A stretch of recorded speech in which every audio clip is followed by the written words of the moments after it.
Teamwork is the foundation for all great accomplishments. We believe when we work together, nothing is impossible, which is why we optimize our tools to work best when used together. The right collection of apps and agents, used across an organization, drives collaboration and empowers teams to do their best work. Introducing the Atlassian Teamwork Collection, a curated combination of Jira, Confluence, and Loom, supercharged with powerful Rovo agents. Inspired by the Atlassian system of work philosophy, Teamwork Collection brings teams and tools together. With tools to align knowledge and work, teams can make smarter, more informed decisions. Specialized Rovo agents connect all your teamwork data, unlock insights, accelerate workflows, and unleash the potential of AI at scale. And as individual work flows seamlessly across departments, from ideation to action, teams stay united to deliver shared goals. The best teams accomplish the impossible, and the best teams are powered by the Atlassian Teamwork Collection.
Teamwork is the foundation for all great accomplishments. We believe when we work together, nothing is impossible, which is why we optimize our tools to work best when used together. The right collection of apps and agents, used across an organization, drives collaboration and empowers teams to do their best work. Introducing the Atlassian Teamwork Collection, a curated combination of Jira, Confluence, and Loom, supercharged with powerful Rovo agents. Inspired by the Atlassian system of work philosophy, Teamwork Collection brings teams and tools together. With tools to align knowledge and work, teams can make smarter, more informed decisions. Specialized Rovo agents connect all your teamwork data, unlock insights, accelerate workflows, and unleash the potential of AI at scale. And as individual work flows seamlessly across departments, from ideation to action, teams stay united to deliver shared goals. The best teams accomplish the impossible, and the best teams are powered by the Atlassian Teamwork Collection.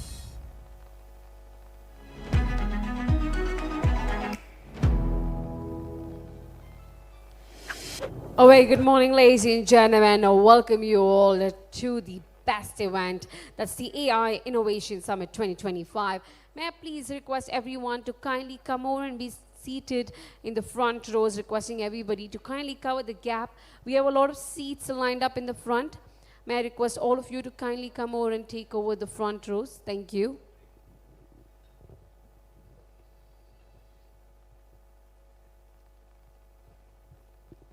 We will be kickstarting in just about a few minutes. In the meanwhile, I request everyone to kindly come over and take the front rows.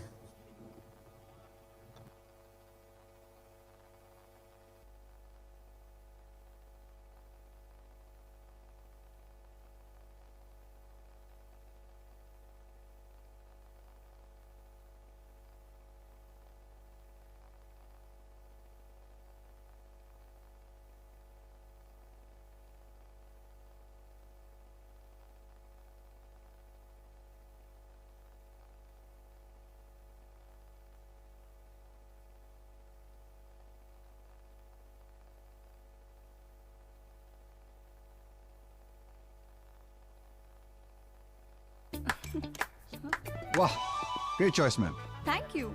Actually, Ajay ने बहुत help. Cheers. So, madam, how's the anniversary celebration going? It's perfect. Please thank the team for planning it. Especially Ria. She's good, huh? Air India had a reputation for great customer experience, but one area that everybody felt that Air India has a realistic chance of being the absolute best airline in the world is in the area of technology. We are trying to make Air India into the most advanced airline in the world. With Salesforce CRM, data and AI, we are able to serve customers in ways that we were not able to do before. We have set speed as one of the key values that we execute on. Everything we do, we want to do it quickly so that our customers, our employees can get the benefit of the actions that we are taking. Our mission was to empower the folks on the ground as well as in the air with the right set of information about the customer so that the customer can be served better. We have deployed the entire capability of Salesforce. We did email to case, we did web to case, we did the integration with the chatbot. Now we are switching over the entire contact center. Data is at the very center of taking care of the customer. And once the data is available, we can do a lot of very interesting things. We can have the AI summarize the earlier conversations with the customer. Once the conversation is over, generative AI has the ability to generate the action items to fulfill this customer's needs. The AI is listening to the customer, doing all the data entry so that the human agent is fully liberated to have a normal conversation with the customer. We have also adopted Einstein service to provide the customer support agents with the next best action capability, CRM and data, and then the generative AI, all protected by a layer of trust. Teamwork is the foundation for all great accomplishments. We believe we work together, nothing is impossible, which is why we optimize our tools to work best when used together. The right collection of apps and agents, used across an organization, drives collaboration and empowers teams to do their best work. Introducing the Atlassian Teamwork Collection, a curated combination of Jira, Confluence, and Loom, supercharged with powerful Rovo agents. Inspired. We should not focus on the individual AI solution. We should take it as a broader digital transformation, and then AI could be part of that transformation. Genpact is a professional services company providing services, solutions, data tech AI to our customers. We are transforming our sales and marketing function completely with lots of interventions of the Salesforce tech as well as data cloud and AI capabilities. We have defined 3 key pillars to define the value. One is efficiency, second is effectiveness, and third is experience. All AI solutions are measured, evaluated against these 3 pillars with the aim of maximizing ROI. Today we are having siloed systems, siloed data. Unless the data is harmonized, unified, have the business context, you will not be able to harness the full potential of the AI solutions. With the data cloud, we are able to collate that information and then ground that information within our Agentforce solution or the AI solution that we can get it via Salesforce. If we talk about the front office, sales and marketing,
A very good morning, ladies and gentlemen. Namaskar, Bengaluru. How are you all doing today? I need to see the energy up in the air. So I might ask you once again, how are you all doing today? Wow, love the energy of all the innovators, visionaries, and the leaders. So just before we kickstart on a good note today, may I request everybody to kindly stand up just for about a minute, please. Please stand up, please stand up. Thank you. Okay, so what we're going to do is, I'll give you all 30 seconds. You will have to shake hands with the person that's on your right, left, in the front, at the back, and move around a little bit if possible. Shake hands, say them good morning, tell them what your name is and which company you are from. That way, we're just not introducing, but also networking. So why don't we all take that 30 seconds and make the most out of it? So are you ready? Yes, then come on, 3, 2, 1, go. Loving the energy. Make sure that you are shaking hands with as many people as possible in that 30 seconds. Do that. Come on. Yes, if you're not with one person, then you can also tag along with 2 to 3 people at the same time and introduce yourself and meet people. I love how people are coming from different tables to shake hands. Okay, statue, the old way statue. So wherever you are right now, stay right there. Now what you're going to do is, everybody knows what a hi-fi is. Hi-fi? Can you show what a hi-fi is? No, not high. Okay, hi-fi. So you hit it. Yes, absolutely right. So you didn't shake hands with, you will just give them high fives, and I need to hear all of your high fives so loud that let the ceiling also break down, okay? So you need to give high fives and then come back to your places, okay? Come on, 3, 2, 1, go! Oh, you don't know what's happening, do you? We're giving high fives to each other. All right, now come back to your places, please. Yes, thank you. Yes, thank you so much. Well, that was the plan, to get you all energized. Now, ladies and gentlemen, on that great start, on that great note, I warmly welcome all of you to the AI Innovation Summit 2025 Bengaluru edition. My name is Suman Ranganathan, and I will be your host for today. After a resounding success of our recent edition in Mumbai, now we are bringing up with the impact of our past events in our summits. We are back with an even more powerful session, a powerful gathering. We have brought together the visionaries, the innovators, the leaders under one roof who are shaping the AI future. And that is all of you. So please give yourself a big round of applause, ladies and gentlemen. Well, before we move ahead, let's take a minute and thank our partners, which we are very proud to have them on board. Well, ladies and gentlemen, co-partner Atlassian, agentic partner, AI partner, Salesforce, associate partner, Microsoft, and robotics partner, X-Boom Robotics. Well, do take some time today and go visit their stalls that are right outside to get to know more about their innovations and how they are shaping tomorrow. Well, also, you must have received a scratch card while collecting your badges. Did everybody receive them? Yes? Okay, well, that you will have to make sure that you keep it throughout the day, because by the end of the event today, we will be announcing the luckiest amongst all of you. So make sure that you do not throw it away and keep that safe, because that's going to be your lucky draw winning chance. And also, ladies and gentlemen, there's a QR code that we have placed behind your badges. Can you see that? Is visible. We have placed it on the standees and also in the pre-function areas. So kindly scan and submit your feedback at the end of the summit. After your submission, go show it at the registration desk, and then you can get some goodie from us as a token of appreciation. So a lot of goodies your way. Everything is curated to make you feel special throughout the summit. And also, let's get this event go viral on social and vibrant on social media. Anywhere, you can post this on LinkedIn, Facebook, Instagram, but kindly make sure you use the hashtag AI First Future and AIIS 2025. So don't forget that, because that's very important. So let's do this, because we also have 2 existing contests running throughout the day. That's going to be the best summit spotlight post awarded to the most creative and impactful post capturing key moments from the summit today. So whoever posts the best post will win something. Also, the bus creator for the day. I'm sure somebody right here must be obsessed with the social media and loves to capture every minute-to-minute detail. So make sure you do that throughout the day today, because recognizing the participant who drives the most conversations and engagement on social media throughout the day is winning the bus creator of the day. So let's see who wins that. So winners take home exciting prizes, so keep sharing the word and spread the love and being a part of the bus. Now, ladies and gentlemen, I know you're all waiting for the event to kickstart. And without any further ado, I would officially open today's summit. That's the AI Innovation Summit 2025 Bengaluru edition. For the same, ladies and gentlemen, we have the Associate Editor, SME Futures, at the glide to deliver the opening remarks. So please put your hands together and let's welcome Ms. Anushruti Singh with a big round of applause, ladies and gentlemen.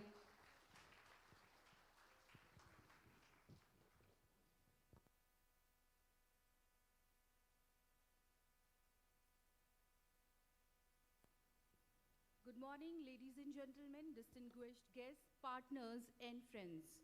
It is my privilege to welcome you all to the AI Innovation Summit 2025 here at iconic Leela Palace in Bengaluru, a city that has truly become AI capital of India.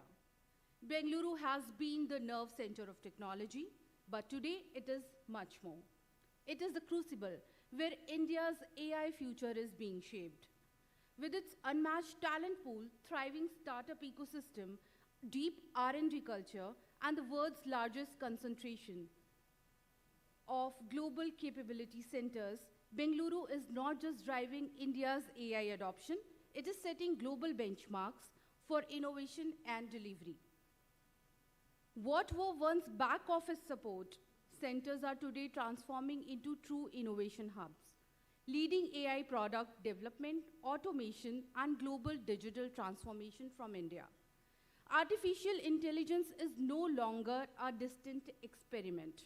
It has become the backbone of decision-making, efficiency, and growth. From generative AI and prompting to the rise of agentic AI, where machines can act, decide, and evolve. We are witnessing an extraordinary shift.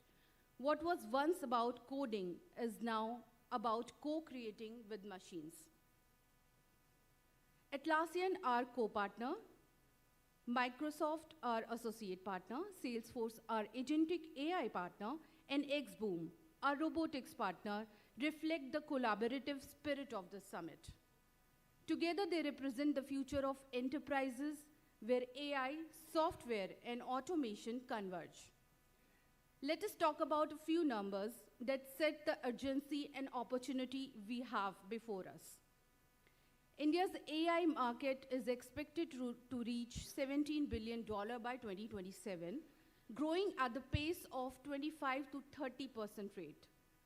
By 2030, AI could contribute nearly $1 trillion to India's GDP. And closer home, nearly 80% of GCCs in India are already experimenting with generative AI and advanced automation. This summit is designed around these realities. Session 1 will show us how enterprises are architecting AI-first cultures, moving beyond infrastructures into mindset and culture. Session 2 takes us beyond prompt-based AI into agentic automation, workflows that are self-driving. We will dive into business intelligence powered by AI, explore cybersecurity in the Gen AI age, and hear from GCC's leaders on how India is now at the forefront of global AI delivery. And of course, the CXO fireside chat will decode how CEOs and CIOs are aligning strategy and technology to create disruptive growth. It promises to be a day of insight, dialogue, and shared learning, and just about what AI can do, but what we must do together to innovate responsibly, securely, and inclusively. With this, let us begin our journey into the future of intelligent enterprises, purposeful innovation, and AI readiness. Thank you so much.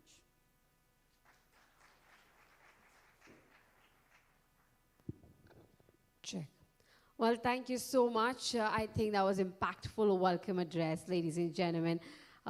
Maybe please give her a big round of applause. I need to see everybody in this room clapping. Yes. Now that sounds like a great sound. Thank you. Thank you so much, Anushruti. Thank you for that wonderful setting of the tone for the day. Now, ladies and gentlemen, let's move ahead with the first segment of the day. That's the keynote address. Well, this address explores how India is shaping a purposeful AI narrative, balancing innovation with scale, ethics, and global impact. I know all of you must be eagerly waiting to hear this out. It's my privilege, ladies and gentlemen, to welcome Mr. Amit Atri, Global CIO, Tata Consumer Products, with a big round of applause, who is with 2 decades of leadership experience across Unilever, Walmart, and Kellogg. Well, Mr. Amit has been driving AI-led transformation across enterprises. Today, he will share his perspectives on India's strategic edge in global AI leadership. May we please give him a big round of applause, ladies and gentlemen. Everybody, even people who are sitting in the front, come on, everyone, and may I welcome him on stage. Welcoming you. Thank you, Amit, for joining us. Thanks a lot. Can you all hear me well? First of all, good morning, everyone. And I'll start with the first things first. Congratulations to all of you. You are the brave ones who have beaten the Bangalore traffic and are here. So this deserves an award and applause, so please applaud for yourself. Perfect. Welcome to AI Innovation Summit. My name is Amit Atri. I am the Global CIO for Tata Consumer Products. And in the next 15 to 20 minutes, we'll be talking a lot on a subject which is very close to our hearts. Driving AI innovation in India, that too at a scale and with a lot of purpose and impact. Because we are all Indians and we all love our cricket, I'll also be talking about cricket as well. So all matches start with a lot of hype, as well as technology. So whenever cloud was launched, it was supposed to be the next Sachin of India. It was supposed to be the next best thing after sliced bread. When crypto was launched, it was supposed to be the next all-rounder for India, the next Kapil Dev, who's going to be changing the game. And similarly, when blockchain was launched, it was supposed to be the game change forever as well. Now, sorry, is this changing? Yes, yeah. Now, we are in the super hype cycle of AI as well. The AI is being called as the next best thing after fire. This is not what I am calling it. This is what the Google CEO is also calling it out as well. So while hype is great, at the same time, the matches are won by runs on the board. So let's quickly go deeper into the India story and try and understand, do we have the right ingredients, the right runs on the board as well? Let's talk about India. India is one of the largest digital playgrounds of the world, and we do have the home ground advantage as well. We have 1.19 billion telecom users right now, and more than 900 million internet users, which are going to become 1 billion very soon. We have the lowest data cost per GB in the world, and we have the highest per capita data consumption. And we have a huge team lineup, which is going to be raring to go for the batting and driving the runs on the board. Our 65% of our population is less than 35 years of age, and all are consuming AI, consuming internet, consuming a lot of data. So that's another big positive for all of us. And one major thing that's also happening is that our stadiums, which is maybe a ChatGPT, maybe WhatsApp, maybe Perplexity, they are buzzing with action. We have something like between 15 million to 20 million daily active users on ChatGPT. Can you believe that? We have now 360 million people opened up when Airtel opened up Perplexity free for all the consumers for the next 1 year. So that's where the consumers are heading towards, and that's where the consumption is happening. And we have the largest WhatsApp database. You know that Meta has also launched its own version of AI in the WhatsApp as well. The last part here is that many of our states, which are not so developed, are actually consuming per capita data consumption much higher than any of the developed countries. So we are actually hitting sixes not only in our metros, but hitting sixes there in the interiors of the country as well, at the last part of Bharat as well. While we have a wonderful set of ingredients, we have a wonderful set of team members. We are, as with all the other strong teams, we are missing one all-rounder out here. That all-rounder is the sovereign LLM that is there with US. There are a bunch of those which are there, right? There are a couple of those which are there with China as well, DeepSeek, ErnieBot, and so on. But we don't have our own Kapil Dev, who's going to be able to hit sixes in all the conditions, in all the pitches, in all the different parts of the world as well. And our pitch is also not the English playing pitch. Our pitch is the pitch of 22 different officially renowned languages, which, with the different dialects, go on to hundreds and thousands of those.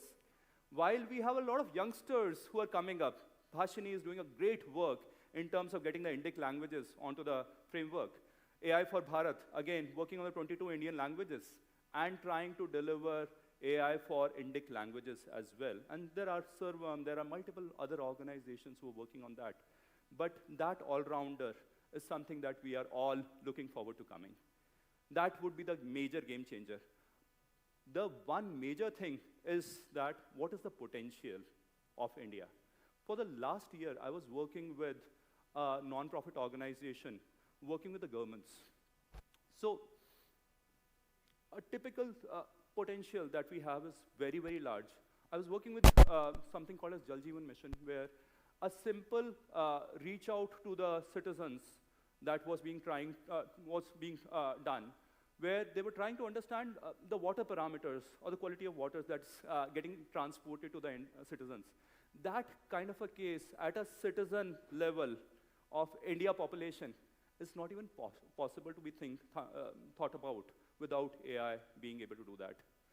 There was a state government that we were working with, where state governments were trying to reach out to the people with tuberculosis. India has actually surpassed the tuberculosis deadline a couple of times. That's unfortunate. But the thing that they were trying to do was to try to reach out to citizens in their own language, try to understand that they have taken the medicine on time or not, and what are the symptoms that they are showing right now, redirecting them to the right centers. That's the power of AI, and that's only what AI can bring about to us. The third one was more around the Department of Public Health, where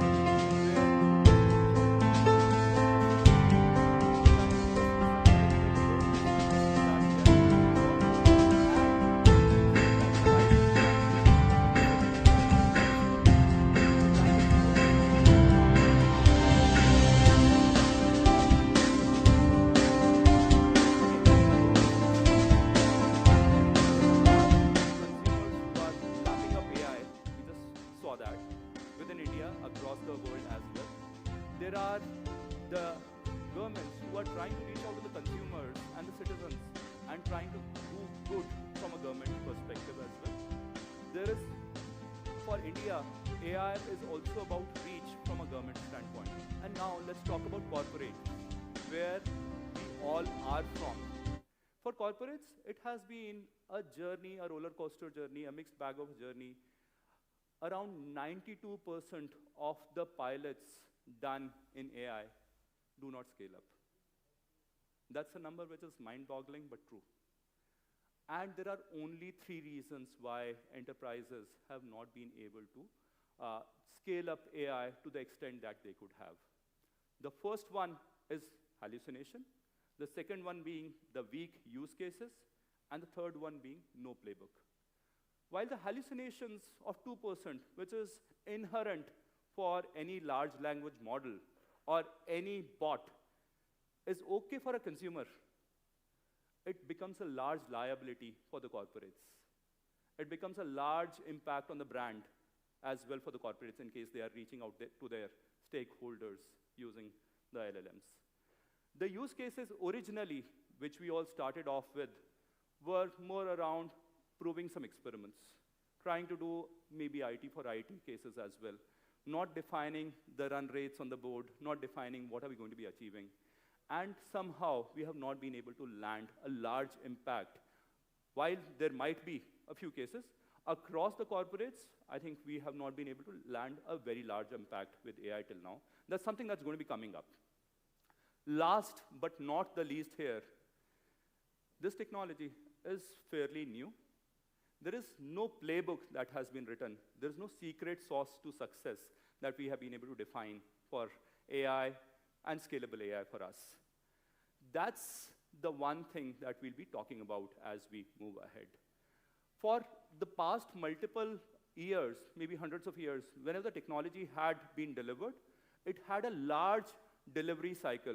Electricity took maybe 60 to 65 years and maybe hundreds of years to reach out to households. For India, it is still reaching to all the households as well. Similarly, the cloud cycles had shrunk, and AI cycles are more like maybe months or years of cycle of adoption. It started off with the consumers, and then the corporates as well as the governments started reaching out and trying to define as to what cases could be the ones which would be impactful. Let's talk about what is that secret sauce which can actually make AI scalable for your organizations. Actually, there is no secret sauce. It's going back to the basics. Like, you can't bat 11 Sachins in the team and win a match. Like, you can't ball 11 Bumrahs and win a match. Similar to that, the cross-functional team is going to be the pivot for delivering any AI to scale within an organization. This team consisting of the right business owners, the right AI engineers, the right product managers, and all coming together and delivering to a cause is going to be extremely important for delivering AI to scale. The second thing that we all talk about is the skills. Maybe 4 or 5 years earlier, we used to have a bunch of PhDs, the ML engineers, the data scientists, to be coming and driving multiple cases and delivering those for us. With AI, the good news is you don't need so many PhDs into the organization driving the AI use cases. It's a bunch of full stack engineers who can actually do a lot of workflows for AI, a product managers or set of product managers who are AI savvy, who understand the AI product that's getting built, the business owner as well, who's able to drive the impact. That's the ingredient that you require. We have talked a lot about data in the past. Data is the oil and so on. I'll call data as the pitch of this cricket match. If the pitch is bad, the best of the batting lineup can fail. Here in this case, you need to have your trustworthy data, the data which is internal as well as external, structured as well as unstructured, being put in so that the AI can actually work well on that set of data. The business case, I can't talk enough about that. If you can't define something which impacts the top line, the bottom line, the efficiency, that would all end up becoming a scientific experiment which may not be able to scale for us. So that's extremely important from our side. The governance. People keep on talking about responsible AI, ethical AI. AI, while it's a very powerful tool, at the same time, the constraints for defining a good match play need to be there. And the constraints for an organization as well, the data sets where the AI needs to answer the right things and not the unethical things, is something that needs to be defined so that the capability can scale up further. So if you can't monitor it, you can't scale it. That's as simple as that. The last and the least in this 5 pillars of mine is the technology. For your English use cases, it's more or less cracked. We have ChatGPT, we have OpenAI, we have Mistral, we have multiple other models which are doing extremely well in the cases of English. Indic languages, definitely, there is some way to go around that. So technology would be the last one here. The whole intent is, it's more about orchestrating people, data, and governance together to drive a scalable and a sustainable AI use case within an organization. Now, let's also talk about what do we not need to do. There are things that we need to do, the things that we need to avoid as well.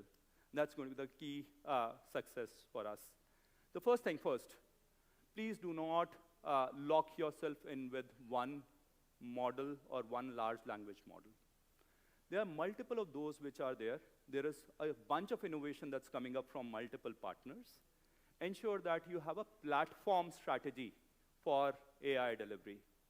And that platform enables you to use the right model for the right use case. That's very important. The second thing is, many of our large enterprise systems like SAP, Microsoft, and multiple others might not be the first ones in the AI journey, but they have been doing really well and innovating really well for their own software setups as well. So wherever there is native innovation, the corporates also should be looking at it really seriously. The native innovation would be able to do a lot more for maybe a typical ERP system rather than you connecting something new and trying to rebuild the wheel there, which takes me to the third point. Startups and enterprises, we should not be competing. Wherever there is a build versus buy, wherever you can consume technology from outside, that's the one we should be able to do. Wherever you have to build, definitely, and there are specific use cases that your enterprise needs, that's where the build needs to be happening. Ethical boundaries, I touched upon that.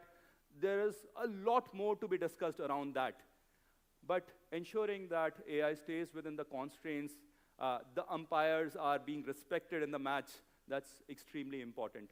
And last part, the tracking of adoption. It's as simple as defining the strike rate of a batsman or a bowler and keep on measuring the strike rate again and again and keeping on improving the same. If you are not able to define that strike rate, your batsman or the performance is something that you would not be able to measure ever. So, yeah.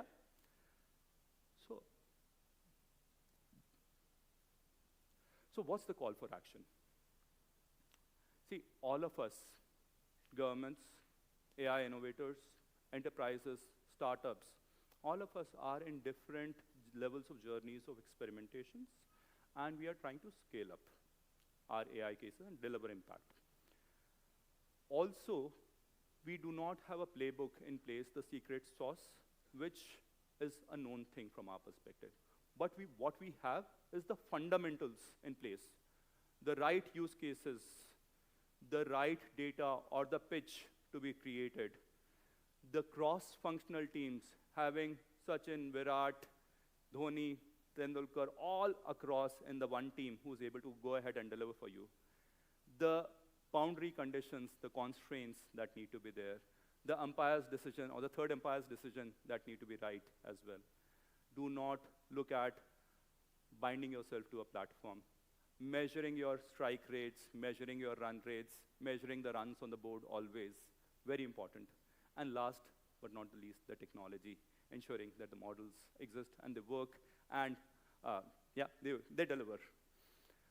So India is at a wonderful position right now. We have a wonderful set of ingredients that we saw. There are a few missing ingredients as well. But with all these ingredients, we are at a place where we can actually define the AI playbook for the world as well and become the AI use case capital of the world. So here's my call for action. Let's all come together, startups, corporates, governments, AI innovators. Let's join hands together. Let's not just play the AI game. Let's define the AI game. With this, India, which is, again, at the cusp of a revolution, the AI revolution here, would be also able to lead the world with the AI playbook of the world and be the use case capital of the world. Thank you all. Thanks a lot for listening to me. I would be around and would be able to interact with you during the day. And let's ensure that India's innings is the first innings that we are batting for. Thank you. Thank you so much, Mr. Amit. Requesting you to please stay back on the stage. Well, what a wonderful line you said. Let's not play the AI way. Let's redefine the AI way. I think a powerful applause for him right here. Thank you so much. Wonderfully said. Thank you. And also, ladies and gentlemen, now I would request Ms. Anushruti to please come up on stage and give a token of appreciation to Mr. Amit. Thank you, Amit, for that powerful, impactful, valuable, insightful session. Thank you. A big round of applause.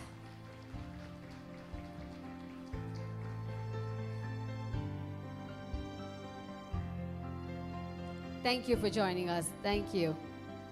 All right, ladies and gentlemen, now is the time where we get on to a lot of brilliant mind-alike people coming together for the panel discussion.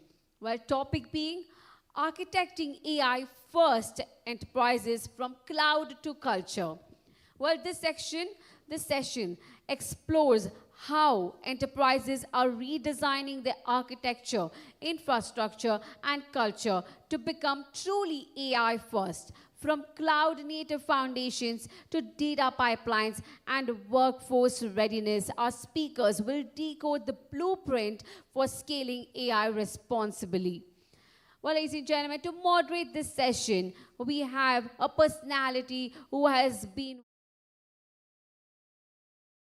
for 25 years of global experience. He has led AI, cyber, and risk initiatives across the US, UK, and APAC.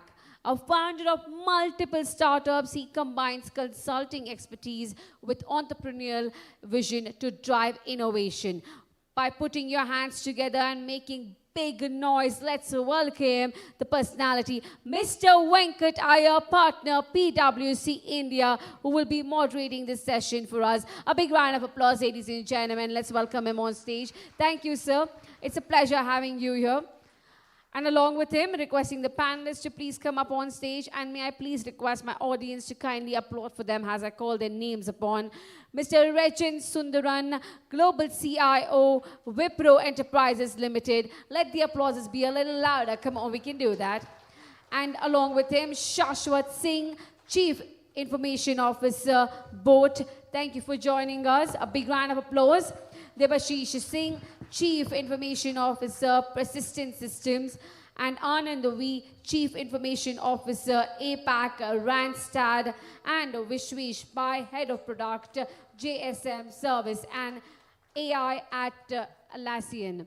Ladies and gentlemen, before we start this session and hand over the stage to Mr. Iyer, let's warm up our minds a little bit and see what you would actually like to know more about this session. With today's first poll to set the session on context, please look at the screen as we will provide you with a QR code and also on your badge that's available. May you please scan this for us? We have one question to ask for all of you. Which is the biggest hurdle when scaling AI from pilot to production in your organization? Answers, you can pick any that you would think would suit you the best. Lack of skilled talent, weak governance frameworks, undefined ROI metrics, disconnected data systems. Let's see what the majority thinks. Right now, the majority is thinking lack of skilled talent. Okay, we have two more answers contemplating. Well, majority goes to undefined ROI metrics. Okay, that seems to be more now, more than 53% of people. All right, we'll give you another 20 seconds to complete that. If you have missed this scan code right here, you can always scan it from the back of the badge. 54%, 55% think undefined ROI metrics. All right, waiting. Waiting, another 10 seconds. All right, I think we have our answers now. 50, oh, we still have it contemplating. All right, giving it just another, okay, going with the majority, I think, giving it another 10 seconds. Giving it another 10 seconds. Is everybody done voting? Yes? Yes? Okay, is there anybody who's still voting? All right. Then let's conclude this. Well, the answer is undefined ROI metrics. It's not the right answer, and there's no wrong answer as well. It's on your majority public interest. We're just trying to see what you're actually able to connect with us for. And thank you for participating. Now, dear panelists, all, the stage is all yours. I leave it to our moderator, Mr. Iyer. Thank you. Awesome. Thanks a lot, and good morning, everyone. I'm super delighted and excited to welcome all of you into what promises to be a very fulfilling, enriching, and insightful session. We are in the company of some very eminent and star personalities from the industry. All of them are at the helm of driving the transformation of AI within the enterprises, not just within the enterprises, but also for their customers. Right, and in this session, which is titled Architecting AI Enterprises for AI First Enterprises, we will try and get a sneak peek into their minds, right, and try to understand how they are really driving this within the enterprise. And as we roll along, right, I mean, it's an interesting statistic that came up, right? I mean, undefined ROI metrics, right, the fragmented data systems, right? So that's the tech part of the equation. I think what also featured was the people angle, right? So we'll also try and cover off that along with concepts like doing it responsibly, with transparency, accountability, and so on and so forth, right? So perfect. So please, once again, welcome to the esteemed panelists out here. We have an eclectic mix of representation here, right? We have Shashwat and Vishwesh, who drive the product agenda within their organization, BOAT and Atlassian. Right, Devashish from Persistent and Regin. Devashish is on the way, right? He's stuck in the infamous Bangalore traffic at this point of time, right? But he and Regin represent the services part of the equation. And of course, this conversation will not be complete without involving the people aspect. And we have Anand from Randstand for that as well, right? Before we jump into the questions, I'm just going to just go around the table, just one round of 1 minute of introduction and what you do in the respective organization. We'll start off with Regin. Good morning, everyone. Good to see a huge audience here early in the morning, as you mentioned, braving Bangalore traffic. So Regin Surendran, I'm the Global CIO of Wipro Enterprise. So Wipro Enterprise basically is the non-software business of Wipro. So we are largely into FMCG, so all the brands like Santur, etc. comes out of that. And there is Wipro Infrastructure Engineering, which is a core manufacturing organization into multiple segments like hydraulics, aerospace, industrial robotics, etc. So good forum to speak about how we see AI across different segments of industries and what the future looks like for us. So looking forward to share my views.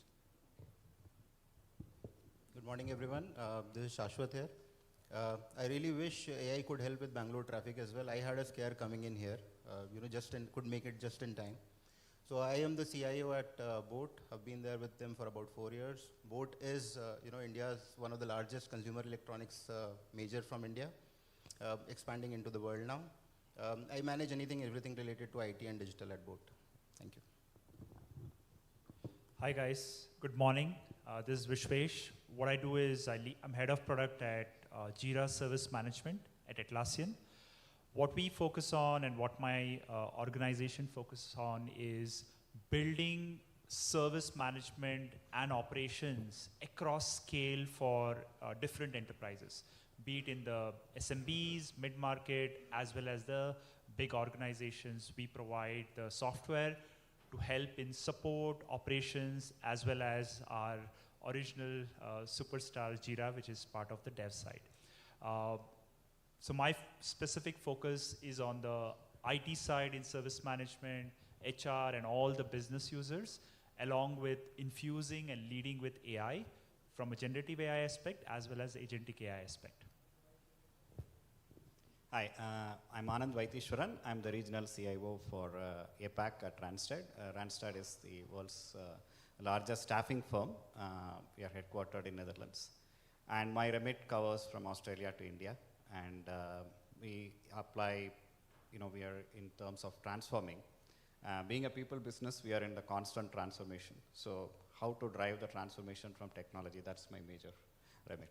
Yeah. Looking forward to the discussion.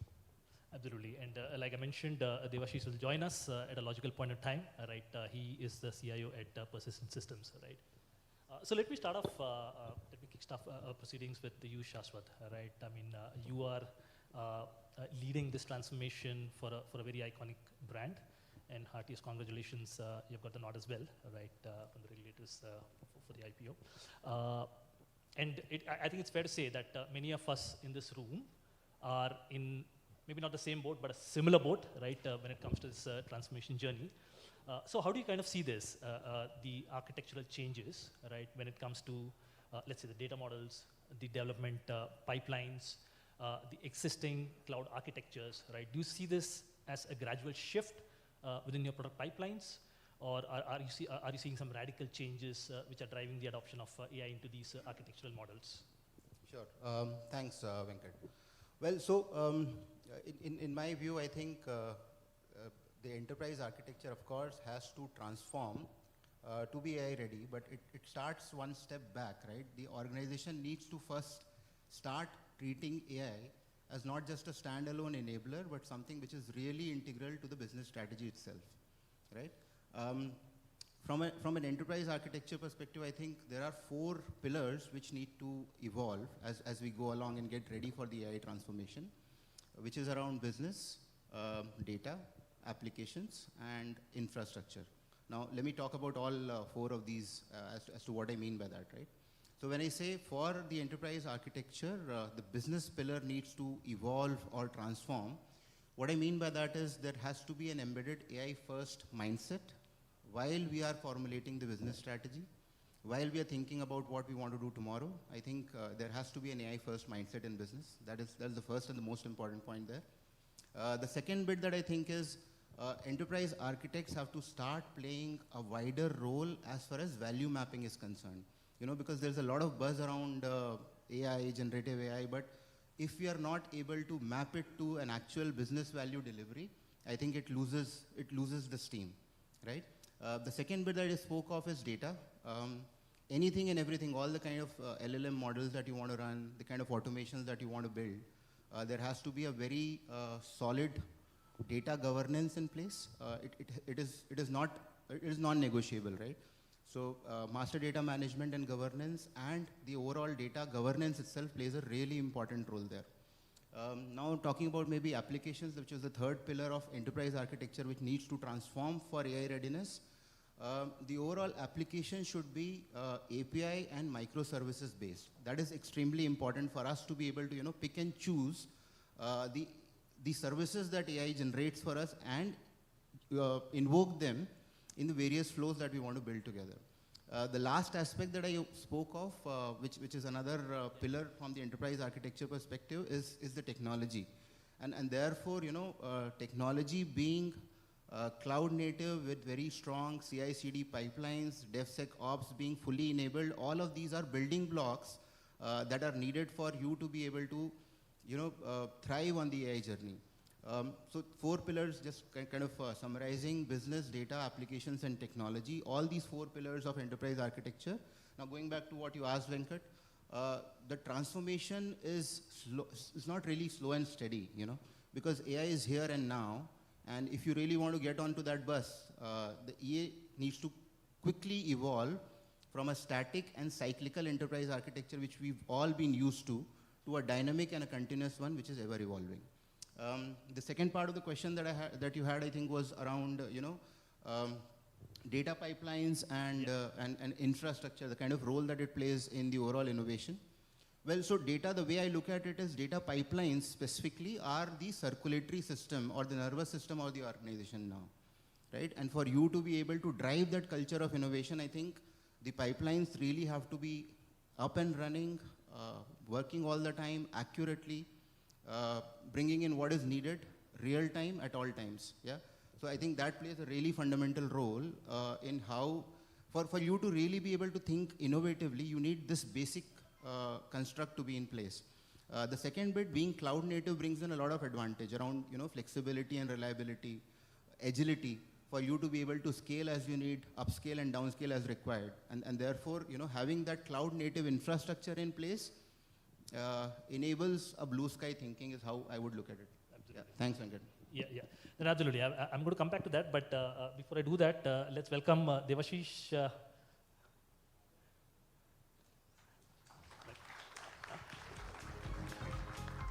There are things in our control and there are things which are beyond our control, right?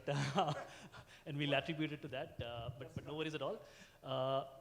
Thanks, Shashwat, for that. I think you've summed it up beautifully, the 4 pillars, right? And I'm going to make a segue from that into one thing that stood out prominently, which is the value mapping part of it, right? And I'm going to flit across to Vishwesh, right? Because you also have a strong product portfolio, right? It also kind of reverberates with what I saw on the graph out here, right? The ROI, right? So absolutely, there has been a lot of talk last year, right? For instance, about productivity, the assimilation of AI for efficiency, and so on and so forth, right? And it's this year that we are beginning to have larger conversations around how this is translating into revenue, right? Margin gains and so on and so forth, right? So any thoughts around where we are exactly in this hype cycle from a product perspective? How do you kind of see this panning out? And if there are some stellar cases, right, narrations that you have, which helps put this in perspective, we are all ears. No, absolutely. I think at a high level, +1 to the previous response in terms of AI is now and here, and there's no more ifs and buts that will AI help an organization or not. The fact is it will help. As Venkat said in his question, it was all about productivity, and it's even now about productivity to a large extent, what AI can offer, but it's more than productivity. And that very much ties into the response we saw, which is metrics based or outcome based is very important right now for every single organization to define, measure, and then improve these metrics for the specific outcomes in a given organization. But before we dive into some of the use cases, I want to make sure we are all on the same page what we mean by AI here. Because AI can mean different things to different organizations, different departments, and different folks. From my vantage point, and I've been AI for like at least different versions of AI, from the voice AI in my Amazon Alexa days to the platform, generative AI, and now in the agentic use cases. So AI, when I say about AI, there are three distinct buckets. Of course, everything influences each other. Number one is the traditional AI, which I would say 10 years, 15 years back, we would have recommendations engines, we had search, what we call as deep learning, all that fits into that bucket very well. The second is the generative aspect of AI.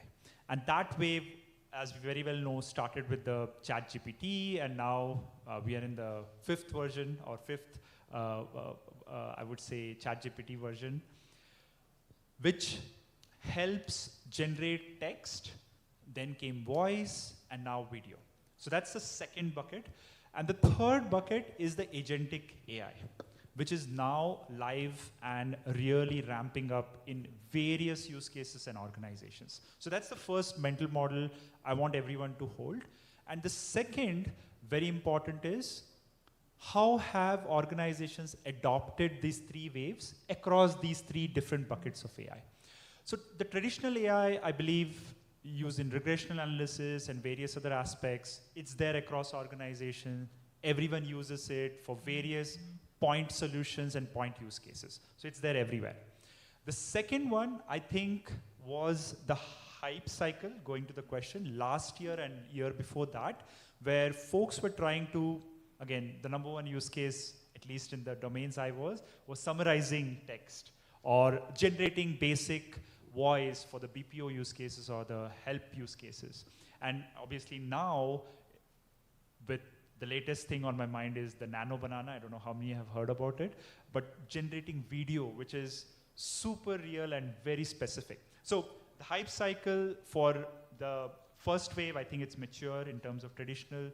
For the second one, it is, I think, mature from a generative AI perspective in all the segments of an organization. And to define an organization, it can be in a SMB state, mid-market, or enterprises.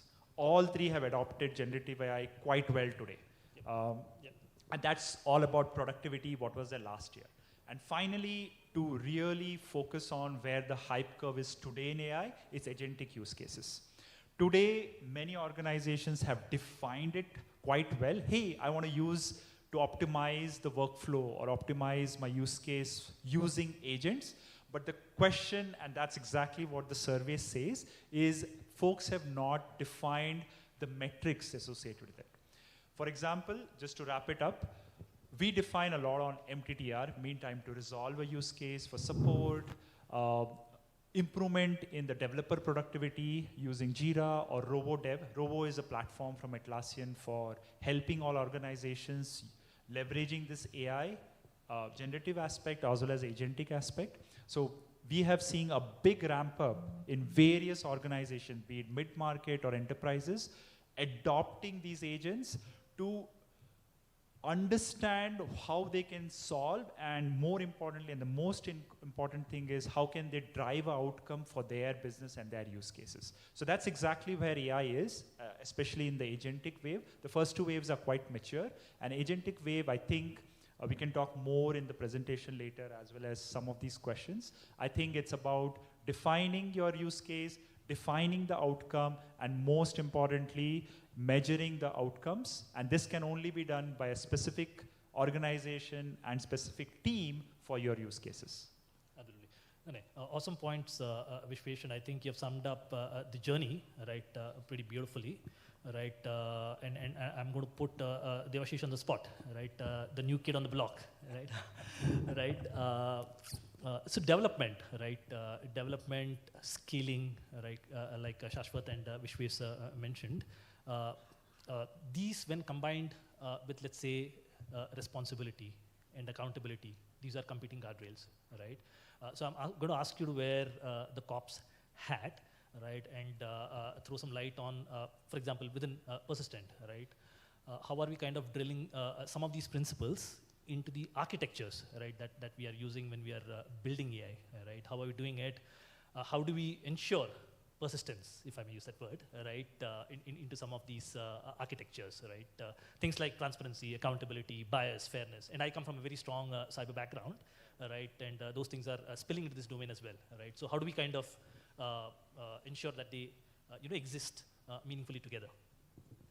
Absolutely, thank you so much. First of all, good morning, and sorry about the initial time of delay, whatever I had. So let me first kind of give little perspective before I come to the actual question. Perspective that I would like to bring for everyone is how the journey of technology has happened last 15 years plus years if we look at. If I go back in a memory lane, possibly something come to our mind is smart, social, mobile and stuff, right? Wherein what happened, the change started from that point wherein we started pushing tech to our daily life.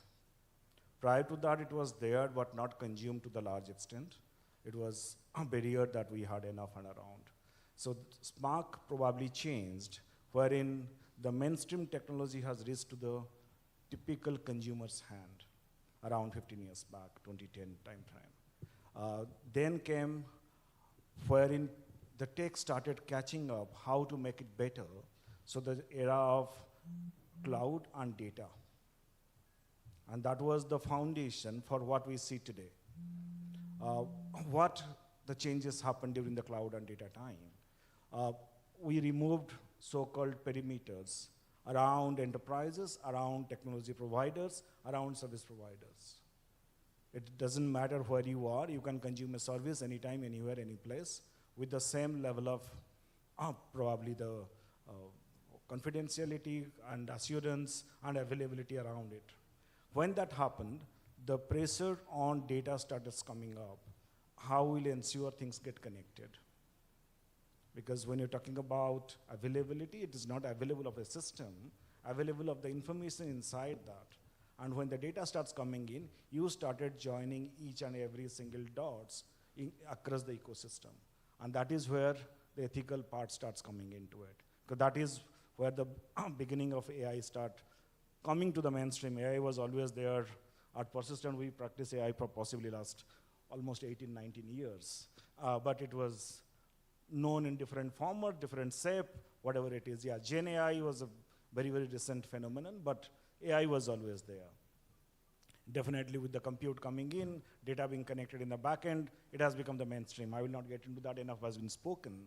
But while that happened, what really comes to the forefront is how you ensure your, whatever the information that you are putting, whatever the data you are putting in the back end, one, how you are protecting from it going outside your enterprise wall. Second, what you are consuming, how authentic it is. Just think about the situation, and you must be seeing that very, very regularly. Whenever you consume any model, a fine print comes down below, AI generated, kind of take your own, consume it at your own risk types. That fine print doesn't work in many industries. Can a financial industry or a bank send you a statement saying AI generated, so the accuracy of this may be at your own discretion? No, it is not, right? So it has to be very, very accurate. How you ensure it is accurate? And that is where the ethical practice starts coming in.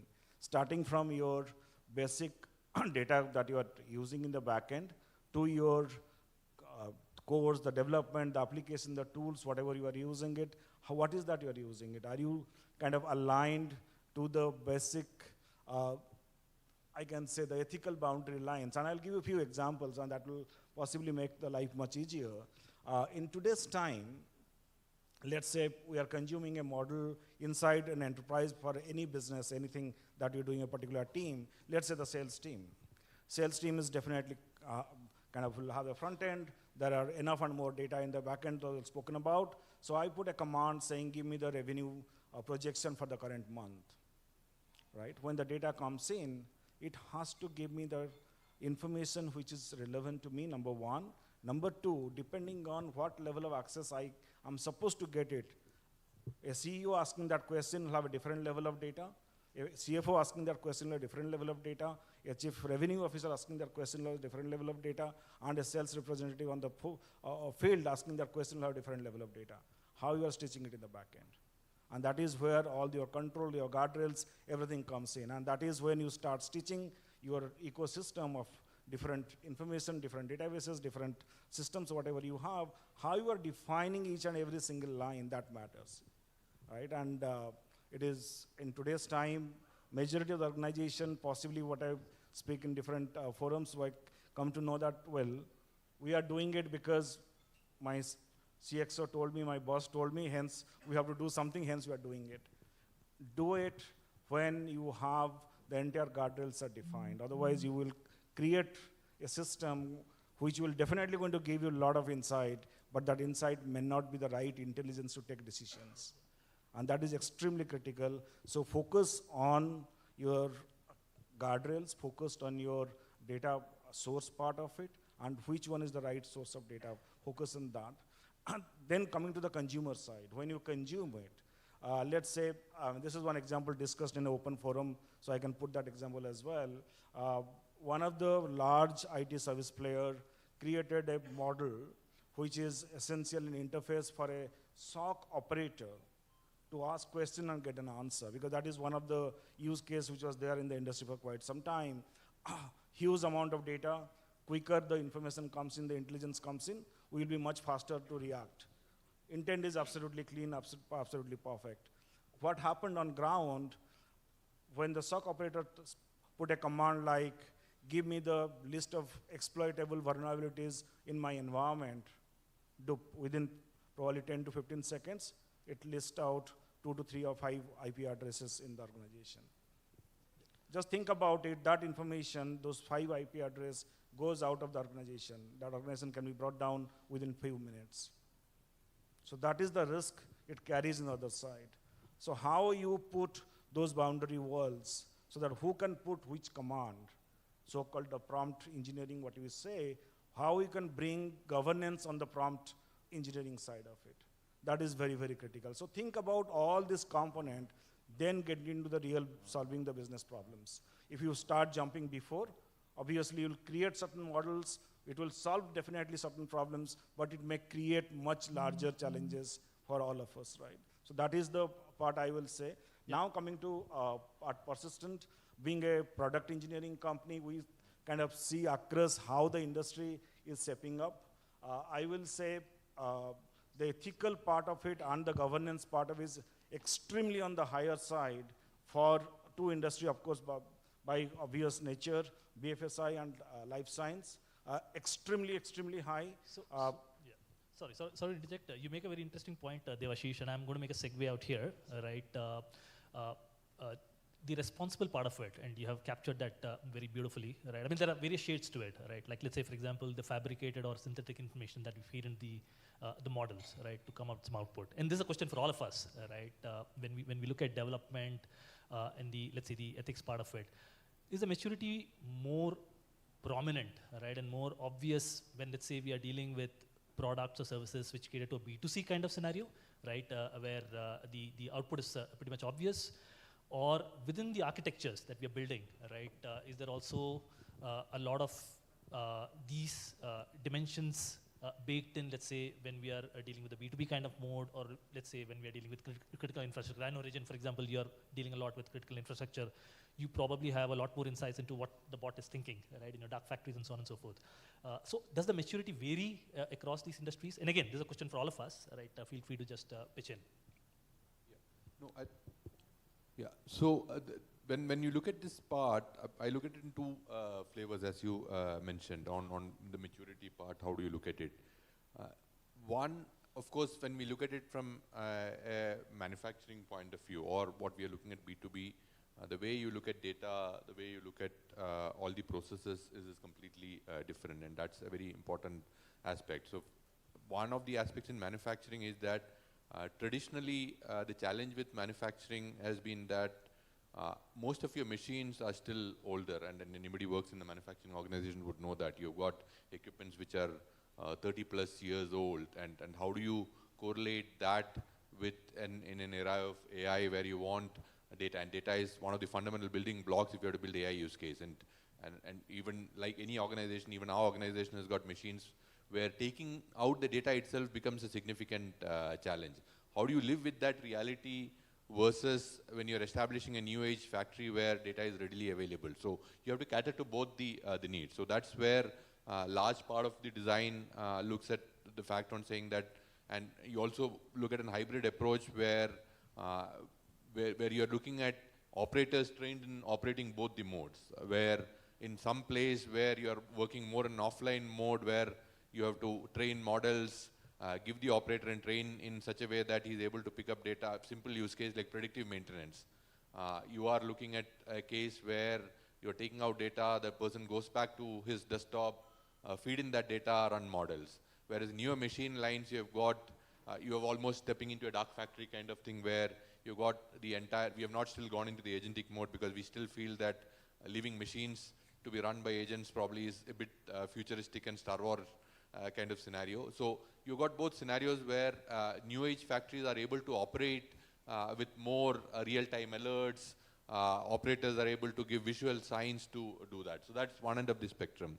The second, you also brought into the B2C part also. So I'll probably look at another function there, and the way we look at how AI gets adopted and how people should be trained about it. One classical area where it has been disrupted is the marketing function. So if you look at the way earlier marketeers used to function, one of the key skill sets which were used or required by marketers was on how do they engage with agencies, how do you write the briefs, how do you look at reviewing the output which comes in, etc. That has been fundamentally changed by the way how with the usage of generative AI has come in. And now we are looking at marketeers dealing with some of these tools. So whether it's about still content generation, video content generation, how are you looking at those data which is there and then generating that content? How do you train the user to live and work with this one? So that becomes a fundamental way in which you look at the function itself. And looking at the survey also on how do you define KPIs? So because most of the worry which people have is that large part of the AI programs fail because of the KPI is not measured. And there is a classic MIT research which has come in over the last weekend or prior to that, where 95% of the AI use cases fail. And then when on one hand, when we speak of future AI-driven organizations, what's the reality? If 95% use cases are failing, which are those organizations which are actually driving or going to be the AI-driven use case organization? So that's where, and if I look at marketing as a function, we are actually looking at the KPI, which is A&P spends, which is a very direct KPI. So how do you define and redefine the KPIs of a marketer saying that, okay, you have been working with X amount of budget, you usually take 6 weeks to get a creative out. What can now the new KPI going to be? Can we cut the marketing spend by 50%? Can we look at, say, instead of 6 weeks, can we have the creative out in 2 weeks? So that becomes the KPI in terms of how do you look at from an advertising and promotion function. And that's why it's very important to look at going beyond the B2B, B2C lens. I would look at every place, because every organization has got a different pace at which it will adopt AI. And within an organization also, you will have every function adopting it at a different pace. What we have typically seen is that functions like marketing, finance, there is more aptitude to pick up AI-driven models and how that gets embedded as part of their day-to-day work. Whereas when you get into functions like manufacturing, supply chain, there is, I would say, more resistance, and more important fact is the trust. how can I, there is more trust in a marketer that the AI tool will help him enable his day-to-day work versus you go into a shop floor and say a maintenance engineer saying that, and the person who is working on 30 years in a shop floor to say that, okay, now this tool will help you do maintenance much better, because we are trying to replace a critical skill set. A person who walks on a shop floor is able to listen to the noise and vibration of a machine and kind of say whether the machine will break down, and saying that, okay, you are right, but now I'm also bringing in a tool which will help you predict the failure of the machine. So that's a fundamental difference in which you look at how adoption is in different functions, and that's where the old framework of looking at people, process and technology is very important in how you drive adoption in any organization on different use cases. So you look at one, reskilling people, how can they start using whatever AI tool is relevant in the function.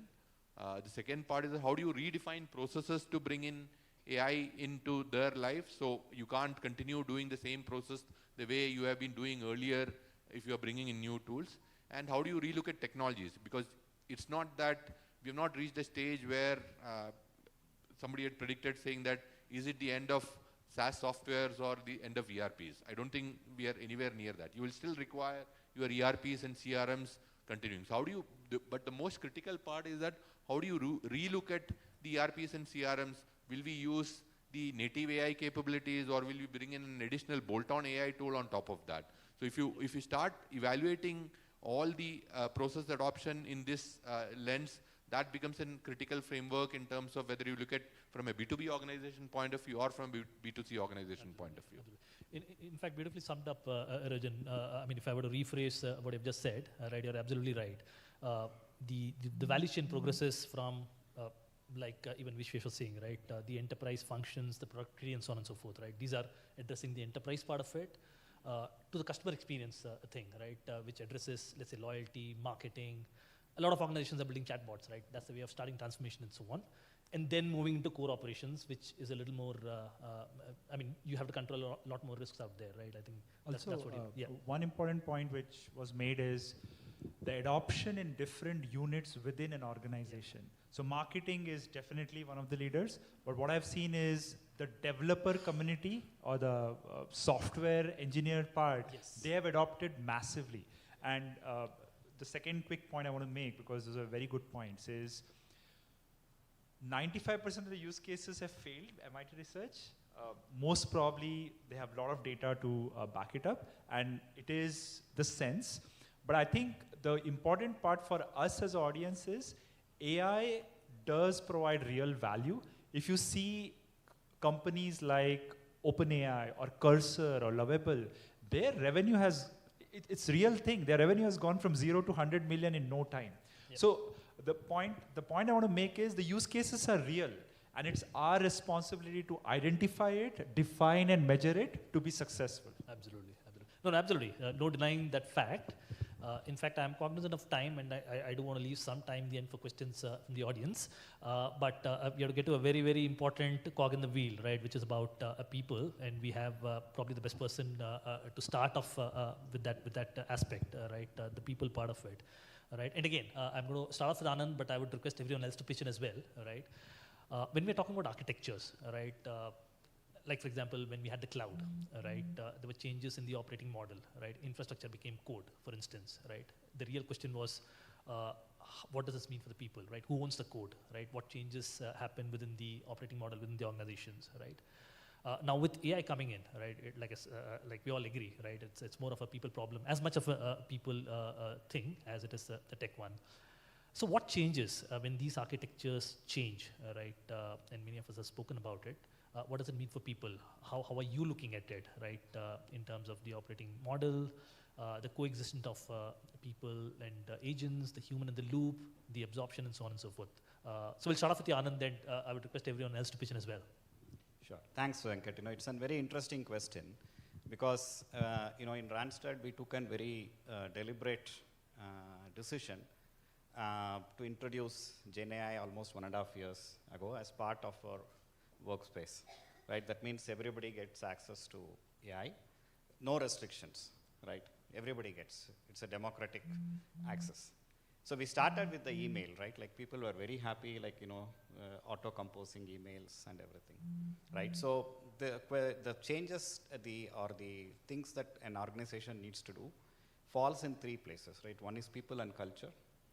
Then you need to also, like, I'll come to that MIT report like everybody speaks about. So the strategic problem selection, which I call. And third is the technology foundation, right? So from a people perspective, what we did is we enabled AI for everyone, right? And after some time, we found out, like, people are not really very clear how to use it, right? So then we created some examples, like, this is how you use it in sales. This is how you use it in marketing. This is how you use it in recruitment, right? Then we saw, and we also, opened up a forum, a global forum, where any employee can come in and share how they have actually leveraged AI. So slowly what we did, the first message that we sent to our employees is, AI is here to augment you, not to replace you. That's the message very clearly we shared, right? So once that was there, we really found some superstars. You won't believe the kind of applications they used AI. So there was this guy in Japan. He actually took the org structure of a customer for whom he was doing exec search. He actually put it in AI. He did a detailed research on their org structure. And then he went to the customer and he proposed, the way you are organized itself is not very efficient. You should reorg in this way. And this creates these 3-4 openings. And we as Randstad, as a staffing firm, will help you to find those 3-4 openings, right? So this was a very fantastic use case, like where, it went beyond, what normally we think AI is used for. Then there was another interesting use case where a candidate whom we were trying to place, he refused the offer at the last minute, right? And again, the consultant leveraged AI to convince, like she took data points from Glassdoor and so many things, and why this candidate should accept the offer from us, right? So as we slowly move on, like you will see, like, our IT developers starting, everybody start using it. The biggest, again, like, the MIT study said 95% fail, so even before MIT study, we knew that, where to apply AI is most critical. So that's why the strategic problem selection is utmost important. We didn't start with a chatbot, because that actually, I feel, trivializes the entire application of AI. If you put a chatbot, okay, IT queries coming in, HR queries. But we started with actually what really helps our consultants day in, day out is how to write a perfect job description, right? And how do you eliminate biases in a job description? See, sometimes we receive a job description from a customer. If you read it, you will understand that it only wants a male of this particular age and this particular orientation and things like that. So the first one we did, it actually removes all these biases, helps you to compose a job description, which is way more inclusive, right? So the adoption starts, right? And then it moves on. Now coming to the problem selection, we knew that, the back-end processes are where you will get maximum returns, right? And here again, like, I was very surprised when I read the MIT study. It almost was a playbook of what we have done, right? So we had a combination of three things, right? Certain use cases, we went with the internal development. Certain use cases, we leveraged the OEM. And for certain use cases, we brought in a specialty product vendor. So we had an agentic AI use case for a back-end automation. So we actually got a specialty vendor who did it for us. And it's running successfully for last 6 months. No problems. The business is so happy they are pulling. Now coming to the third part, which is a technology foundation, right? You cannot do AI if you're running IaaS, right? And I know in between Satya came and made the famous statement like SaaS is dead. Yeah, there is a lot of debate on whether SaaS is dead or not, but we are seeing a lot of indications towards that, right? Now, if you want to apply AI, you need to move towards PaaS. And also your development lifecycle, you cannot develop in the way we normally develop, either it's Scrum or Agile or 2 weeks. 2 weeks is dead, right?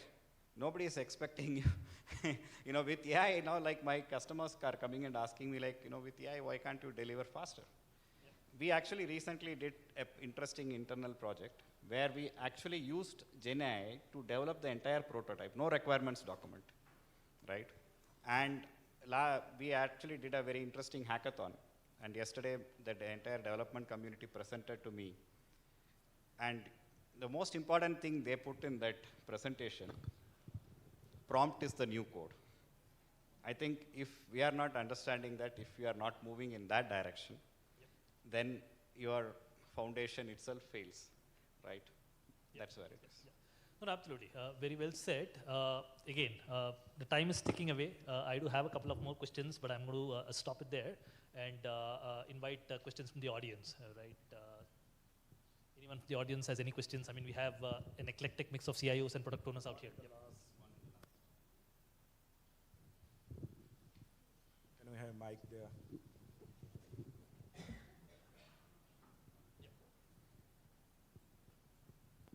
Yes, we'll be only taking one question. Can we please pass the mic there? Well, don't worry, if you have any more questions, the speakers are around the house, so you can always reach out to them. Only one question. Yes, sir. Great. First of all, gentlemen, thank you for those insightful inputs. This question is for Shashwat. We keep hearing about platform strategy and AI adoption strategy. So you, from the consumer standpoint, how do you drive that? What's the thought process in, a platform strategy for within your organization? So because we have multiple tools, right, like Salesforce, ServiceNow, Atlassian, everybody is talking about AI.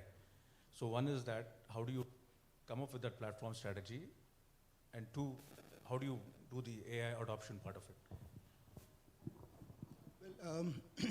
Well, I'll maybe try to respond to this maybe in a generic manner, and I will not talk about anything specific about the organization, if that is okay. So the way I think this would evolve is, you would have, if the tech landscape is evolving, right, and maybe you are on an overall digital transformation journey, you would have kind of picked up pieces along the way, which means, you would have a core ERP, probably you'd have a core CRM as well. You would keep on building all of these things, and at times there are, both the strategies that are applied. You'd either pick up best of breed tools, and if this is really core to your business, maybe you'd build some things grounds up in-house as well, right?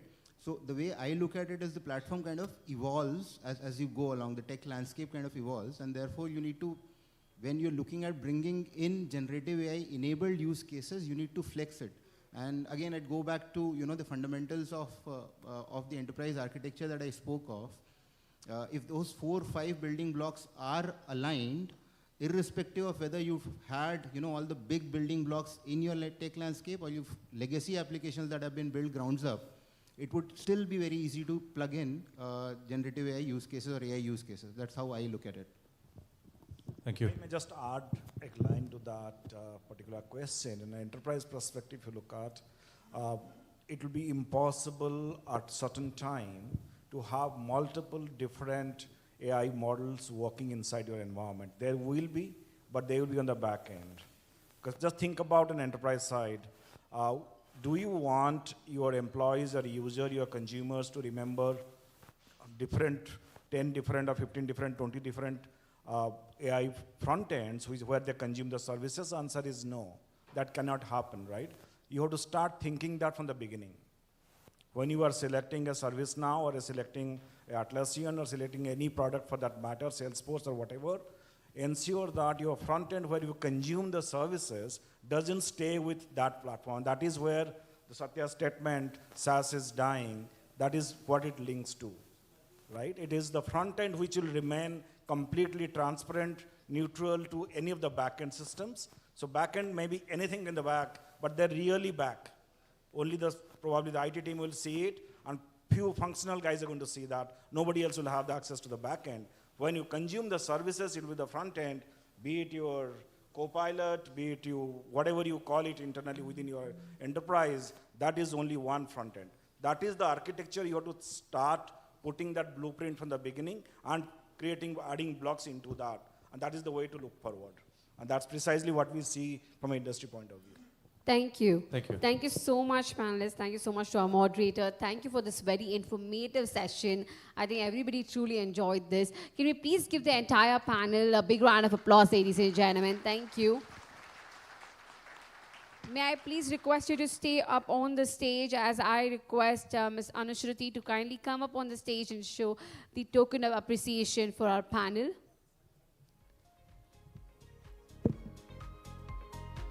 On behalf of the entire team. Yes, ladies and gentlemen, now may I please call forward our first panelist, Regin Sundaran, to please come forward. Thank you. A big round of applause. We can do better. Come on, everybody. And may I please ask Shashwat Singh to please come forward.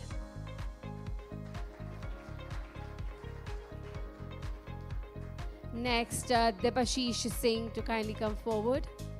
Thank you. Mr. Anand V to kindly come forward.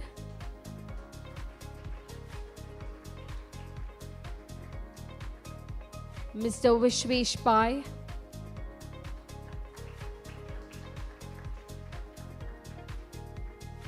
And of course, at the last, but to the best, to our moderator who has been great. Thank you for moderating this session for us, Mr. Iyer. You were wonderful. Thank you so much. And now the entire team, please come forward for a group picture.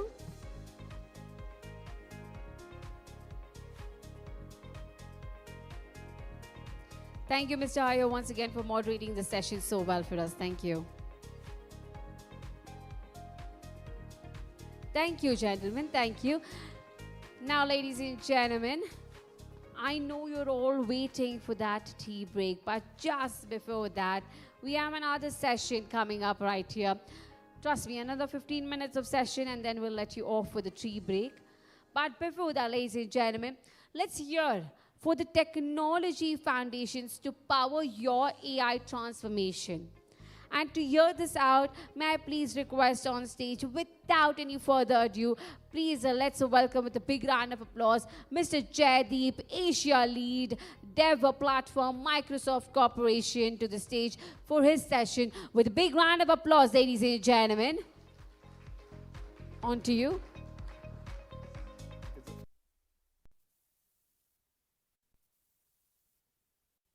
Standing between you and the chai, I'll make it quick. So what I'm going to do is we've got a wonderful panel giving us a beautiful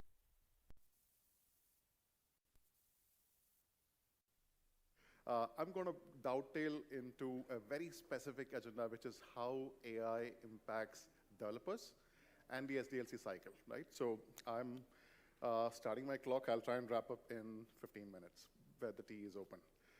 So, okay, I got a clicker. Forgot that. Okay, so quick intro.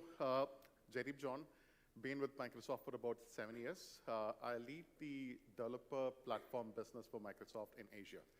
What Microsoft has done is we've become an agnostic company some time back. 70% of our cloud is open source and Linux and non.NET and not Windows. But after we acquired GitHub, we realized that we need to have a lot of focus on the developer part of the business. So last year, we carved out a new entity, which cuts across all the developer suite within Microsoft, including Azure DevOps, GitHub, and a bunch of other things from Visual Studio and VS Code as well. I lead that business for Asia. So what I want to kind of highlight is, while Gen AI is nothing new, it's been around AI is nothing new, it's been around since 1950. But with the advent of Gen AI, you can see how things proliferated, right? If you look at last 2 years back, we just had a bunch of models from OpenAI, and we can see the cost versus the performance metrics for that. And in the last 2 years, it just exploded, right? We have multiple models from OpenAI. There is Meta coming with some really cool models. There's Google with a lot of things on Gemini. People are going bananas on the new visual modeling tool as well. So what does it give us? It gives us phenomenal amount of choice. Now, one interesting aspect is when Andreessen Horowitz, the VC company, they did a research of about 70 companies in the Fortune 500 list. Almost 93% of them use more than 3 models, right? This is Fortune 500, so don't get jittery if you're not there yet. But I mean, I just want to look at the astonishing statistics, right? 30%, almost 29% of the companies are using more than 5 foundational models. That's the scale, right? That's the adoption, that's the scale, that's the proliferation of what we see. I'll just pick up a bottle of water. Thank you. Now, what that means is AI is not just theoretical project or vanity projects. Customers are seeing value, and they're really going ahead and adopting it. Let me just open this bottle. Okay, cracked it. So now, when we move into the realm of AI first differentiation for Microsoft, this is our philosophy. It's a very powerful triad. It's a powerful triad of 3 things coming in together. First is the, I'm probably blocking the view, yeah. The first thing is the agents, which is basically the autonomous reasoning capability agent, which can actually augment a lot of things humans could do. It is not just in a supporting function. It is probably doing things for you just like a coworker would, right? So that's the agents for you. The second is the Copilot, which is, like Satya always keeps saying, Copilot is a new UI for AI. So Copilot is context-aware conversational agents where you can interact with the underlying data. For a lot of customers, this is the first adoption of AI. It's easy, simple, like the gentleman in the panel said. It can sit on your email inbox, draft emails for you, come back after a vacation and say, hey, what the heck happened when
CEO Thomas Domke used to say, which has got about $150 million. Am I audible? Yes, right, okay.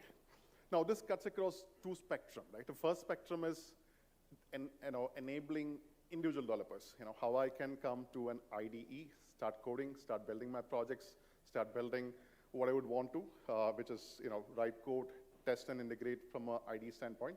And second is from the team collaboration standpoint, where GitHub can look at everything from how do I do my entire release management, CI/CD, and platforms, right? So these are 2 fundamental offerings what we have in our realm. Now let's look at how this changes or how this gets augmented by AI. So when we first launched the AI offering, which is the GitHub Copilot, we had a scenario wherein you can start typing things and the AI will tell you the next part of the line, right? It's kind of code completions. So we call it as the first gen, where human works, AI suggests.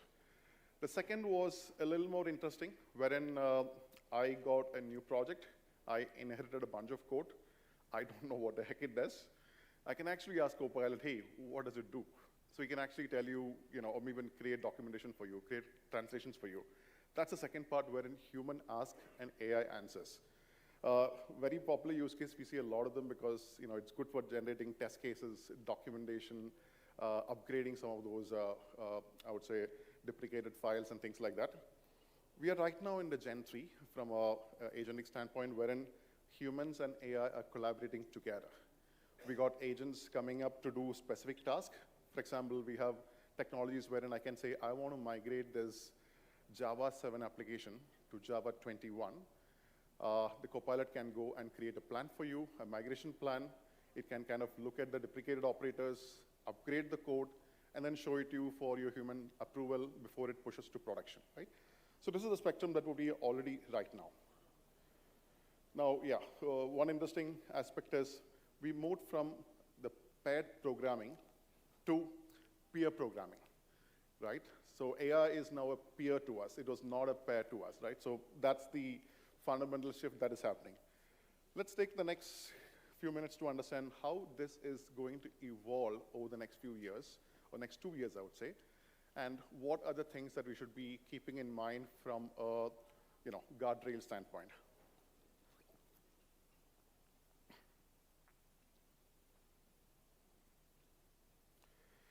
So one interesting aspect is from an overall AI standpoint, when we did a trial on GitHub with Google, Google, in spite of doing very complex tasks, was able to get about 21% faster task completion by having developers enabled with AI. What this means is faster time to ship, significantly faster time to ship. This is a MIT Sloan, research that we did, or they did. They could get results of close to about 26% faster throughput for developers using AI. This also leads to significant developer experience. Now, on the right is a very interesting graph. Can anyone take a guess on what that is on the right side?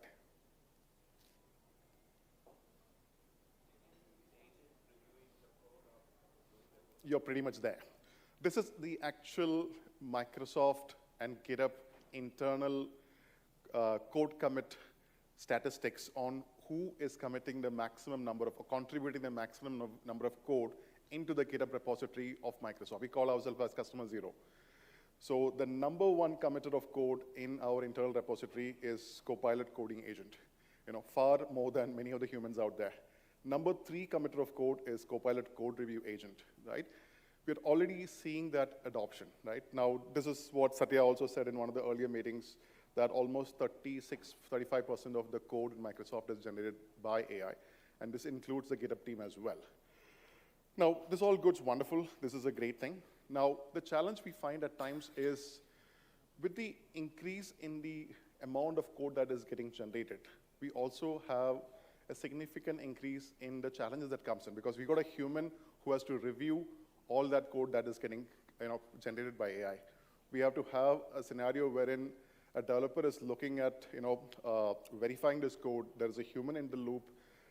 There is aspects to look at from a governance standpoint. Now, the challenge is if you're not able to scale your, I would say, the guardrail mechanism in line with the scaling of the AI, that is number one challenge. Other aspect I would like to highlight is we have a significant obsession on code generation component, which actually is only 20% of what a developer does, right? If you look at the overall day in a developer, 20% is the time that he codes. Remaining 80% is on planning, securing, governing, managing, integrating. So what we need to do is ensure that AI is part of the entire spectrum of that activity and not just an afterthought to come in at the end of it to ensure that we have that validation at the end of it. Now, the risk of not doing that is with the proliferation of AI, I just want to put one more statistics. We have globally close to about, I think, 22 million developers, enterprise developers, as of 2022. Now, as of 2025, that number is 37 million developers.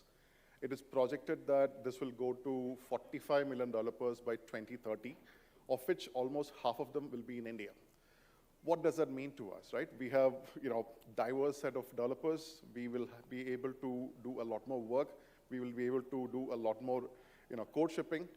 And these folks are going to leverage AI. Now, if you're not able to ensure that we put that necessary guardrails and the processes in place for the entire spectrum of AI, the AI adoption will become AI volatility. Okay, so that is one of the guardrails and aspects that we keep highlighting. Now, let me also give you a vision of how things are evolving in the next 2 years, because this also presents us an opportunity to address some of these. So as you earlier saw, we moved from a human first to a human plus agents. Now we are getting onto the phase 3 from an overall standpoint where we have teams plus agents. What that means is we will have a human defining a particular project, defining what needs to be done. The agent comes in. Let's say the project is all about migrating a particular code from an older version to a new version. The agent comes in, it kicks in, it kind of converts the code, it does unit testing, it brings a human back into the loop, validates, it pushes into production, right? So that's a scenario what we are seeing right now. The phase 4, which is probably, in my view, about a year or two away, is something very interesting, wherein what we would see is we would have multi-agent orchestration. Imagine a world wherein we can have a brainstorming agent, which can actually brainstorm what needs to be done for a particular problem that we want to solve, create potential options on, or different options on what could be done, and the brainstorming bot hands over that task to the planning bot. The planning bot understands the requirement, creates a definitive plan on what needs to be done, and then comes the coding agent, which is already there, by the way. Coding agent can actually create the code, do the unit testing, and then hand it over to the security and control agent, which kind of ensures that based on GDPR regulations, is my code compliant, based on the FedRAMP and the security practices, or HIPAA, whatever the standard regulations that I need to comply with, is my code compliant. Bring the human into the loop, validate that, push it into production, and that is when the SRE agent kicks in, which is also, by the way, already live. SRE agent can ensure that your telemetry from a production standpoint is matching with what has been put in practice, raise support tickets for something that is not working or having as an anomaly, and the whole loop kicks in backwards. So from the SRE agent, it can actually take a feedback loop all the way back into the software cycle where the coding comes in. This is an infinite loop of getting things done. Now, just want to take a pause over here and think about this. Typically what happens is we want to solve a problem, we brainstorm, we create one solution based on what we think is going to work, we build it, launch it, takes a few months to realize it works or doesn't work. Why we do it? Because we have finite resources at our disposal, finite number of developers, finite number of systems, cost failure is also there. Now imagine if you're taking that out of the equation with the agents, or the phase 4 of the agents, right? You can actually have agents build 5 different solutions for the same problem, take it through the entire cycle, understand how each of that particular options behaves, and then decide which one is the optimal one, what do you have, what do you want to do, right? This is the future. This is not sci-fi.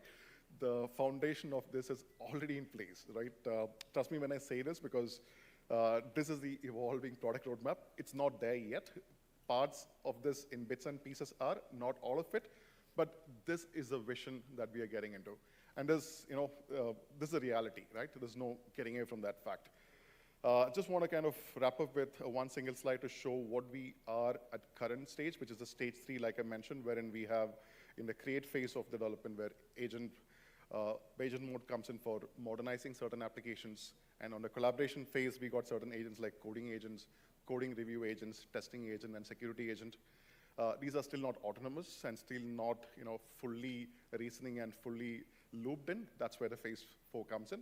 And lastly, we have SRE agents, which can actually look at apps in production, understand what is happening. It pretty much works like an SRE agent would do in terms of raising support ticket when things don't work. Go to a Jira support ticket, pick it up. Go to a ServiceNow, pick it up. Create a system in an SRE document for something that is already recurring as a problem. Yeah, so this is a quick nutshell of what we are doing and what we envisage things to happen. Do I have time for a question? We good, right? Yeah, we will catch up during chai, coffee. I'll be out there. Thank you. Well, thank you so much, Mr. Jaideep. I think, ladies and gentlemen, that was a wonderful session. Well, just on that note, we will not be breaking for coffee or tea because we are running really tight on the schedule. But your coffees and your teas will be served right here wherever you are. So we'll have a running coffee and a tea station that will be coming towards you. So they will come here and refuel and rejuvenate you. But just before that, before I call upon the next speaker, I would like to remind you once again that sharing your insights today and the movements today is very, very essential. Let's make this viral on social media by using the hashtags, hashtag AI First Future and AI, hashtag AIIS 2025.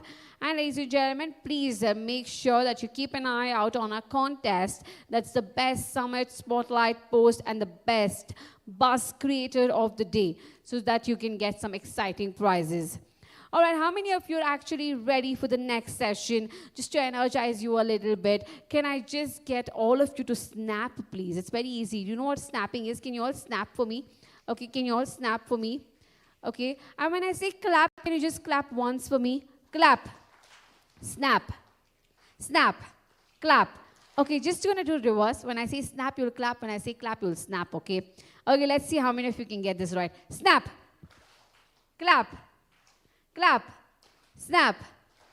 Lovely. All right. So let's begin with the next session on that note. I hope this has energized you a little bit. The coffee and tea will be running shortly around you. Ladies and gentlemen, next up we have something that we will be covering about. He's going to share how enterprises are building autonomous AI agents with Rovo Studio, unlocking efficiency, reducing cost, and accelerating decision-making at scale.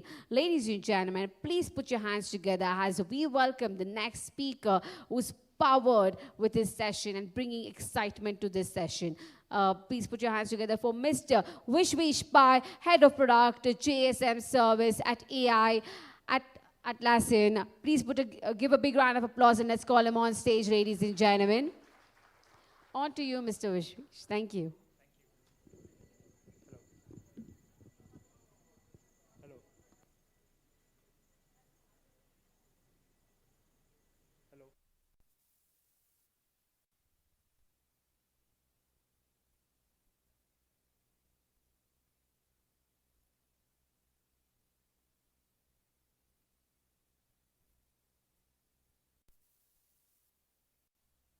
In Bangalore.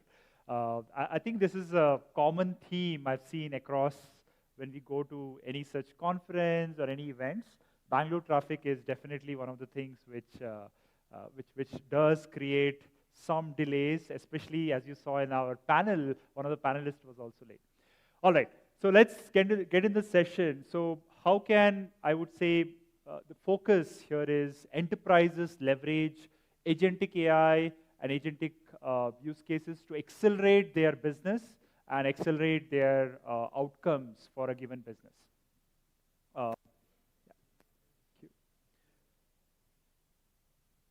The quick thing is, at any service, for any particular business or organization, service is the heart of exceptional business outcomes and success.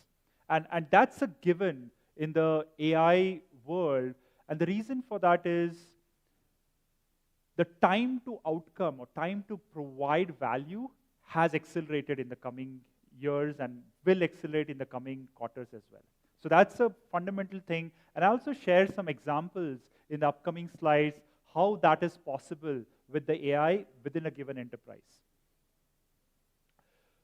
Specifically, what we have observed is around 88%, not 78, 88% of the organizations have started using AI for various use cases. And within that, around 78 of the respondents have used AI in terms of, out of the 88, have used AI and have seen a positive outcome for various use cases. Again, within organizations, you might have 10 or even 100 different POCs, prototypes, projects for different use cases. And again, let's reference the MIT thing. Some of them may not be successful, but there's a majority of them who, in terms of organization perspective, who have seen a positive adoption by using AI. And that's super important. At any given new project, and I'm sure we have a lot of people who have started many projects or many given use cases, not everything is successful. But at the same time, it's important for you to start it.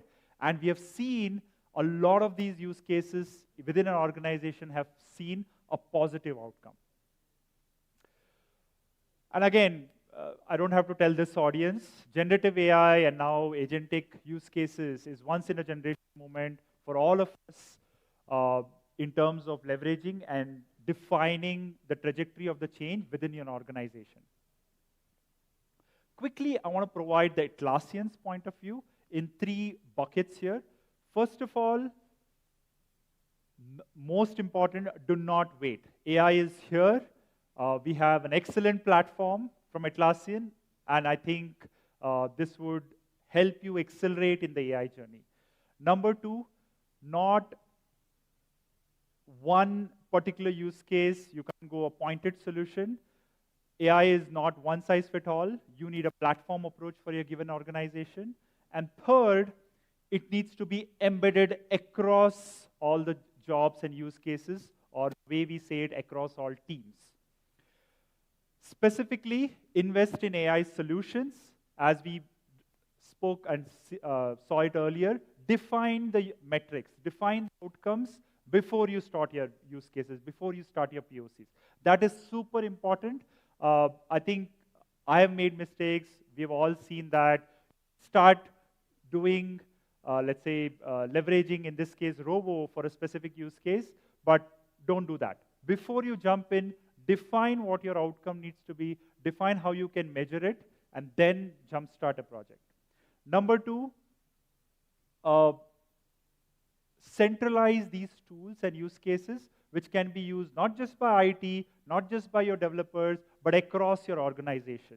And in Atlassian, we provide the Rovo platform, and this is very AI specific, which can be leveraged for various use cases. And we'll see some of them in the upcoming slides, be it from the dev perspective, IT, or your business use cases. And finally, AI needs to be embedded in the flow with human in the loop. So both of it is a balance. AI cannot be a bolt-on. It should be within your workflows.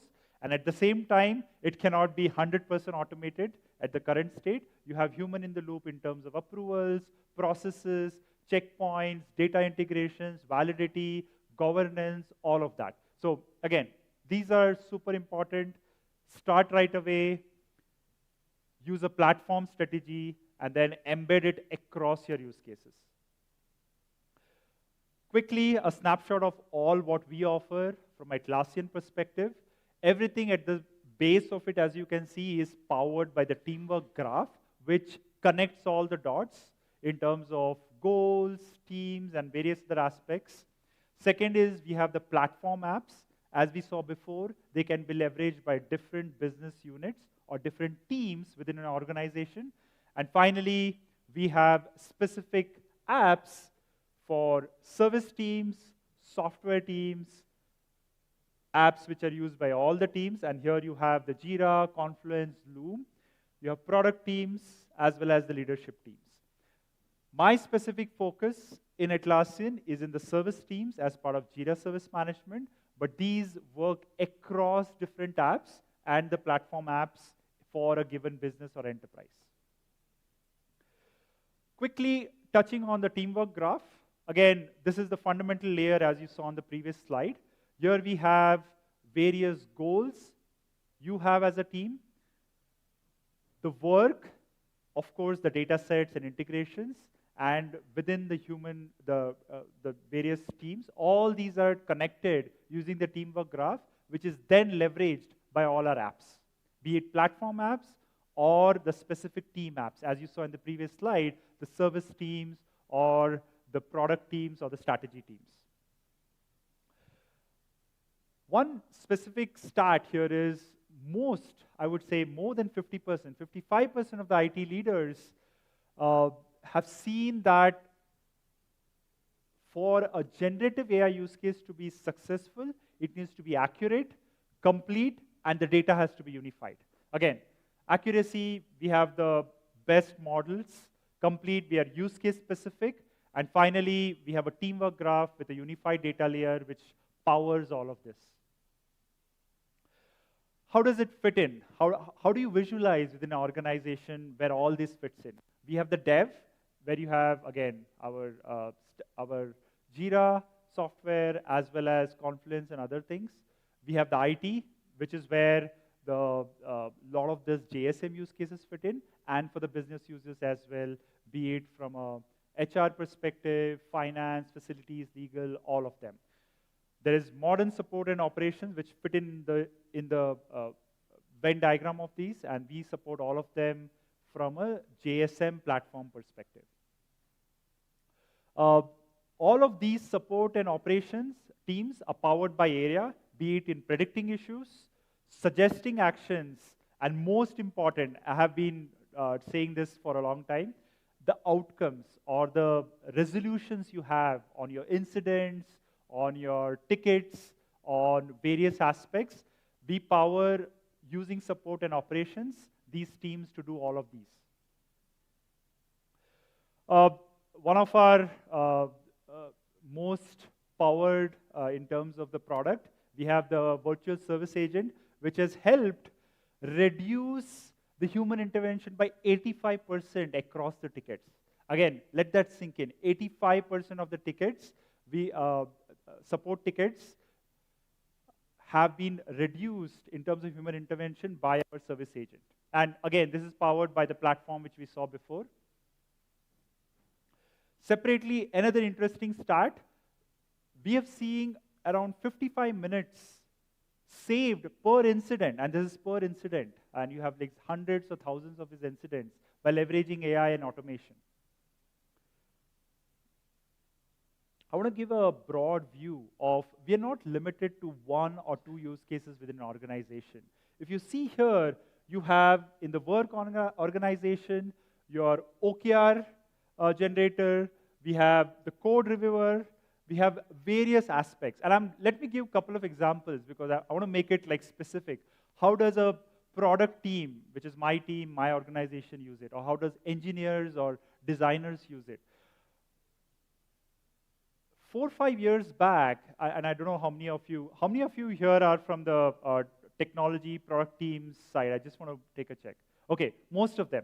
So one of the core things is we have to write these documents, be it in engineering architecture, product side, or design side. I think most of you use that very often. It used to take me X amount of time before, but now using, in this specific case, a simple as part of Confluence, the AI suggestions, my work has accelerated at least 2 to 3x because I don't have to spend time on how do I write this beautiful tone, the language, the whole doc, how do I create a table for my product requirements or my architecture. It's not like 100% done by AI. It is actually assisting me accelerate 2 to 3x in terms of what I'm doing. Again, very simple use case in Confluence, super valuable. If you extend that to the team, what I have in terms of the product teams, we are now rapidly building prototypes for a given product, not just giving the requirements in a table or a doc, but also having them visualize it in probably half a day or a day without the help of design teams and other teams. Again, we can accelerate a lot of these jobs, but these are a couple of examples where I am seeing the acceleration from product management perspective. But the same thing is true for engineering. Our engineering I would say around, again, around 1/3 of it is now AI assisted using RoboDev, which is one of the agents what we have. We have also using external tools like Cursor. So bottom line is, as you saw in the previous presentation as well, we had the highest code committer was the agent. Same in our case in terms of amount of commits, amount of code reviews happening across the board is being accelerated by adoption of this AI. Couple of quick use cases. I'll just run these demos. The first one is on the Robo Triage agent. Here you can see the summary is being generated for a particular request by the AI. Secondly, once you update a priority on one of them, all the similar ones are updated by AI automatically. And last, it also determines the request type. All this is automated. Very simple task, but this accelerates the time to value or the outcome by various degrees, as we saw, by 55 minutes for incidents and by other aspects. So this is the Robo Triage agent, which you can use and is in production right away.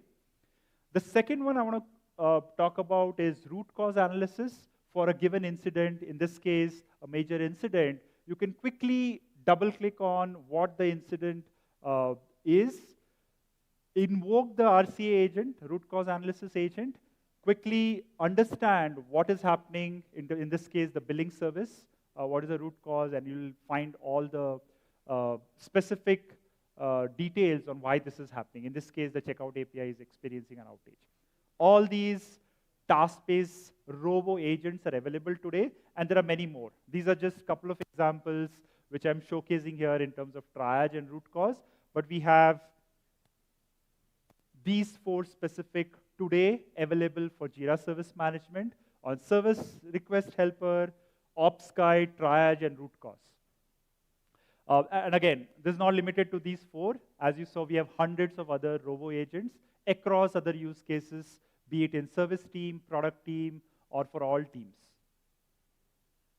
Finally, any developer or any user within a business organization can use our studio to build these robo agents from scratch. And these are super simple to use and build it. And we already have like hundreds, actually thousands of robo agents live within various organizations for various use cases. In the studio, just double-clicking quickly, you can build agents, but not just agents. Agents is just one aspect of automation. But you can also have these predefined deterministic flows using the automation part. Access your organization's assets. You have various service assets, IT assets, HR assets. You can leverage that as part of your studio experience while you're building the agents or automations. And finally, you can also build these rich hubs for your organization, be it for the employees, for your IT support staff, or even your customers for that matter, for customer support. So a studio is a one-stop for you to build agents, automation rules, leverage those assets, and build beautiful hubs for your organizations. Finally, the state of AI. Please feel free to take a picture or download this. This is fueling 80% of the data-driven decisions, 78% in terms of workflows efficiency, and 64% in customer satisfaction. And again, as I said in the start, it's already leveraged by most of the organization, 88%, with 78% already seeing a positive impact because of AI for various use cases. Thank you, and have a wonderful day. It's been a pleasure to chat with you all.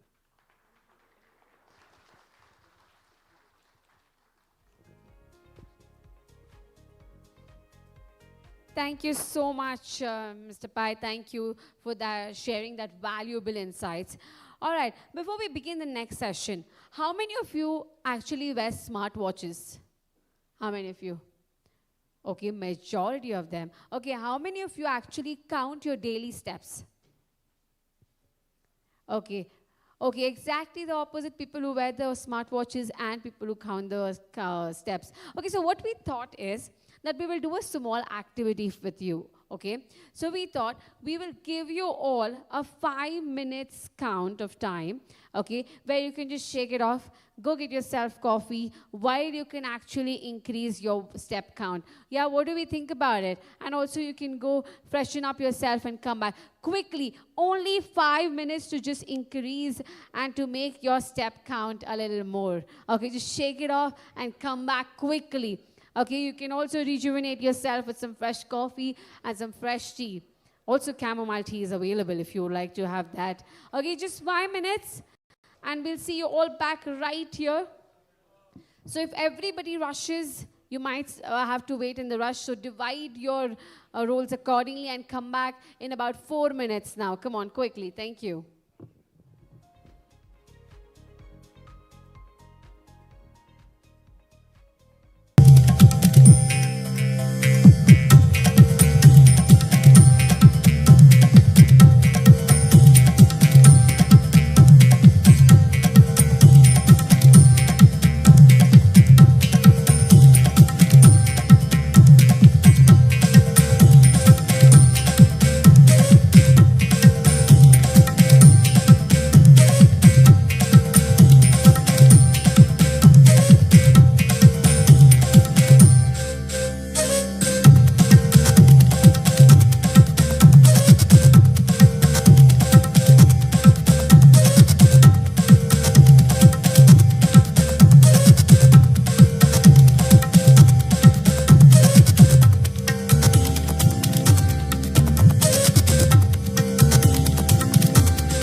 steps. Okay, 200, 50.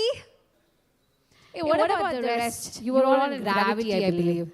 Because no, I don't see you raising hands for any number of steps, okay?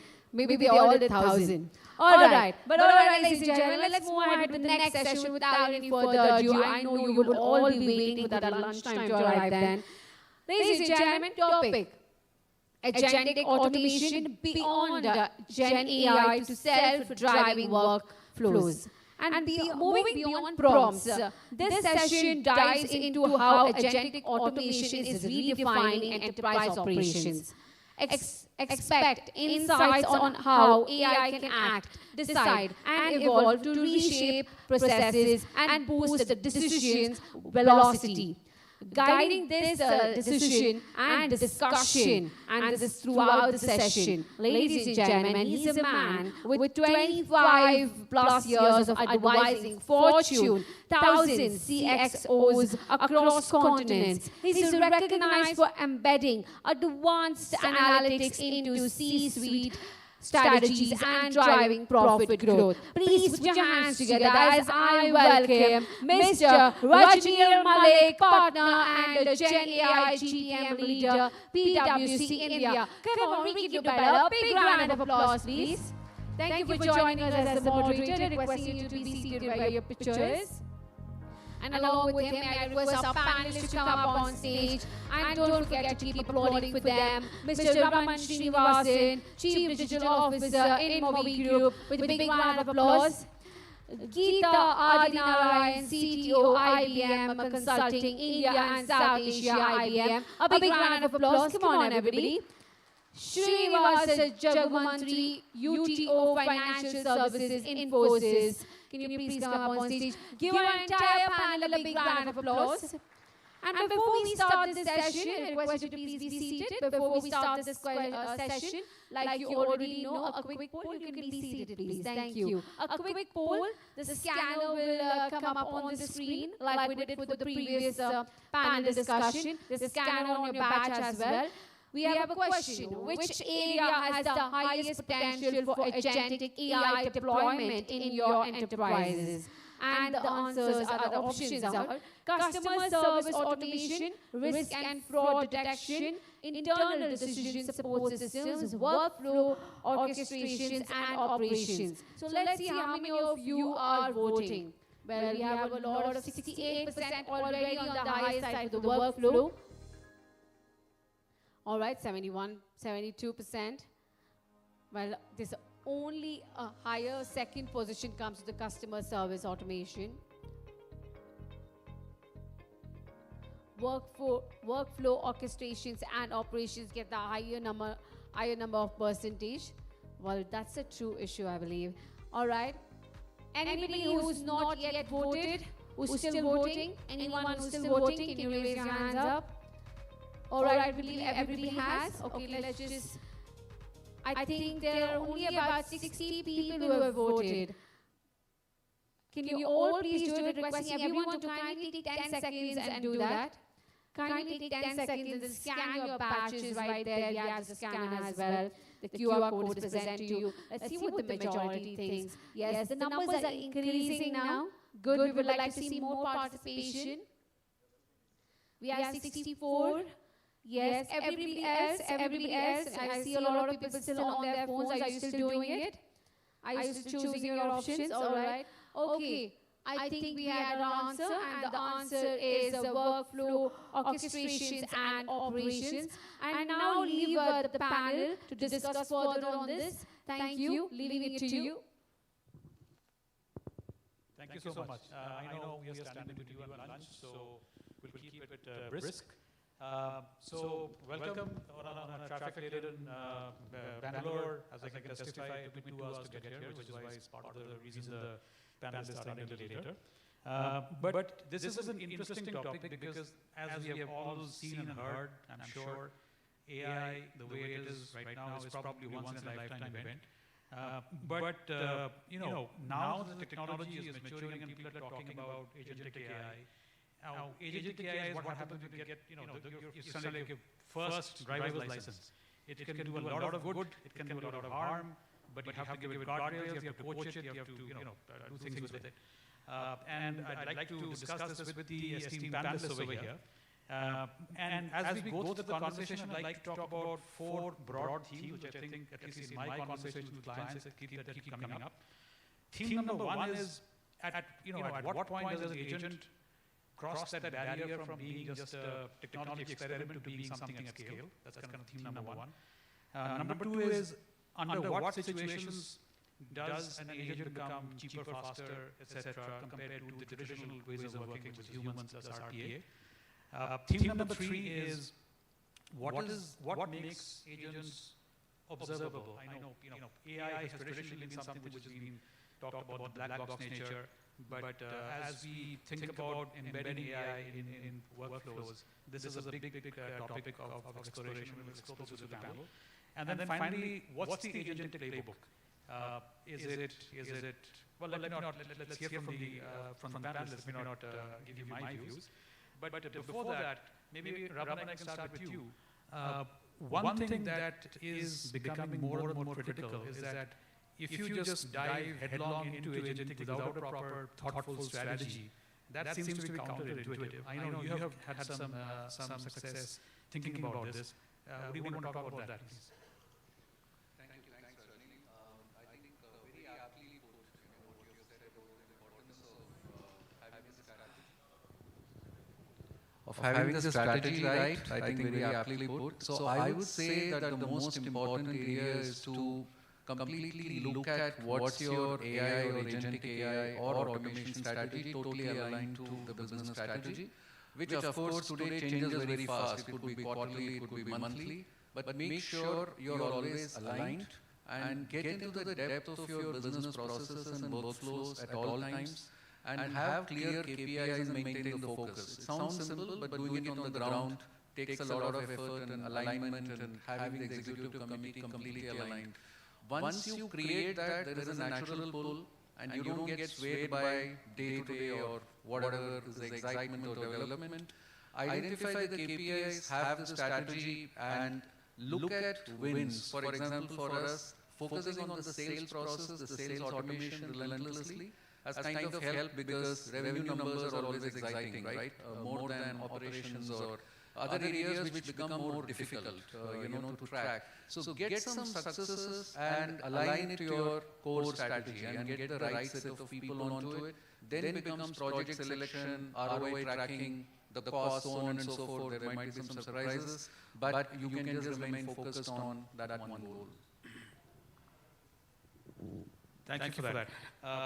So, on the topic of ROI, I know, Geeta, you had some thoughts about this.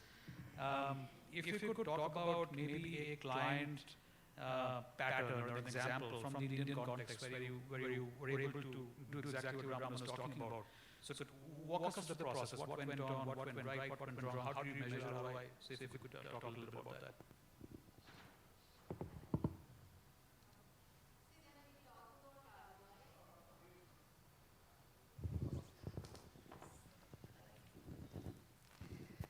So I think ROI, when we talk about it, right, let's take examples. All of us are engineers and many of us get day-to-day tasks. And when we get day-to-day tasks, it becomes a question of, if I use a particular technology or a tool, what is it I'm going to get out of it? Now the same question happens at an enterprise level also. And it varies. Everything is a dimension of time and space comes into picture. What works in western part of the country may not work in India. So I'll take an example. So let's say you're talking in an insurance industry where they're talking about a use case of, I want to do an Insta insurance policy issuance. And all of us know it's reality today, right? Some of you can go to any of the portals, get an insurance instantly. But let's look at what is the straight-through processing percentage. Is it happening for all the customers? Definitely not. What is the industry average? Who knows what is the industry average for insurance straight-through processing? It kind of ranges 40 to 60%, some here, some are there. What is the North Star? I want to go 100%. Will that North Star be possible? Possibly yes, but how much money you throw at it, right? Now, when you kind of break down that particular North Star or the intention into critical steps to make it happen, that's where the ROI becomes important. There are cases where people may say, I'm going to work in India region, and if it's about people and processes and AI, what is my return on investment? But the game that I've learned as I did this for multiple customers is it's not just about money. There is a lot in terms of customer satisfaction, turnaround time. More importantly, your competitive differentiator in the market because of which you will do it. So there are multiple dimensions and everything, I see it in two ways. Dimension of space and dimension of time. This is the only mic that's working. So maybe I'll stand and keep passing the mic. Is that working? Fantastic. So Srinivas, maybe for you, talk a little bit about, given what we just discussed, a proper agentic workflow that you have seen, which is, it's not just the agent is suggesting something and you have human in the loop, but maybe when you've gone the whole 9 yards, and walk us through the journey. So what worked, what checkpoints do you have in place, what did you feel, giving up control from human to non-human, if you walk us through these? Good news is, so far, for anything serious, that's not happened. Okay.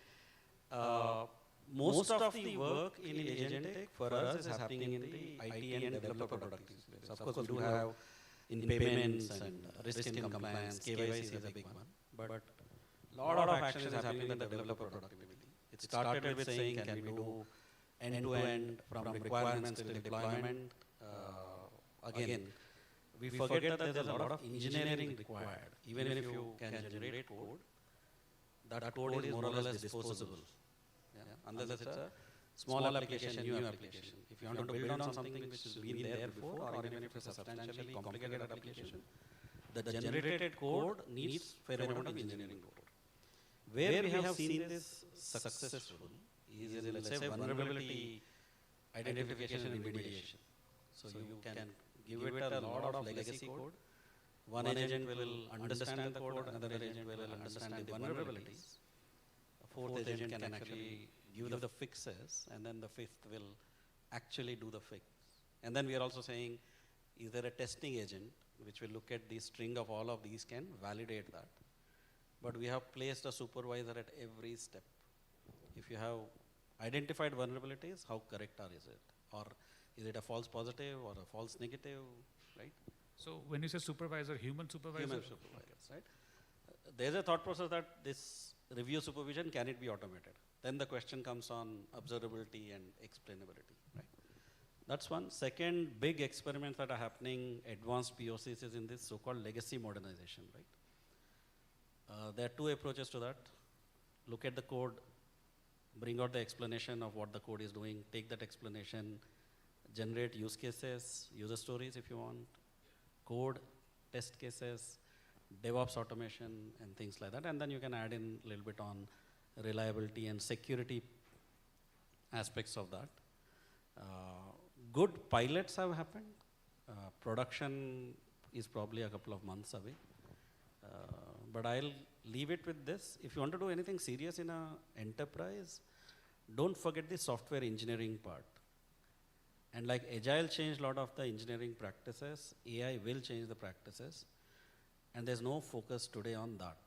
What engineering is required, for instance, what does the requirement mean? Should human do it? Should AI do it? How do I know it's done it well? And then run through the stack and see what happens. Okay, that's that. Just one question on that one. Are you also seeing it generate good quality brand new code? Because that's something I have not seen too many. It's fantastic at looking at existing code and, as you said, looking the reviews and how good is it in brand new code generation? It depends, right? So if you just think that by doing vibe coding and prompting, you'll get good quality code for serious applications. See, e-commerce like applications, I think it's a given. I have a catalog of products, I put in those PDFs, it can generate a whole website. Or let's say a doctor's appointment application. we could generate a doctor's appointment application with maybe a 3-page requirement in less than 3 hours. And it is fit for purpose. But then that particular application will not integrate with anything else in the hospital management system, right? Other day I was talking to one of our investment banking clients. They were saying now we have prompts running 3 pages long, okay? So I say, why do you want to write a prompt which is 3 pages long? Why don't you spend some time and write actually user stories for what you want to do and version control that, and then let the prompt read that either as a .md file or a RAG or whatever you want. Then what you'll have is a little bit of reliability and repeatability in this. Because unstructured prompt written will change with every version, but a well thought out structured document will not change. And that's what I meant when we had said we have to rethink on the engineering part. So if you follow these things, I think fairly reliable, robust code will come out. But it takes experienced people to do this. Geeta, I know you had a perspective. So I was just relating to this question. I had a task in hand this morning where I had to look at the time taken by a report, and not just for one day, for last 90 days. And I had to identify patterns of where it failed, when it failed, what it was doing. So being an engineer, my initial temptation was, Geeta, just go write some Python code, get the charts out. Then I said, Geeta, wait, you are going to talk about, you do talk about agentic AI, you do that work, give it to agent, let's see what it does. So my first attempt was, I had a template for Crew AI agentic code, pretty much all prompts. If you take Crew AI code and see all prompts. So I said, I'm just going to have 2 agents. One is the visualization agent, and the second one is the summarization agent. Then I said, ditch the summarization agent, just let the visualization agent work. So I told it, I was in a hurry, so the prompt or the role and the goal that I wrote was like 2-3 lines. Visualize it as time series, or give me all the visualization you find fit. And I ran the crew, right? Did it work the first shot? To my surprise, it did work. It gave me some of the charts. I looked at it, I said, this is good. I should have thought of this bar graph and pie chart also. And it gave me a time series chart. I said, no, this is not at all. No, I can't really consume it. Then I ran the crew again. Interestingly, the second time, the crew took the approach of writing the code to generate charts versus just giving me the PNG files, which is the output files. Then I went and looked at that Python program that the crew created for me. Interestingly, it was not using my data on my laptop. It had generated its own code, and it was giving me the plot. But I went and again did some co-piloting on top of it to hook in all the portions, and I had what I needed in 1 hour, right? So that kind of tells where we are in terms of cooking, what we need in terms of coding for the requirements, and with few trial and errors and few iterations, we can build whatever we want from the experience. So net it is getting there, but it still needs an expert to be in the loop. Be actually, in your case, very closely in the loop. But coming to Microsoft, Jaideep, you work a lot. I'm sure this is not the first time you're hearing this, and I'm hoping you'll say that there is a day in the near future when you don't need an expert in the loop.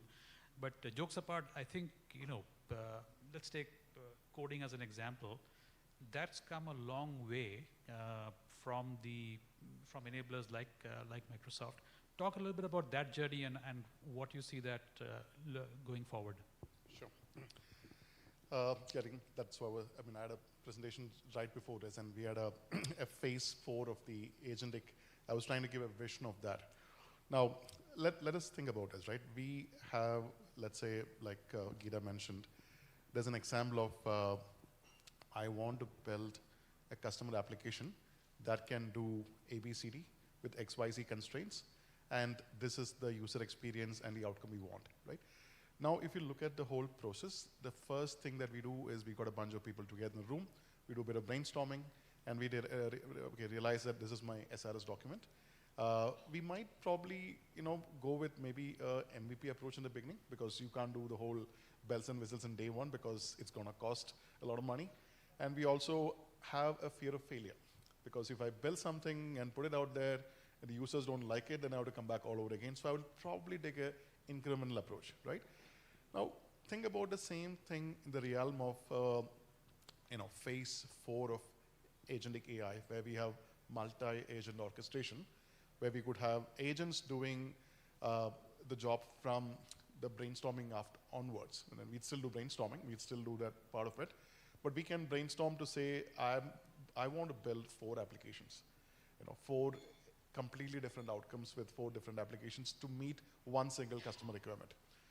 It doesn't cost me anything. Agent can build those 4. Agent can put that into production. And I can now look at real-time telemetry on all those 4 scenarios, get a bunch of customers for ABCD testing, and within a couple of days, we have a good idea on which of this works, right? So the hunch work and guesswork is getting out of the picture. Now, what stops us from doing this at infinite scale? Practically nothing, because the token cost is coming down. It's probably a fraction of what it was. Compute cost is anyway never anything. So the ability of the enterprise to kind of, I would say, push the envelope on doing something that was probably not feasible earlier is getting almost there, right? Maybe 12 to 16 months. Who would have thought that when I worked with the early part of AI, I would say one of the Indian SIs had a reward management system. It's a large SI, so it's a reward management for the field sales systems. They had about 800 SQL stored procedures for that, because if you're customer A, product service A, your comp is X. You have an accelerator if you do this in this quarter. You get something more if you do this on a new technology that you signed up with, let's say, a new business partner. So there was 600 different stored procedures. Now, this was a nightmare. They could not scale that application, and 90% of the time after the payroll is processed, some sales guy from America is going to call and say that I didn't get the money I thought I should be getting, right? And it's humongously challenging. Now, their first option was to dump it, build something completely new, go to Anaplan or some of these SaaS providers who can provide that comp management. It's expensive, by the way. Then they thought, I built it over the years, I don't have a documentation. Can I do a bit of a refactoring by putting an AI agent, see what comes out? Initial outcome was very bad. Less than 35% of the code was read or analyzed and documented because there were a lot of nested loops, there were a lot of hard numbers coded into it. But they spent they kept some time at it. Over a period of close to, I would say, 6 months, where a bunch of developers are working on it, they took it somewhere close to about 75%, because the model was getting trained, it was understanding what needs to be done. Now, imagine that being done at So sorry, 35 to 95? 75. Okay, 75. Okay. And over how much time? One developer, full-time at it, for almost 6 months. Because this was a side project, not an important thing. So they thought, okay, until we get the budgets, let's kind of put one guy. I mean, maybe not full-time, he'd probably do it sometime in the afternoon or morning. And we trained the guy, not an AI native engineer, somebody who was doing Java development, who kind of took a crash course on Coursera on how to fine-tune code. Pretty impressive if you look at it, right? So now imagine, that was GPT 3.5 Turbo. Now we have GPT 5. Imagine what it could do, right? So that's the pace at which we are, seeing the progress. No, thank you for that. That is impressive. So I'll come back to Raman, yourself, what you mentioned. Listening to this, there is also this tendency, going back to your point about strategy, that let's use AI for everything. Okay. Now, I come across examples where a very simple, even a simple machine, or Microsoft Excel will be perfect. But people are like, no, we have to check the AI box. So I know in sales automation, you've talked a little bit about that. So if you could dive into that and specifically talk about what steps you see closest to, is there a method to the madness? How should people think about, well, how do I prioritize? I have a workflow. I know, I can probably throw AI at everything, but is there a way in which I can stage gate it or prioritize it? What's your experience? Sure. So I think still not here. Sorry. So I would say if I take the example of sales automation and to the basic approach of how do I prioritize, which is so important. So I would say take an end-to-end view of the entire sales automation process as applicable to obviously your organization. We spent quite a few weeks doing that, right? And even discovered certain areas which we thought we knew, but actually we didn't know. And I would say start with literally the leads. You know, how do you create leads? How do you nurture them? How do you enrich them? How do you convert them? And right up to your own internal contracting process and order management process and of course fulfillment process, whatever those might be. And get into the depth of each of those. Of course, everyone would have a dozen workflows, you know, catering to this. And bucketize into, you know, what can simply be revamped and refixed, which is like a medium kind of effort. What do you need to completely, you know, reinvent end to end, right? What you need to really look at it. And sometimes when you get down on paper and you start developing, then you start realizing, right? So what is required here is a openness to accept, right? And that is where, call it change management, call it stakeholder alignment, all the softer things becomes important. And if they see the prize at the end, which is about revenue, which is all everyone is aligned to, so I would say that's the way to prioritize. You know, it could be different for different people, but for us, the lead conversion worked when we looked at the entire thing, the effort versus the result, the impact, and we were largely on track. Of course, we had some wrong estimations about effort in some cases. So overall, it was net positive, right? I think that, so we virtually had a ROI, BU kind of mentality. Is it a profitable venture in 3 months, 6 months? And then you go ahead and spend and, you know, make the pilot to production migration very fast, okay? Instead of just hanging on for some time, right? And kill things which don't take up, right? And when Right. So when we look at, let us say I have 5 pilots running even after 3-4 months, there are some matrices. Let's say in this case, what is the kind of conversion I'm getting? What is the kind of enrichment I'm getting? Is it helping? Take some feedback. And once you look at it, it's a fairly straightforward process, right? And then we keep moving, right? And this is about, let's say, sales process. We did the same in service side, operations side, and literally a stack ranking, right? And we tried others versus the resources we put on it. And after a point, it becomes self-fulfilling. It is just getting into the habit and the stride, you know, and being at it. Yeah. Fantastic. I think you spoke about fear of failure. What Raman, you are referring to is the fear of being first. And what you're essentially saying is that playbook is look at the KPIs, look at the whatever you decided to be, well, this is where we should be in 3 months, 6 months, etc. And if they're all showing green, then you do take the leap of faith. Don't keep waiting for, you know, analysis paralysis, which is very, very interesting. Geeta, you work with a variety of leaders, variety of industries. I want to come back to the observability point. Do you think it is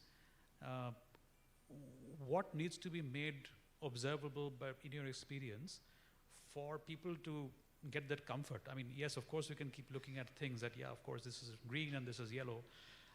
But do you also, especially in regulated sectors, do you see certain metrics, certain KPIs being the importance of being observability or audit trail, having all that is more important than others? How would you advise?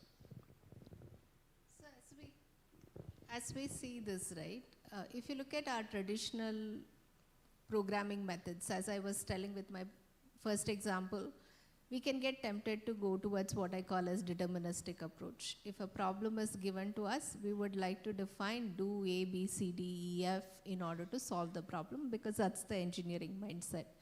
Now with agents coming in, that is changing to a goal-driven approach, which means just tell me what the agent should do and leave it there. Agent will figure it out. Now how will the agent figure this out? It is going to LLM or LRM and saying, you know, I have this problem in hand, tell me how I solve it. Now, what is the output? The output can be in any number of combinations. Can you control it? To what extent you control it, and therefore what you monitor becomes very, very essential. In a traditional deterministic approach, you have specified inputs, therefore specified outputs, and a validation that is happening to it. In a non-deterministic approach, also we try to do the same thing, where you throw some examples of input-output and see if it is validated. But what becomes important is, what is its ability to explain how it came to a particular list of tasks or how it broke down a particular goal into tasks. And can you validate that approach? Because more often, what is your control point? Your control point is pretty much LLM, but how much can you control it? The controllability is also fairly small because you can augment it with more knowledge. You can kind of, refine or retune and kind of make it work. But that's where the non-deterministic part takes over in terms of observability. So the key is how close it's going to the role and the goal that you are asking it to do, and how well it is handling your long tail problem for you are addressing it. Now, is there one tool and technology that can do it today? No. Are there approaches to do it? Yes. Now that becomes multiple experimentation you do to see how it works, and then you go from there. Very same. Srinivas, so if you mentioned that most of the applications are still in the lab POC pilot phase. If you were to step back from everything, and I'm sure all of us are seeing lots and lots of activity, even, this year it's picked up probably orders of magnitude even more. If you had to step back, what, in your opinion, are the biggest blockers that are holding this back? What would need to change? Is it token cost? Is it people not being comfortable with ROI? Why is it still POC? See, cost and ROI is certainly one big factor. Especially now, a lot of it is also coming as a subsidy. You can say there are tokens are cheap, but if you actually look at the unit economics, somebody else is paying for that, right? And there's a thinking sooner or later that cost will get transferred to us. Okay. Second is, of course, availability of talent, I would say. It requires experts who understand AI to use it. They don't need to know AI. They can learn it, or you need to pair an expert with somebody who understands AI and do it. A lot of failures we see because somebody is just trying, hacking, giving up, or getting wrong results and all. Okay. Third is, I think, we are using this AI as a add-on productivity thinking. So far, we haven't thought in a more fundamental way, right?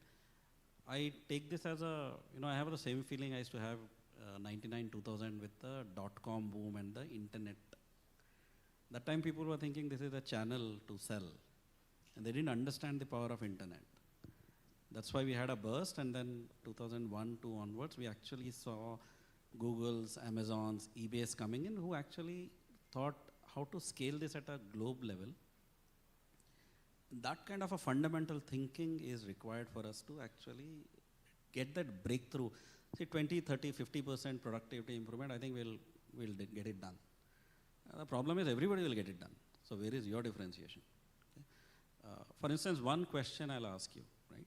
Do we need the whole of this IT setup of a programming language, a compiler, an architecture, a Spring framework, .NET framework, database, right? Finally, what we are doing, we're taking requirements and putting it in a machine which is generating an application. Today, an LLM is saying, I can do that for you. Of course, observability, explainability is a problem, but say somehow or other we tackle that. Can we prompt, and from natural language, can we go to machine language directly? And let's assume that's a situation, right? Then what is important? Is code important or the prompt important? So now you come to a situation where you have disposable code. That means I can generate that code, use it once, and next time I want to run the application for a different user in a very personalized way, I can tweak my prompt and get it done. Or I can give the control to the user and get it done. And this actually takes advantage of power of AI. Of course, behind the scenes, we have to make it secure, correct, trustworthy and all that. And I'm assuming that will happen. But this kind of a thinking will go. Another instance is, let's say I want to develop a community bank. So 1,000 people living in an apartment complex, can they create their own bank? Can an LLM have? Maybe with a larger bank giving some guarantees. Possible. Malaysia actually launched a fully AI bank, or they will They declared and they said they will launch it in September mid. It has no headquarters. It's a bunch of people who has built an custom LLM. Account opening in 1 minute, credit decisioning in 2 minutes. And of course, it's a restricted, like a lot of the digital banks, it has the same restrictions. But they're saying operational cost is 1/20th of the normal bank. Okay. So some of this fundamental thinking is also lacking, and I think it'll come. Yeah. I mean, India is a country of very, very fast followers. And I can share that, in some client conversations, they're actually saying, if you think about to your point, tech stack, I will need the database, no question. That will stay. But everything else beyond that, I mean, if I have database here and visualization there, everything else is, why do I need it? Because at the end of the day, it is all code, right?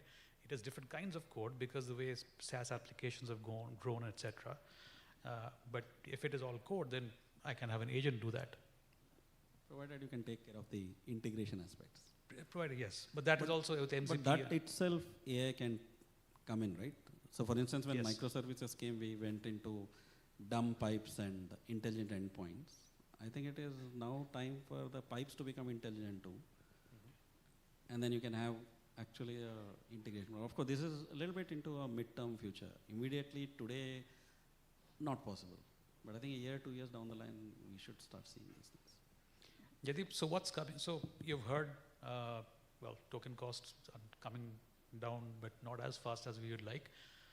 But talk a little bit about, one thing people fear a lot is, well, if I give my data to an AI, it is going to be used for training, etc. So I'm using that as an example. But talk about, the fear that people have in using AI. It is beyond just the obvious stated things. There is more. And I know behind the scenes, you guys and your peers are doing a lot to for safe.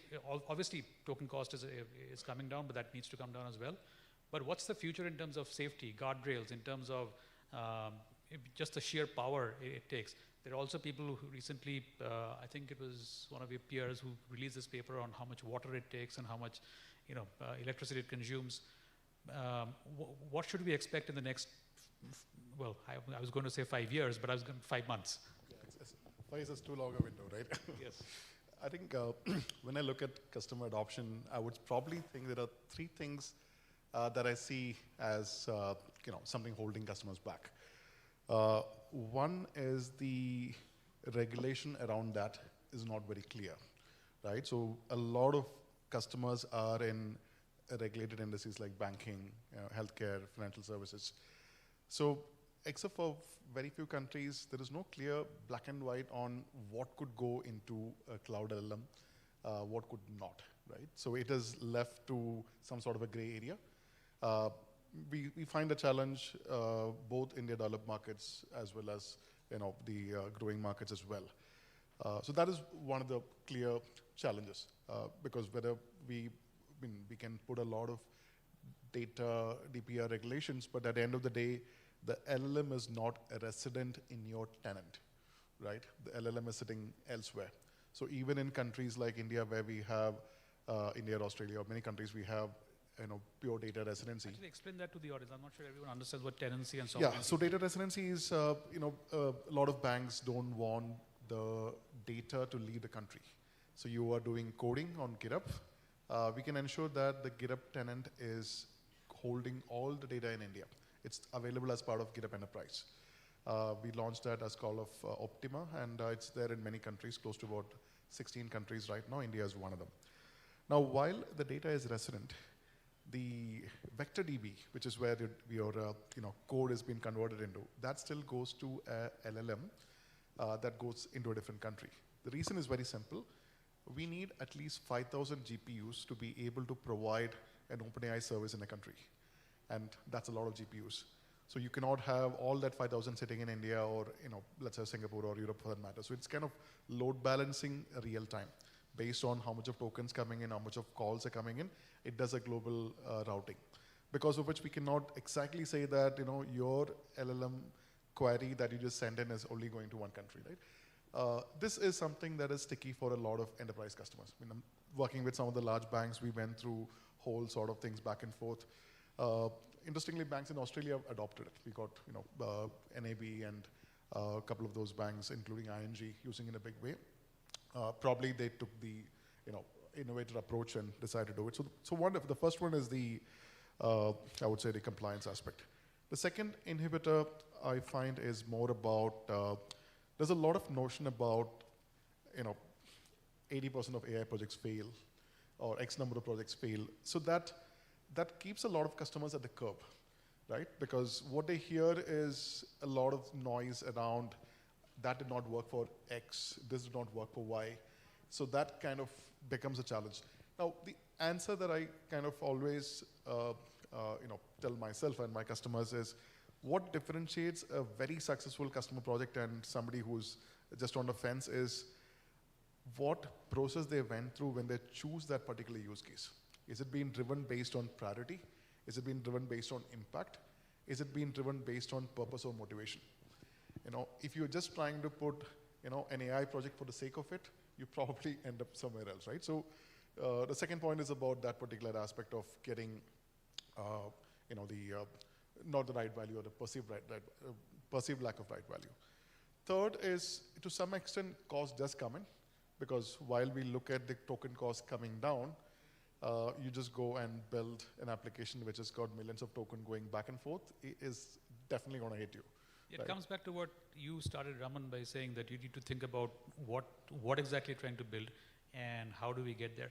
We have a couple of minutes before we wrap up.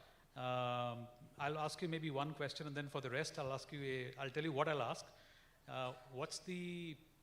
What is one thing that you will automate agents, I don't know, by Diwali or something, with no human intervention? Think about that, but for you, I have a slightly different question. Upskilling and newly defined roles, or roles that are getting redundant. What's your take on that? What should people be thinking about? Somebody who's just graduating from college, how should people think about those areas?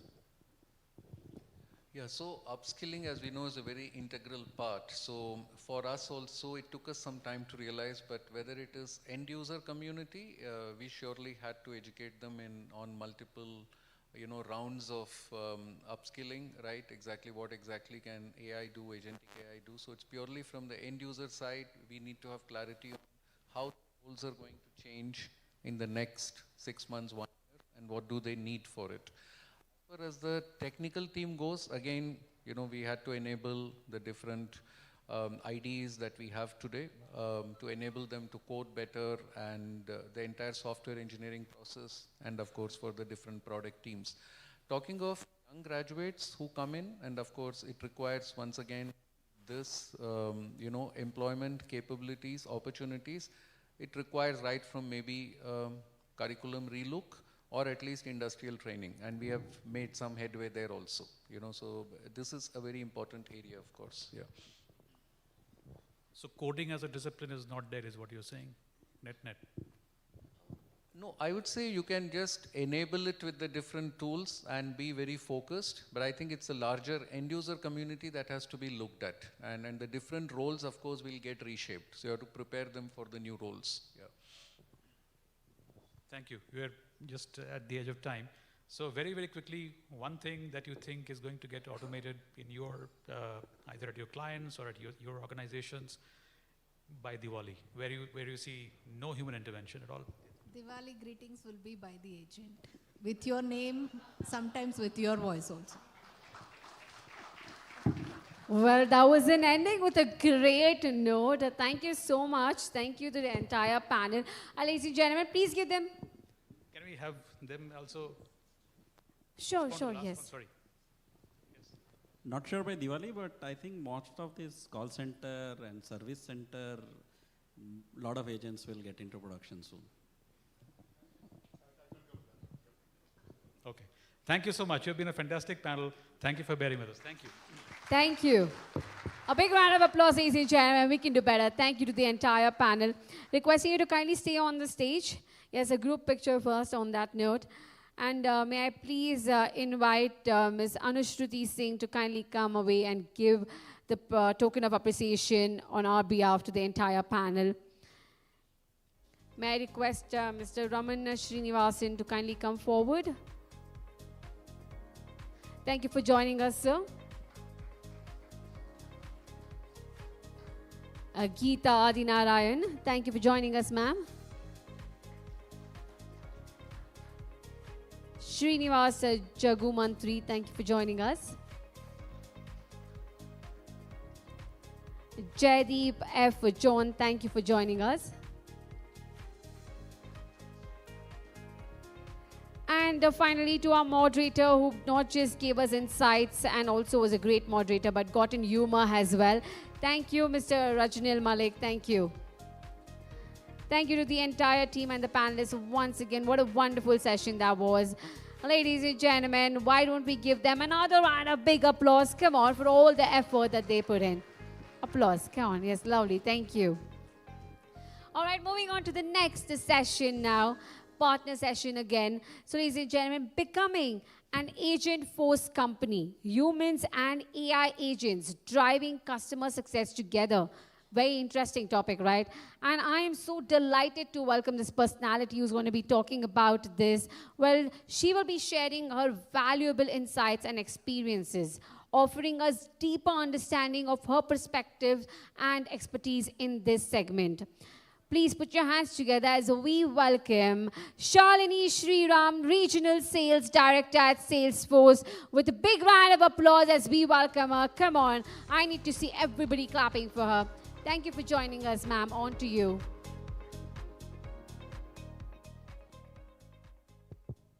Okay, thank you. Thank you, everyone. So I'm Shalini, and I'm from Salesforce. Maybe I can answer Rajnil's question. You wanted to know what can be done by Diwali? I can tell you a story where something has been done by Diwali, okay? All right, great. So today we're here to talk about how you can become an agent force company. Agent force is our agentic AI solution from Salesforce. And basically it's not really taking out all the humans, but trying to see what humans can do with agents and how we can do it faster, better, and maybe with a lot more efficiency, right? Agentic AI is not a buzzword anymore, and we all know that. As it's famously said, it could be your next hire, it could be your teammate, and hopefully not, but it could be our boss someday, right? We also feel that with agentic AI, either you're on the bandwagon, you're leading the wave, or you're trying to catch up. But you can definitely not ignore AI or agentic AI anymore. And that also means if you're not doing it, somebody else certainly is, right? So we can choose what we want to do with agentic AI today. So now that we're talking about agentic AI, I also want to see what we can talk to you about Salesforce and our investments in agentic AI and how you could take it into your own organizations. Who's moving the slides? Sorry.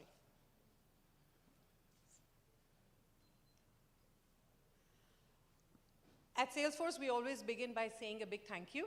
Thank you to everybody from the community, the partners, our customers, our team members, anybody who's actually made a contribution towards Salesforce and where we are today. Okay? These are our values, our North Star. These guide us. And this is so much more important today in the AI generation. Why? Because we focus on trust.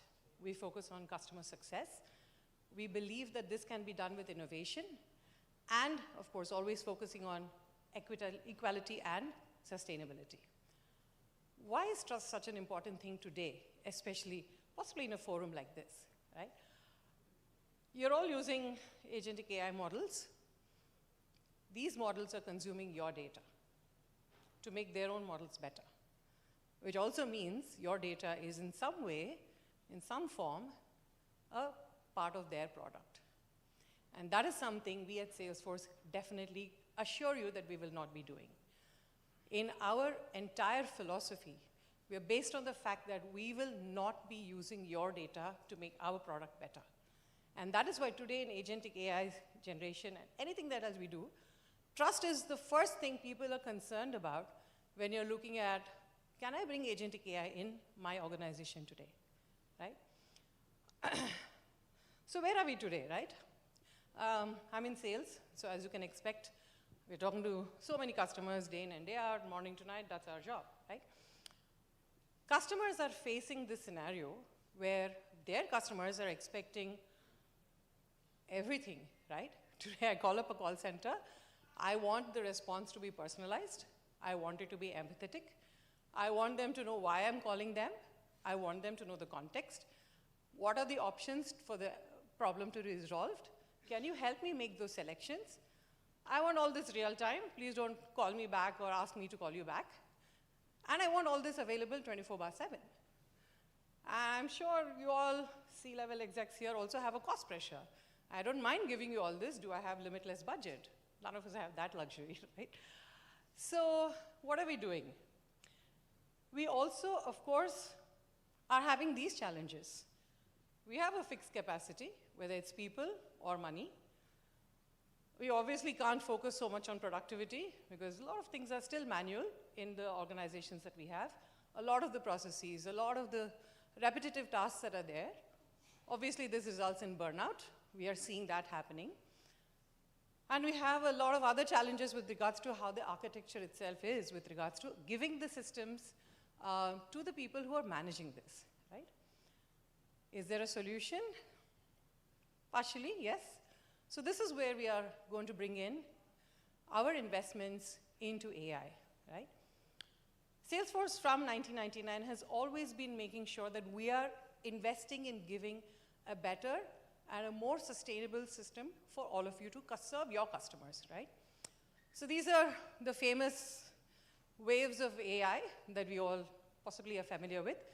And I just want to take a quick minute to tell you what we have done as investments in these AI technologies as we have seen these waves come by, mature, and move to the next one, right?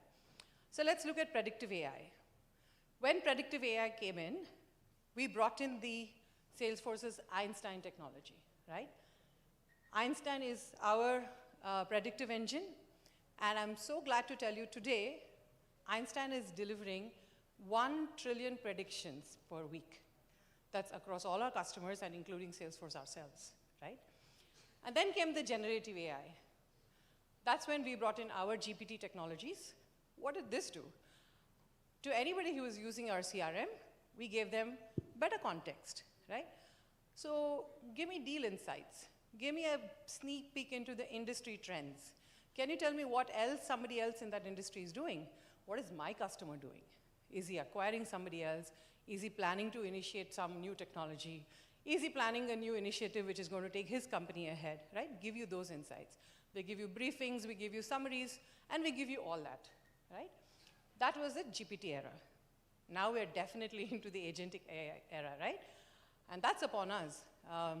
Like I said, either you're with it or you're not with it, right? So what are we going to do about the agentic era? So Salesforce is investing heavily into the agentic AI, which is our agent force. Basically, if you actually look at it, you will have agents who are talking to customers. And these agents are not mere chatbots. What these agents will do is they will bring in the context. More importantly, they will take actions and complete the problem. If there is a solution that has to be given to the customer, it just does not just give information to the customer, it finishes the task, whatever has to be completed. And that's the big difference that we are seeing with agentic AI, right? Eventually, of course, we'll all move to this artificial general intelligence, which is AGI. So what is that? We're expecting these autonomous agents to not just predict the problems that are going to come by. We want them to plan for it. We want them to reason how they're going to solve the problem, and eventually solve the problems just the way we are going to solve them. So these waves are there, and these waves come, and these waves go. But one thing which is very firm in our belief as Salesforce is that we truly believe AI is going to be the way of the future, which means we are investing very heavily in how we can bring AI, not just to our CRM, but all the other products that we have in our stable to make sure they're delivering amazing business outcomes for our customers. I want to ask, if anybody can just bring up, what is the big concern that we have with AI investments today? I heard a couple of them talk earlier, but if anybody can tell, what is the big concern we have with AI investments? Yeah.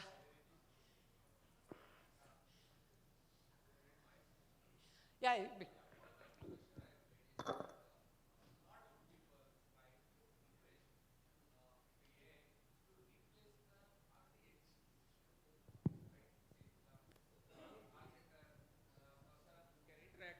Now we are trying to replace him with a chartboard. Okay?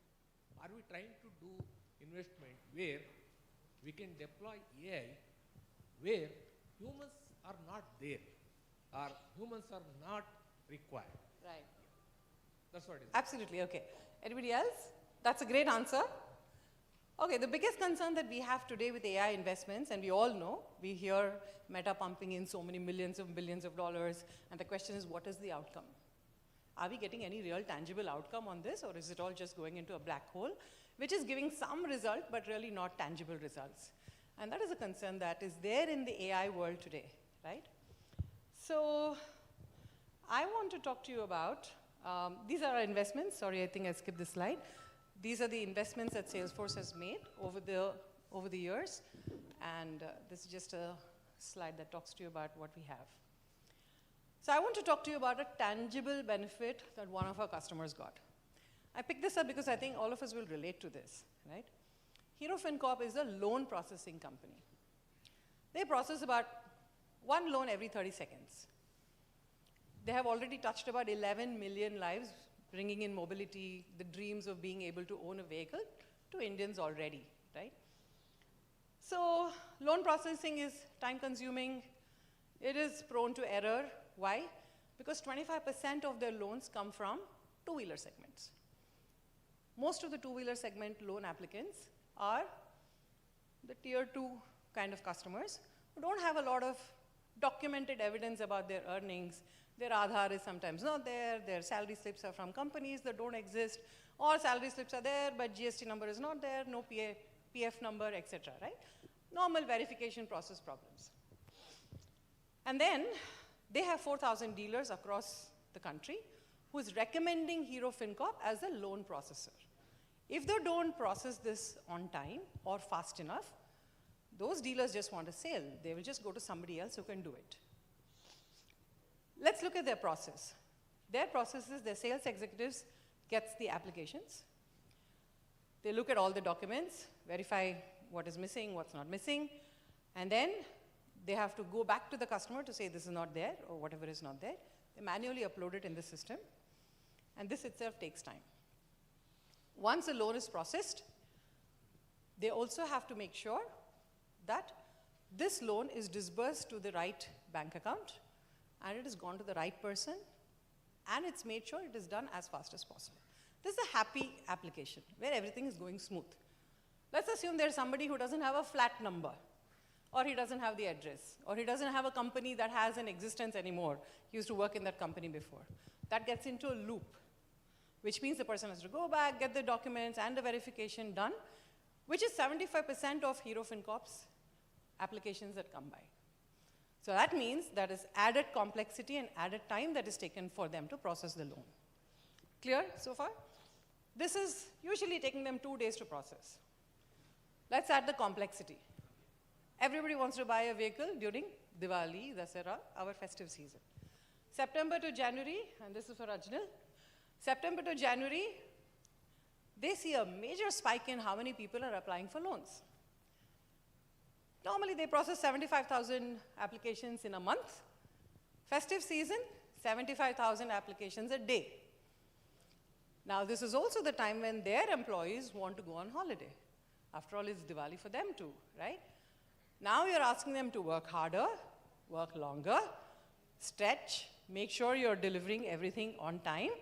Dealers have to be given everything accurately and faster. What is the opportunity? 1, you have to protect your own business. 2, you have to make sure you manage the spike in your business, which is very important. It's the biggest part of my year, right? And 3, you have to make sure your dealer doesn't go to the competition. It's a problem. You see the problem? And during Diwali, the processing time from 2 days becomes 12 days because of the backlog. Hero wanted to address this problem. They saw an opportunity and they wanted to address this problem. How do you do it? So we looked at MuleSoft. MuleSoft basically has an intelligent document processing system, extracts all the data very quickly. Unstructured, structured data doesn't matter. What it also does is, it basically takes all of them and it makes sure doesn't matter what kind of document it is, written, handwritten, printed, etc. Then it is able to tell the dealers who are there already within a few minutes, I have organized it, I have processed it, and this is ready, except there are these 2 pieces that are missing. So with Agentforce, which is our agentic AI, within a few minutes, while the customer is still in the showroom, it tells them your Aadhaar card is not clear. Can you give me an alternate one? I don't see this salary slip. Can you get me the phone number of the company you're working with? And this is going to the salespeople in a conversational format using NLP. And it also tells them, Hero has an 80% cutoff.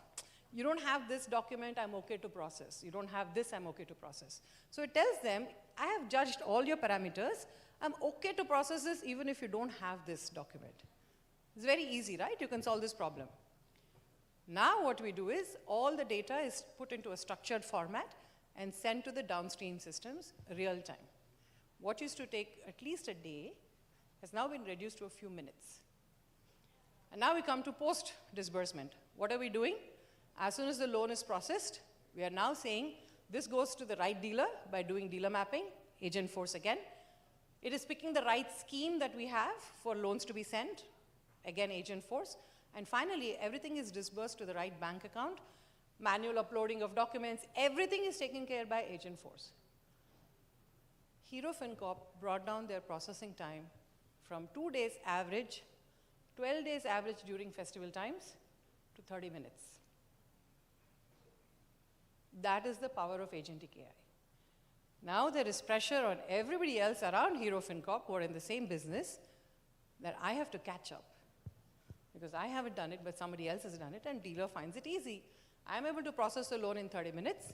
I will go with this guy to process my loans. So that, in a nutshell, is the power of agentic AI and what it can do in an organization. Yeah? So we talked about Agentforce and what it can do. So what is Agentforce? This is our heavy investment. You must all have heard about Agentforce by now. Our CEO, Mark Benioff, talks a lot about Agentforce, like we all do, right? It's a digital labor which is limitless. Today, that is the ask of the hour, right? We all don't want agents that are just chatting. We want agents that can take action. We want agents that are able to complement our workforce. Sir, you brought up the right point, right? We don't want to replace the human beings. We want to help them with repetitive tasks. What is unintelligent? What is not requiring a human brain? Something where you're just looking at something and you're just typing it into the system can be done by something else. Why don't you look at the complex cases, right? And that is what the power of Agentforce is, right? 3 key differences between AI solutions from other companies and what we have, right? Like I already told you, agents basically are collaborating. They're collaborating with multiple touch points, multiple systems. What this is built on is it is built on metadata, which means it is able to pull all the rich context that is needed for you to make that decision, not just you as a human being, even maybe as an agent. The other thing is you can install Agentforce on any application that your team already has. You don't need a new application. You don't need a brand new way of working. You already have whatever works for you, your sales process, your marketing, your service, anything that is already there, you can bring in Agentforce in that same application without trying to build something new. And that's the power of Agentforce, right? What it also means is you're giving Agentforce the power of connecting multiple systems which are disconnected today. And that is another big challenge that we see when we're speaking with CIOs and CXOs all the time, that their data is in multiple different sources, and their people have to go to multiple systems to get that information. Today, Agentforce is able to do all that seamlessly and give it to the person, the human person, saying this is available. Why don't you talk to the person so that there is a human element to talking, right? So that is Agentforce. And basically this is huge because some of the outcomes that we're seeing across every industry globally is fantastic, and I'll cover a little bit about some use cases that we have seen, right? This is the part which is critical if you're going agent. How many of you here are building agents or using agents? You are? Oh, quite a few. That's interesting. Okay. So you'll all relate to this, right? The way an agent talks to a system, this is standard. It's becoming the standardized protocol, right? We have MCP from Anthropic. This MCP is where we give you a MuleSoft connector. Basically, if you have an agent, you want it to talk to any of your systems, we're allowing you to use a MuleSoft MCP, okay? Now, basically, we're giving you the power to connect any agent to any system that you want, and any existing API that you already have can very seamlessly become a dynamic server for your agents to consume. So it's a very, very, very powerful thing because we came up with this, I think, straight 2-3 months once Anthropic launched its MCP. Okay? This is the model context protocol, by the way. But when we are doing this, right, we're also making sure that it has the ability to pull the context, it is very scalable, and you're able to do all of this with a high level of security. So what is the challenge? Agents are there, and we are able to do this work. There are some challenges with regards to agents. As organizations are adopting more and more agentic AI, they're seeing even agents have a ceiling limit. They can't do everything that you're asking it to do. For example, think about an agent and you're asking it to have 30, 40 functions, right? And now it has to take 30, 40 functions. It's coordinating between different departments and so many teams. It's a nightmare. That will also break, right? An agent will also have a downgraded performance. It will have maybe a hallucination in its responses as well, right? So that's a technical limitation that we have. Now let's talk about how it is architected. Do we really want to have a single super agent that is now going to say, I'm going to do everything? That's simply not scalable, right? It's not scalable, it is not long-term, and we are looking at what can be replaced, right? And finally, the angle of security. We do want to make sure that security is a prime concern. You have a customer-facing agent that has access to your entire customer data. That's, again, something that is not a very good idea. So now we're talking about what's the way forward. We're now saying, sorry, just had to go back. Agent-to-agent support. You want to have 2 agents, but you want to make them talk. Then there is A2A support, which is now the standard protocol for any agent to collaborate with another agent. And this is why it becomes secure, it becomes scalable, and it is something that you can take forward to have as many agents as you want. Sorry, one question. How many of you have multiple agents already? Yeah, so you will understand where we are, right? Okay, this is Tableau. This is our other product, and this is again something where we have invested very heavily to make sure that the analytics that you're getting is data-driven, again with context, and it's really no longer a luxury now. Most of our business leaders are saying, we want data and the context to come in an analyzed form for me to consume and take decisions based on the data. So we really can't say, I have a Tableau platform that's just giving me a dashboard. We're now saying, what can you give in addition to it? And this is the requirement of the day, right? So we have Tableau Next, which is our platform for AI, okay? Many of you might be using Tableau already. Tableau Next basically makes sure humans are made more efficient, agents are enriched, and that is the way forward for Tableau. These are some of the use cases that we have, and I won't get into that. I can see Madam is already here trying to shoo me away from the stage. Lastly, Slack, right? Many of you know how Slack operates, right? We all know how Slack is the OS, if you ask me, for data, for applications, for agents, for teams to collaborate. What we have done is we've made Slack also enabled with AI. And what that simply means is when you want to have a conversational experience, you're searching for something, you're looking for a data, you want Slack to take an action, that is again done using AI and NLP. Finally, we've introduced something called as Slack for Salesforce, which is called Salesforce Channels. Any of you who have Slack and Salesforce, a very interesting feature. You have Slack, there's a team that's talking about some customer, and we're saying, hey, I think this customer is already a very frequent buyer, etc. Slack will immediately pull the data up from Salesforce, and it tells you these are the 5 orders that the customer has placed in the last 1 year. So it's giving you the context for your discussions based on what is being discussed in the forum. Now, whatever is being discussed here is also pushed to Salesforce so that you have a single unified view of what Slack and Salesforce are giving about your customer, right? So a lot of such innovations that are happening with Slack, and like I said, you're able to turn this in Salesforce Insights as well. Okay, lastly, what is our vision for agentic AI, right?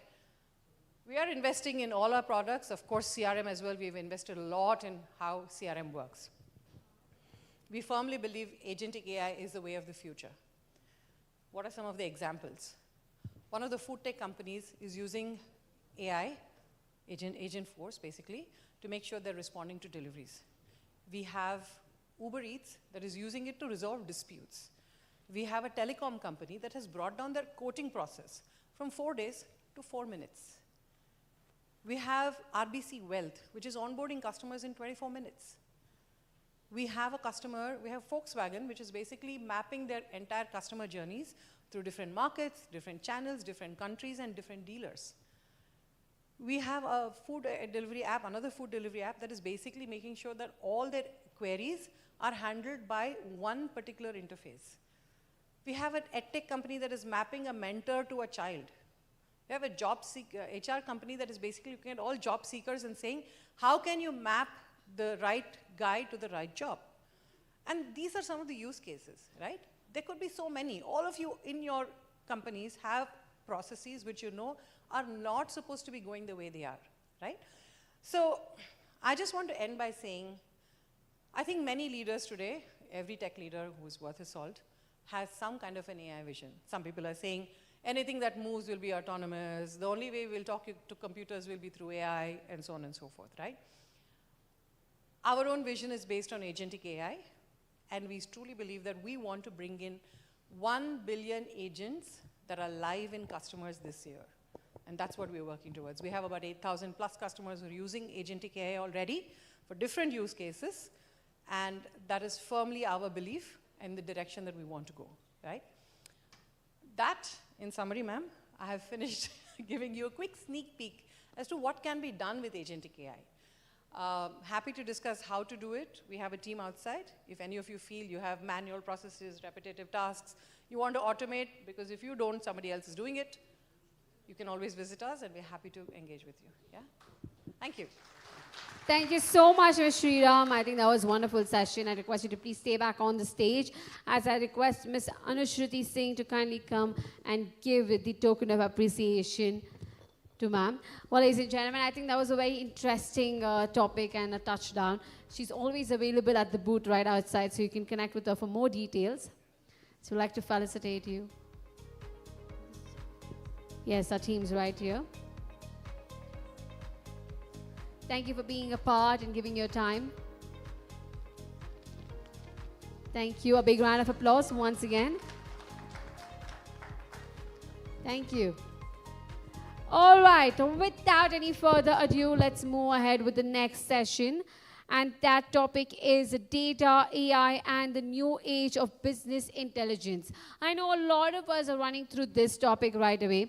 So for moderating this session, we have somebody who brings deep expertise in digital transformation, AI-driven strategies, and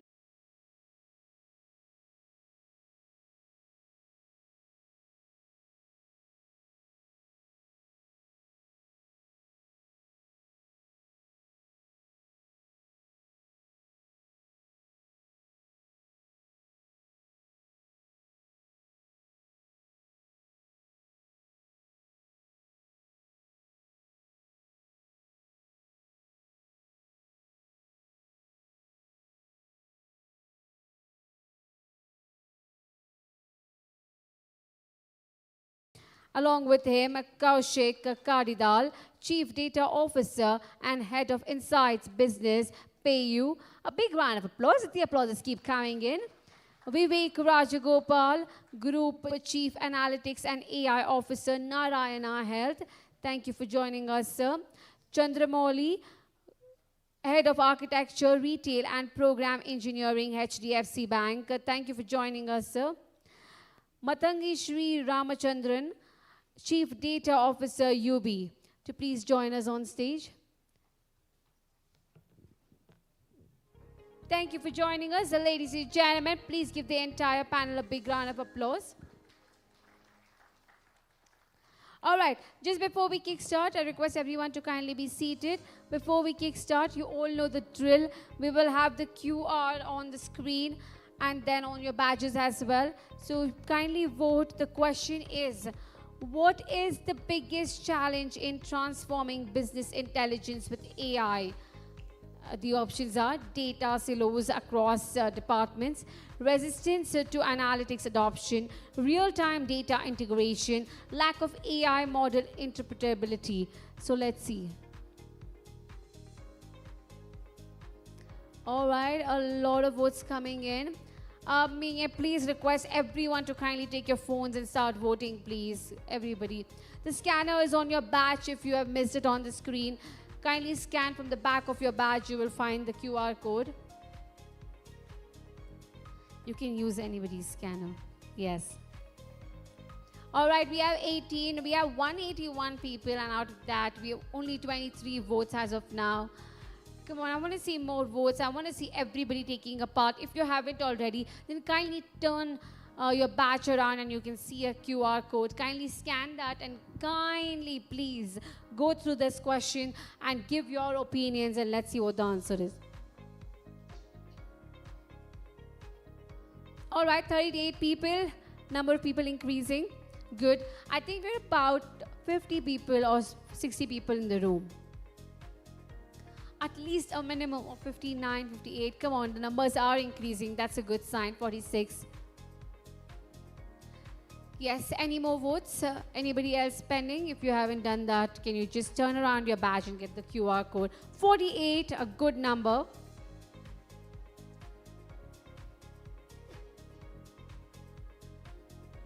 $49.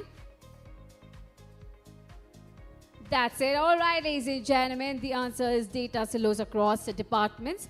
I'll leave it to the panel now. Thank you so much. I'll leave it to you, ma'am. While just before we kickstart that, may I request people to please come forward and be seated. It would encourage all our moderator and the panelists. So kindly come forward and be seated. Thank you.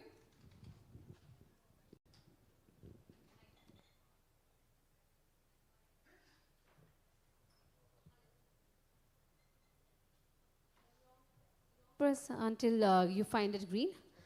Yes. Can somebody please help ma'am with the mic? Hello? Yeah? Okay. Thanks, everyone. I do understand we are coming between you and the lunch.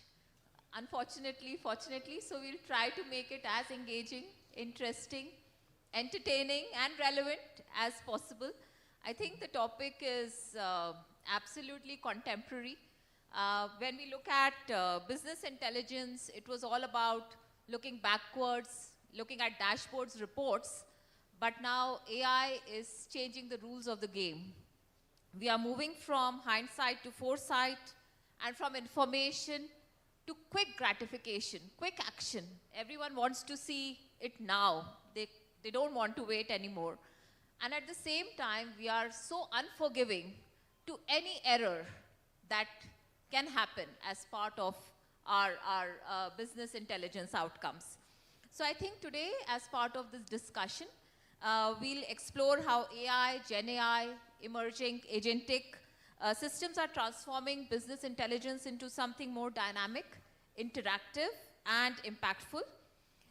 We'll talk about what it means when insights are generated on the fly. We'll talk about the challenges, trust, governance, errors that happen, which is on top of our minds with our esteemed panelists.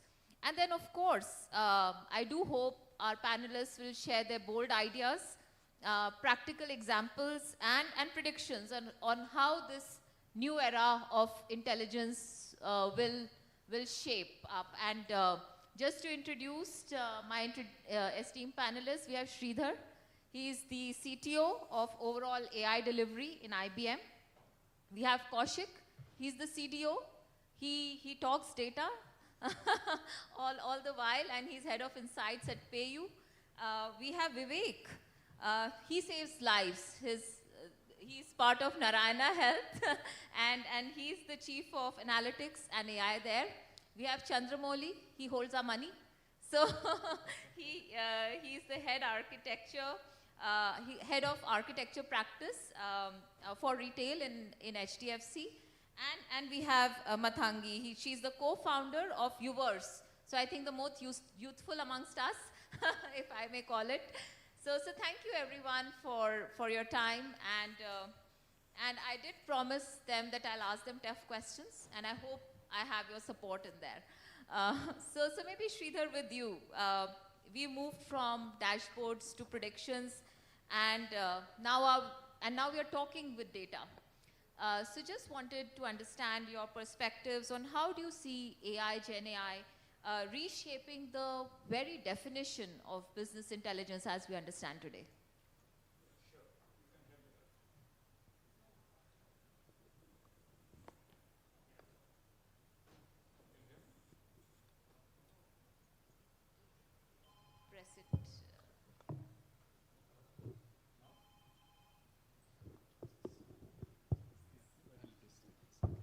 Okay, let me actually start with an example, right? I think that would actually set the context. I think we are working with a global CPG company where over the years, they have built a lot of reporting using Tableau, BI reports, or whatever it is, right? They have like 27 reports that have been built over the last 7 to 8 years.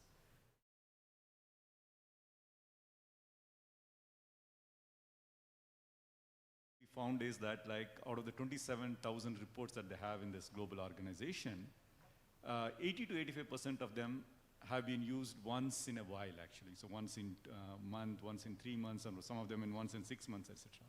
So they were looking at a vision, like say, how do we transform this with the use of Gen AI and agentic AI? So we have embarked on that exercise where we said, like, instead of 27,000 reports that we have, which are like static in nature, we want to actually transform it into 30 to 40 templates, actually. What I call it as 30 to 40 templates.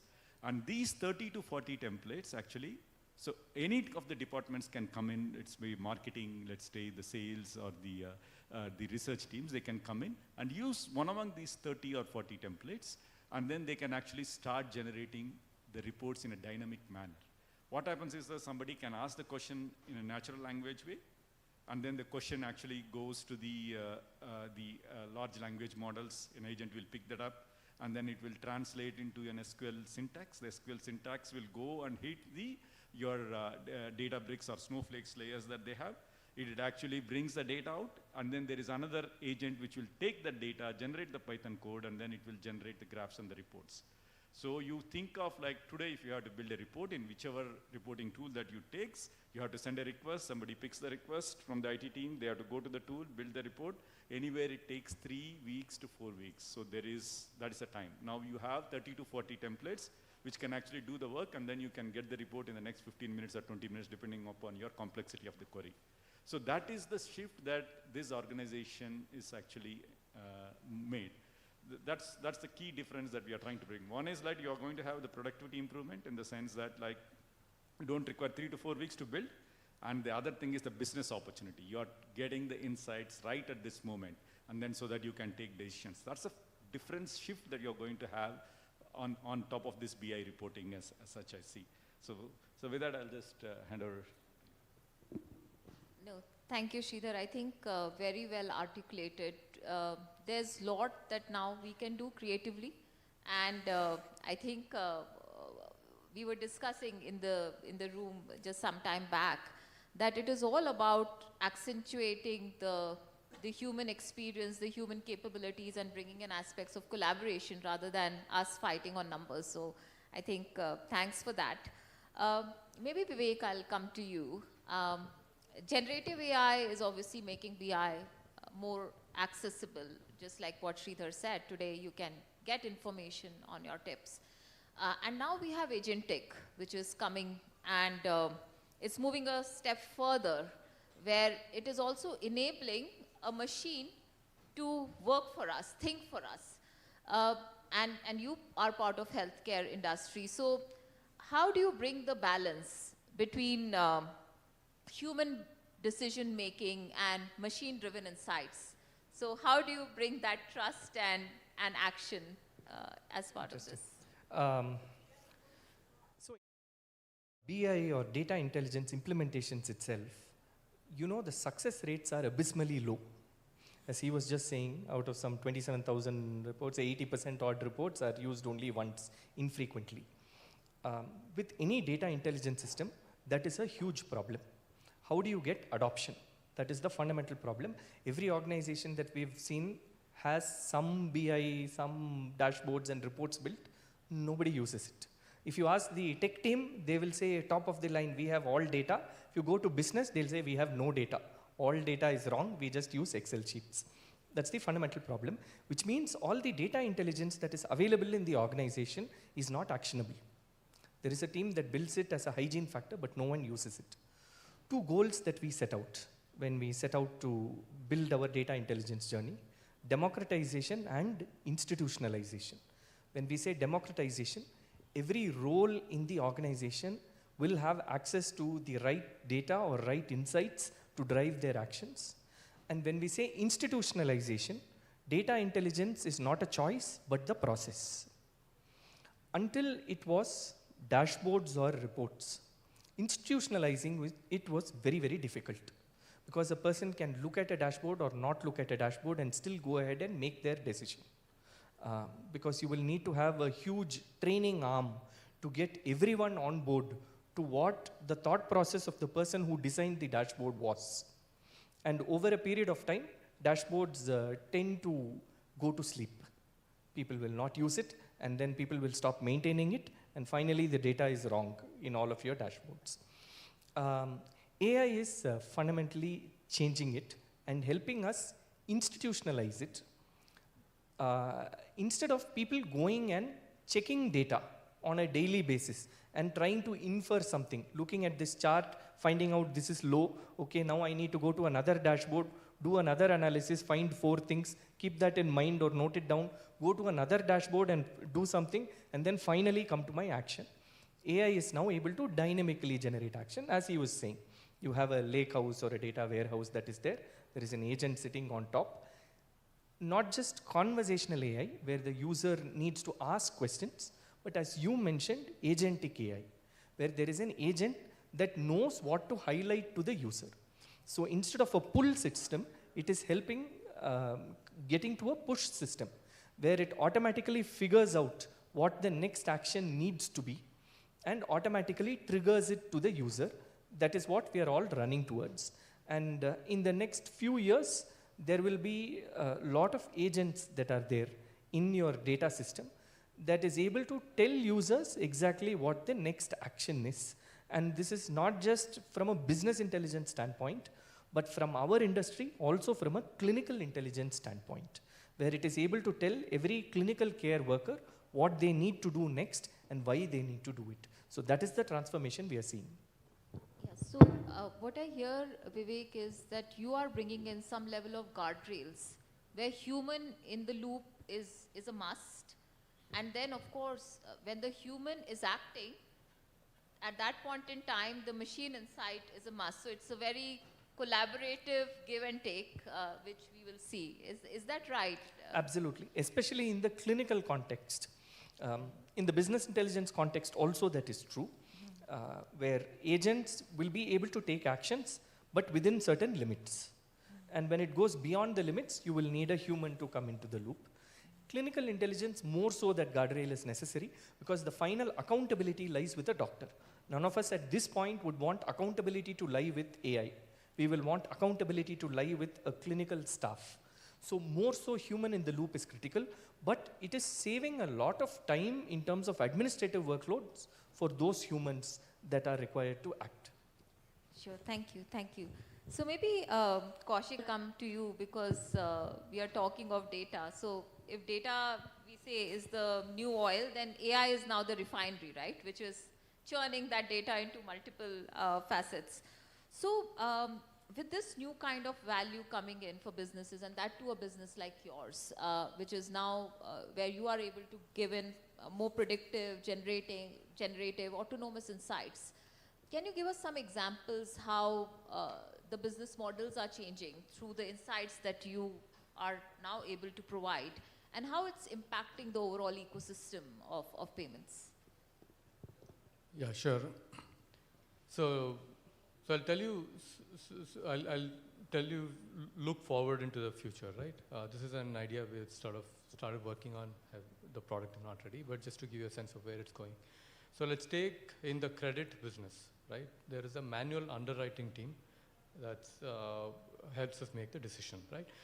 When somebody applies, a good chunk of customers, just based on the bureau and all of those, you make an automated decision, and 30 seconds you have a decision. But there's another big chunk, especially in a country like India, where the bureau is not very deep and not everything is reported to the bureau. We look at their income statement, we look at their bank statement, we look at a bunch of other things to decide should we give a loan or how much we give and at what rate. So that is done by manual underwriting team, right? But if you think about what the manual underwriter is doing, they are taking the different sources of data presented by the customer or by the systems in the back, like bureau, etc., and then tying all of that together to be able to come out and say, okay, this is the decision that's appropriate for this customer. The problem in that is, if you look at the losses for the different types of this thing, my top quartile underwriters are brilliant, right? They pick up on the pattern. They say, hey, you know what, every month a certain amount is being deducted and going to this peer-to-peer. You probably have a loan that is not reported because every month I see 5,000 rupees going out of your account or 10,000, whatever, right? But my quartile 3 or quartile 4 agent is not able to do that. This is where I think intelligence comes into play. So with GenAI, the tool that we sort of intend to build is stitch all of that information together to be able to then say, these are some red areas that you should look at, right? And take a decision. Will be phase 1 of that. And I'm sure over time, the agent itself can take a decision on many of these cases. So this is like a real life example where the intelligence is not just about creating a report, but actually taking a decision on an application that improves turnaround time and accuracy quite a bit. Yeah. And also, are you seeing that you are able to influence the business models of your customer, because you are mostly into B2B? So are you also seeing an impact of your data, your insights impacting the way they are approaching their consumers, customers? I mean, at this point, what we provide is provide scores, right? We use process the data of payments patterns for customers. We provide scores and say, this is a score. You want an affluent score, you want an income score, you want a risk score. This is the score for this particular customer. And that is already being used because it helps their predictability quite a bit, right? But what we want to get to is taking information that's not just in a structured format coming in and still be able to help make a decision is where we want to go to. With the advent of Gen AI and with the kind of advancement we have in AI, we can move from simple machine learning models to a more complex AI tool like what I talked about. No, thank you, Kaushik. And I think as I hear all of you, a very key theme which is emerging, no one is questioning why of the insight. We are taking that as an axiom that that insight is correct, and that brings to a lot of element of trust that today we have in the business intelligence which is coming out. So maybe Chandramouli, that's a great question to ask a tech in banking sector, because I think trust is a very, very tough and a non-negotiable for any of your operations. Trust is the currency for business intelligence. So when you have insights which are coming up at next speed, you were talking about democratizing data and insights. Then how do you really ensure reliability, transparency, accountability of those actions coming through data? How do you really manage that? Thanks for asking that question. And I think I do not say at this point in time that we trust the intelligence coming from AI. I don't think most of us can say that we trust it. For example, if the traditional ML and AI, if we have given a set of data with an explicit outcome to the ML scientist, they do modeling on it, and after some point in time it becomes accurate, then itself there was a bit of mistrust of it, right? That was small. Over a period of time it refines and then we start to trust it. Now does Gen AI change that entire paradigm? It does not, right? If I draw a parallel, we had on-prem systems, then we went into cloud. Do we trust the reliability of the cloud? We do not. But what we do is, we know the cloud has a higher failure rate because I'm not controlling it. I will build the systems to fail fast, fail first, and I'll have a backup, right? So the strategy changes. The same way when we are looking at what we are doing from a business intelligence now into a decision intelligence, where we are using a lot of on-the-spot, real-time, someone just asks in either a chat or they are getting a prompt on the basis of some pattern which is predicted. What is important is we have complete transparency, which means you're not just giving the insight, you're also telling what is the basis data point which is giving that insight, what is the confidence level with which you're giving it. So the things which, say for example, I have someone who is with me, who is able to tell me that this is the intelligence that I'm able to draw out of this, but I'm not very confident. Jo dekhna hai, dekh lo, right? That gives me the confidence to take a decision on the basis of it with a pinch of salt. And that is what we are evolving to, where we do not know it's 100% accurate, but you get some insight, which I would have missed before. It's like a customer coming and telling you that something is not working, right? So it's a very important insight for you to have.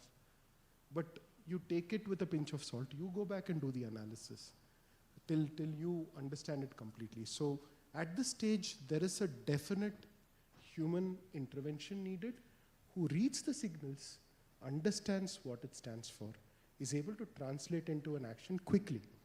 If we had to do this before, say for example, where it is very powerful is, like we were discussing a little before, what are the highlights of the last 3 months, what are the lowlights of the last 3 months? Just as an example, right? If you had to give that as a task, there are a zillion parameters. If it has to be thrown to an analyst to do a modeling on it and then come out with insights, they'll ask, okay, what are the key areas you're looking for? Now that's not needed. You are able to give that question and get with a 60% accuracy, right? Now that becomes your point to go and dig into, and from that you'll get insights very quickly. So that's the transformation of how we use the intelligence has changed, so that we are able to trust it. There is a human in the loop. They are able to go and look at the insight and they are able to action on it. So that's the transformation, and I think having that ability to have the transparency, the ethics behind where we get the data from, having proper data lineage, and the confidence score and the other observability vectors, which is giving us the understanding of how good is this insight, is very important for us to use it the right way. Sure. No, very well said, Chandramouli. So maybe just one related question to this. We are, like I heard you, the accountability still sits with the human, but there's all the right things which you are doing as a good player, where you are building in your policies, guardrails, governance. But as good as you are, there's always a bad player who also has access to these kind of technologies, that kind of infrastructure. And in a banking setup, it is very critical to safeguard against those bad players. So how do you really ensure that bad players are at bay? Yes, sure. A point in which I think most of the critical sectors would look at, bank is no exception. When we are doing, say, we have a lot of programs which we do in AI at this point in time, which is very important. There are at least 3 programs which we do for security, right? And that's important because the understanding that security, if you give tool to someone else, it's a powerful tool. And if someone is able to attack the system with it, we need to know to defend ourselves with it. So that thought process is existing, and we are working on tools which will help us do that. So now, so previously, I mean, I come from different generations of programming. So early on, it was like first you build a product and then you think of security, right? Now, I know it's in the past. Now you think of, you want to do SAST early on, you want to simulate the scenarios. Now, the tool which your hacker or someone would have, you need those tools built so that you are able to do a red team and try and attack the system with the intelligence you have, and ensure that you have the best people put in that job, right? So that you understand where the gaps are and you are able to fill it. So I think it's important for us to invest not just in the intelligence which is giving us business, but also something which is to build defense for us. Thank you for the question. Thanks. So I think you are always prepared for a war, as you are for good times, and it's become every day that we have to be ready as leaders.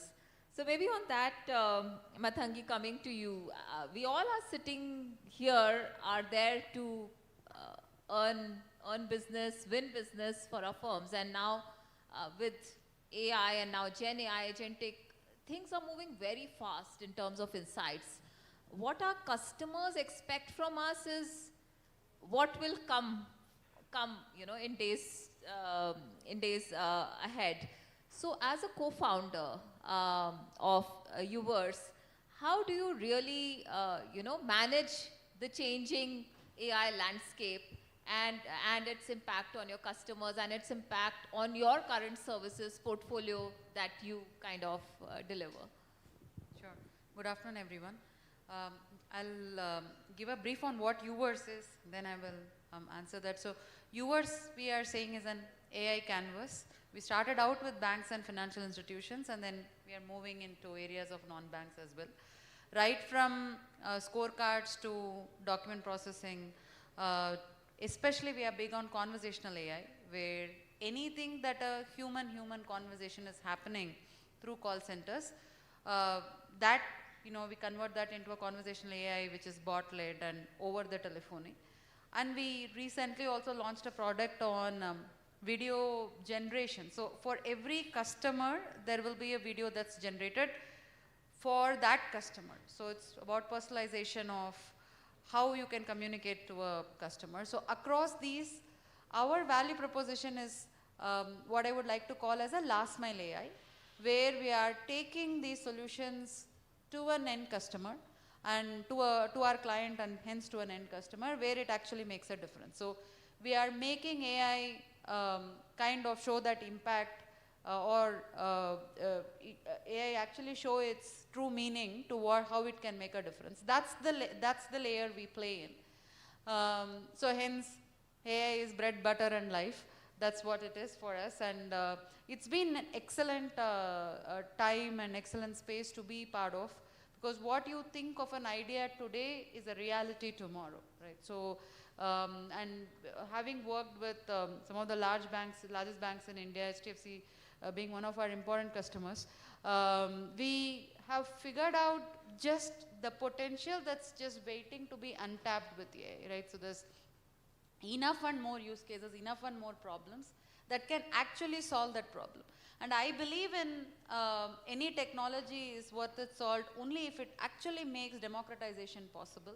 So how do you make sure that you kind of lessen the divide between the haves and the have-nots. And today, AI can do that. So it can take it to the last mile, to the not so fortunate segments, and make their life better. Be it healthcare, be it legal, be it finance, be it making sure certain things are worked on by it. Right? That's the difference that AI can make. I want to quote one of the case studies that we had done with farmers in Rajasthan and Haryana and other parts of the rural belts in India, where it was a collection reminder call, but it goes in their language, speaks as natural as it can, and then they get to pay. So there is also a lot of dignity that goes as part of the conversation, because as part of my role, I listen to a lot of human-human conversations, and you will be surprised, and this is what I tell my customers all the time, is that you will be surprised of how bad those conversations go.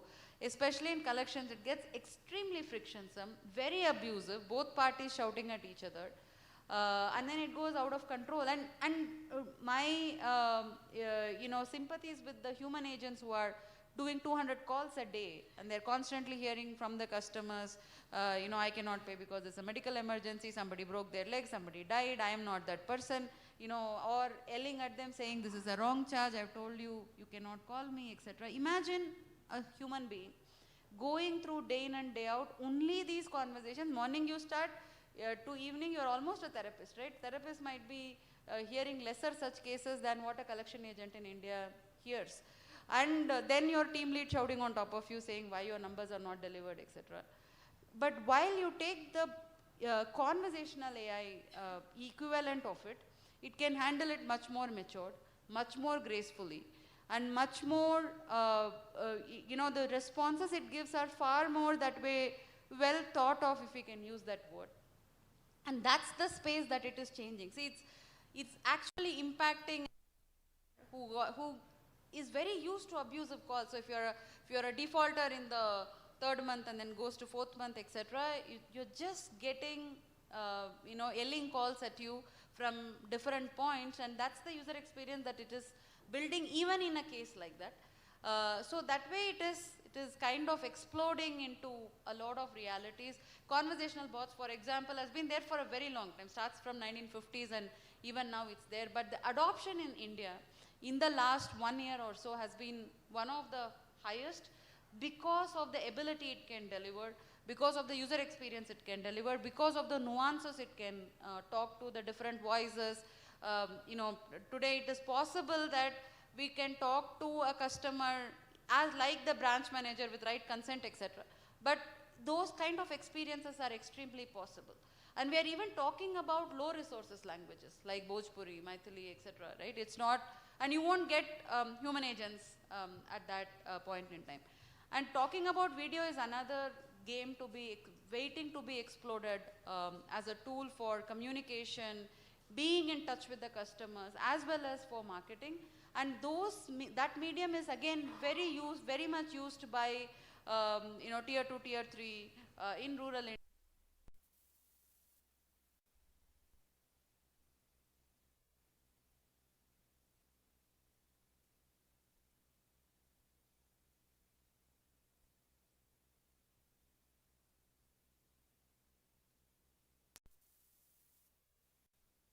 And changing for good for a lot of people who did not have access to these technologies and lot of an access to information, right? That's what AI is changing. And like I said, today it's an idea, tomorrow it's a reality. Great space to be in, and great to see some of the ideas that keeps coming from our customers, and then we just get an opportunity to turn them into an impact. Thank you, Matangi. I think it's so inspiring to hear these stories, which are truly creating impact at the lowermost strata. And actually, this really says AI is good. But what I understood from your conversation is that we all in this ecosystem understand that we are on a journey. But if you, together with your clients or with your customers or with your internal stakeholders, are solving a business problem, then you become a strategic advisor and you become a part of a journey with them. And I think that is what makes a difference, irrespective of how fast the pace of tech is. So it's more about now not solving a point solution, but about being there throughout the journey and experiencing successes as well as failures, I think, together. So before I ask my final question, which is a very, very interesting one, I'll open for any questions from the audience. Yes, please. Can someone give a mic, please?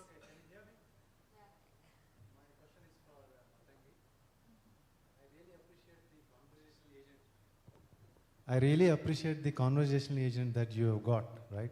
We keep sometimes getting that calls from banks or, it really takes out the pressure with the human conversation agent, right?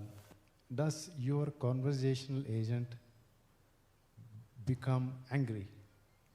Or because the other side's a human, venting out anger, abusing, and doing lots of talking. How does your conversational agent behave? Behaves the same across the entire conversation, or does it change? Because you're taking all the pressure, right? Very good question. So does the human agent become angry? Yes. So we call it as call escalations. So one of the things we say is you should de-escalate a situation. So it is important that the agent stays in touch with the customer. If the customer cuts, you cannot reach the customer, then you have to send a field agent, and that's a costly process. So we say the agents should de-escalate, and that's what bots do, right? They try to de-escalate the situation. So I'll give you an example, right? So this is, customer says you are overcharging me a lot, and I'll use a certain abusive words to the bot. The bot reacts saying, I will not entertain abusive behavior, but I'm here to help on your payment. I'm here, but if you don't make the payment, you are going to get your credit score down, you'll not get any loans, etc. Right? So it will maintain calmness while speaking, but yet very assertive in what it is speaking. And while we are training the bots, one of the things we realize is, in fact, that's a question I ask myself, very tough conversations, it's able to give a response that is very suitable. Very hard for human agents to do that. Many may not accept that with me. I am not putting down human intelligence. I am just putting down everybody is not at that level of emotional intelligence to handle day in and day out tough conversations, and yet, yet enforce your logical mind to kind of respond to a question correctly. You get stressed out. So what happens in a very tough conversation, the other guy is shouting at you and it's not your fault. It is not, you are not the bank, right? You are just collecting for the bank, right? It's very, very natural to get excited about it. You escalate it far more than what it should have done. And then the conversation takes another spiral, and at the end of it, the customer is lost, and then you have to do everything. That's how the bots handle. They don't necessarily change their emotion like they can, but we don't let it happen because we want to stay in the conversation. We want to give professional responses because RBI is monitoring as well all of these. We want to make sure that you're giving the right response, but you're not getting very excited about it.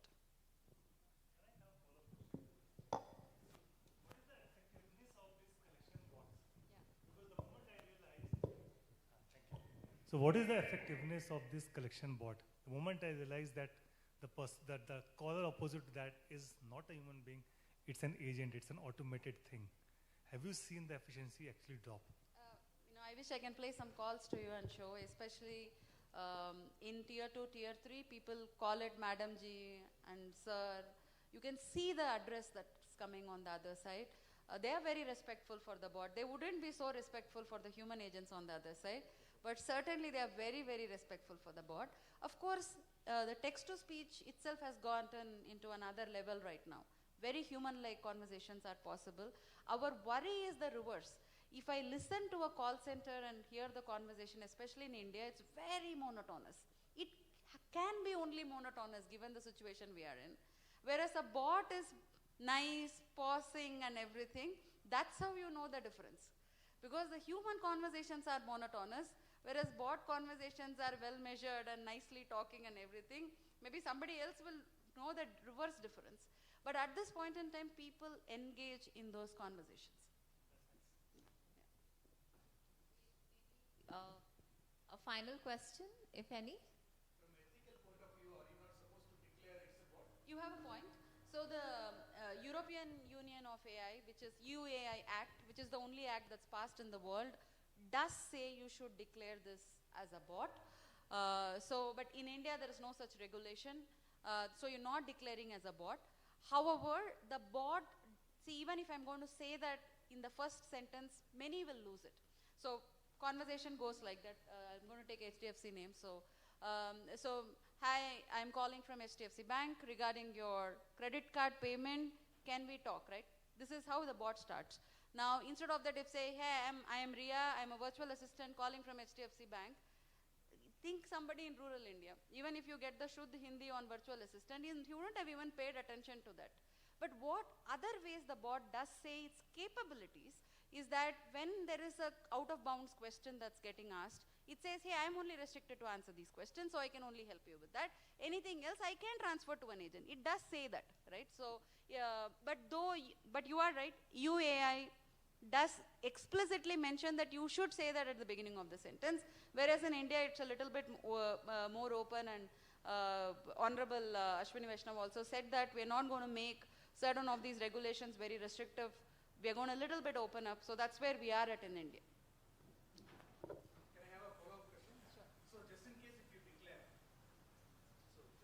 You declare that it is a bot, how many people would continue the conversation? Do you expect a turn down rate? I'll have to pull from research at this point in time to answer the question. Number one, like I said, the journey of bot starts not now, but from 1950s.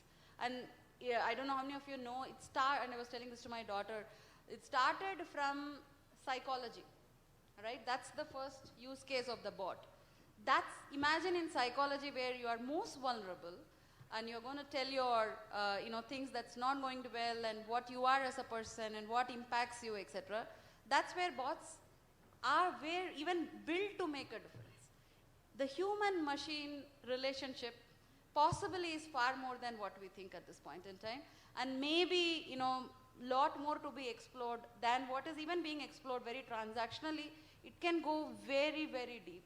And humans expose their vulnerabilities to machines because somewhere in their mind they are thinking, that entity at least is not judging me, right? So, possibly. If I might just add a couple of things on that question.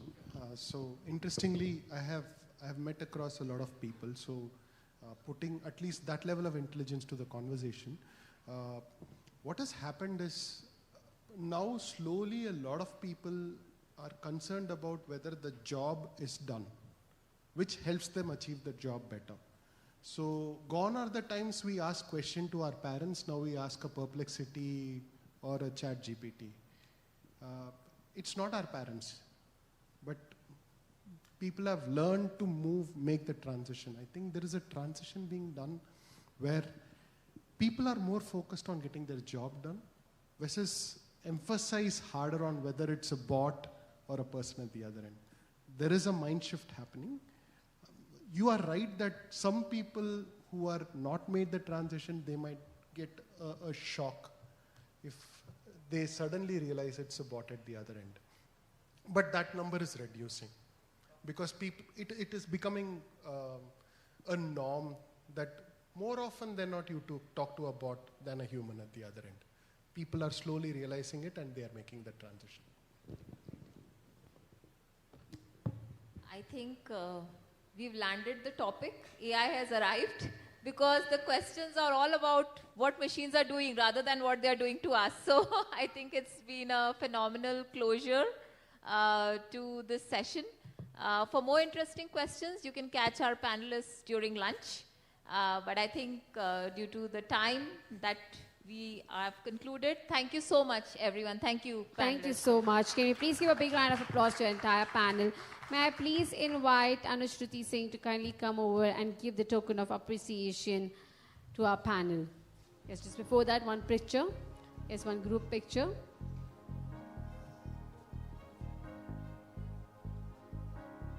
Yes, thank you. May I please request Mr. Sridhar to come forward?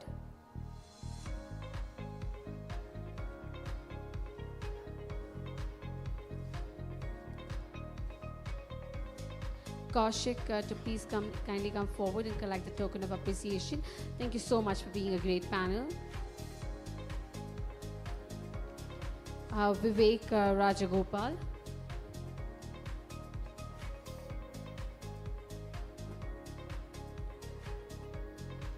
Chandramouli to please come forward.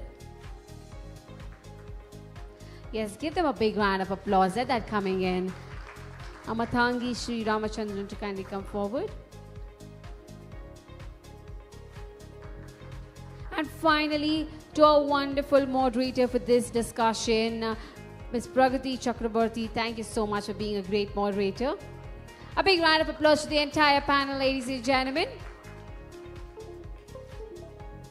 All right, just before we break for the lunch, thank you entire panel. Thank you for that great session. Well, do not take much time. Kindly come back by 2:40 and don't forget to visit our partner booths, explore the innovations and connect, and also spread the word out on social media with hashtags AI Future for First Future and AIIS 2025.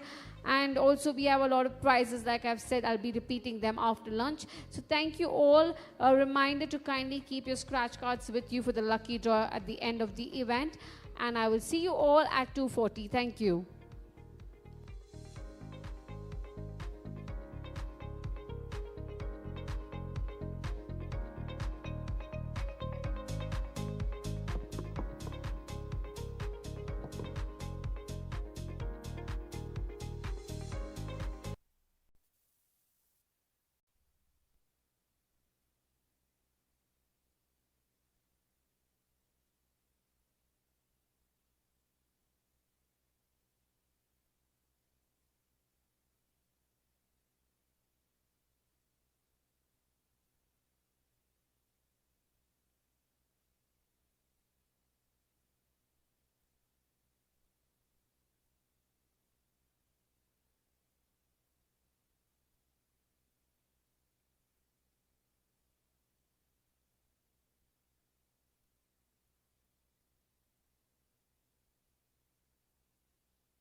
Check 1, 2.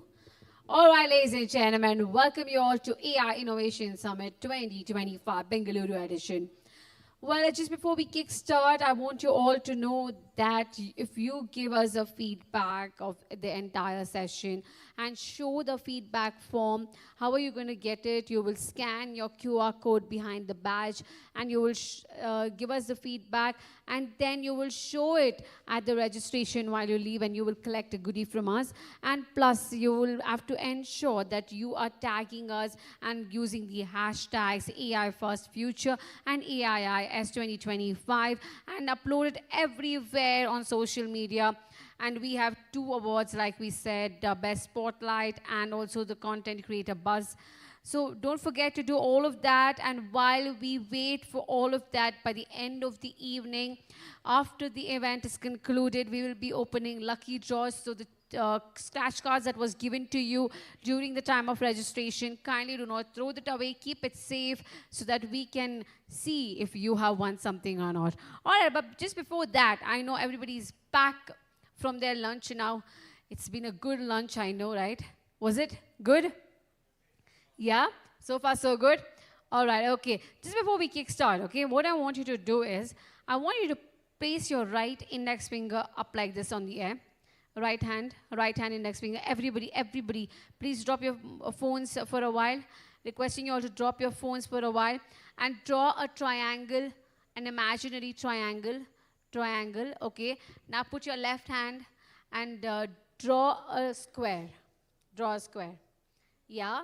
Now put both your hands up in the air and see if you can do the triangle and the square together. Let's see who can get it. If you can do that. So why don't you try that for me? Come on. If you can do the square and the triangle together. Anybody who gets it has a gift from me. You got it? You have to do it simultaneously. You can't do it slow. Okay, please stand up, sir. Please show it to us. How? You stopped. That was slow.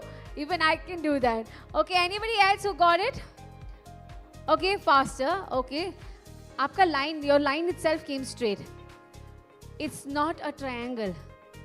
Okay, triangle. Okay, anybody? All right, okay, I'll tell you why. There's actually no answer why. Because you'll have to keep practicing that until you get that right. Okay, I'm going to ask you one question now, okay? Let me see. Anybody who answers might get a gift from us, okay? What is more heavier, 1 TB of data or 100 kgs of iron rod? What's more heavier? If you know the answer, just raise your hand. 1 TB of data, it's more heavier? Okay. Anybody else who agrees with that? Do you agree? Do you disagree with that? Okay, I asked, what's more heavier, 1 TB of data or 100 kgs of iron rod? Yeah. Where it's kept. Okay, that's a very good, smart answer. Okay, next, 100 kgs is what I was getting. So what I will do you is, okay, actually there's no right answer because we cannot wait because it's data and that's stored in cloud. And also, now that everybody has given me an answer, we thought we'll just do a surprise for you. If you can just look underneath your chair, you might find something. Okay, you'll have to put your hand inside the chair and see if you have a gift there or what. If you got the gift, please put your hand up and show it to us. Yeah? Come on. I want everybody to get going. Yes, lift your chairs up and see. Okay, somebody got one. Somebody got a gift. Okay, only one person. Yeah? Okay, 2 people. Okay, 2 people. I don't know how many have been kept. You'll have to see that twice. 3 people got it. Okay, 4 of them. I saw you, sir. I saw you. Okay, 4 of them have got it. 5. Okay, 5. Okay, any more lucky people? Okay, 5 of them have got. 5 chosen lucky people. Give them a big round of applause, ladies and gentlemen. Come on. All right, okay. Now is the time. Without any further ado, I would like to take up the next session. It was wonderful to see all of you back and stay right like this till the end of the session. A very, very special address coming up for all of you. Topic: from code to culture, building a secure AI strategy. Isn't that the question to everyone? How? Okay, because given the speed of the era right now. Moving on to our next session, I would like to invite an experienced information security and management professional and currently the CISO of at Flipkart. His core areas of expertise include cloud security and privacy. In this session, he will share insights on how organizations can embed security into AI adoption while fostering a culture of digital resilience. Ladies and gentlemen, please put your hands together as we welcome Mr. Vikas Singh Yadav and give him a big round of applause, ladies and gentlemen. Come on. On to you, sir.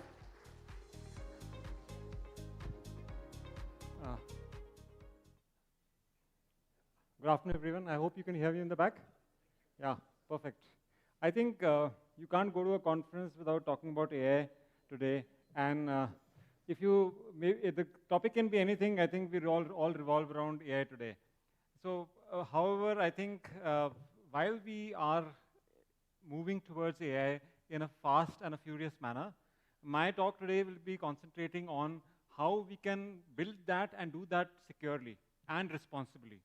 So I'm going to talk a little bit about culture and also about technology and how you can bridge the two together to build a secure and responsible AI framework, applications, and how we can build them and use them in businesses today.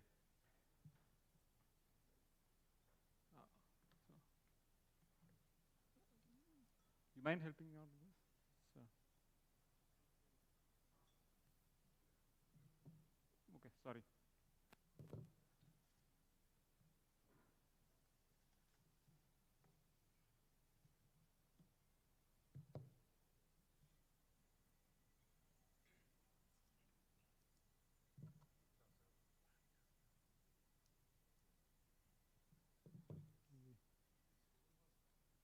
I think there are some challenges, but let me talk a little bit about what AI is today. Now, all of you know that AI is very powerful today.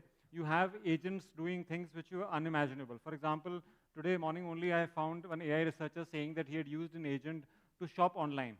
So, and he used ChatGPT's agent. What it did was, first tried out on Amazon, and Amazon was restricting it.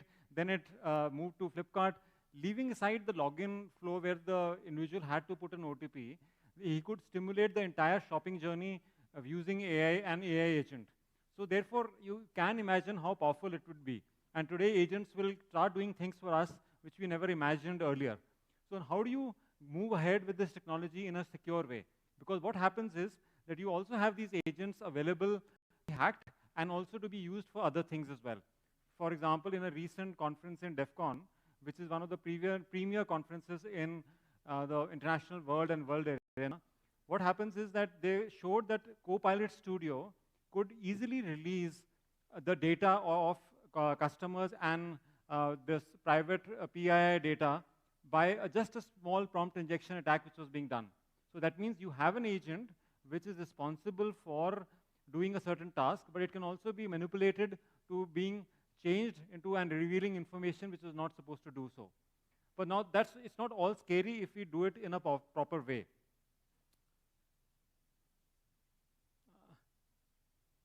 So what we want to see is that while AI matters, we need to understand what kind of risks does AI bring about.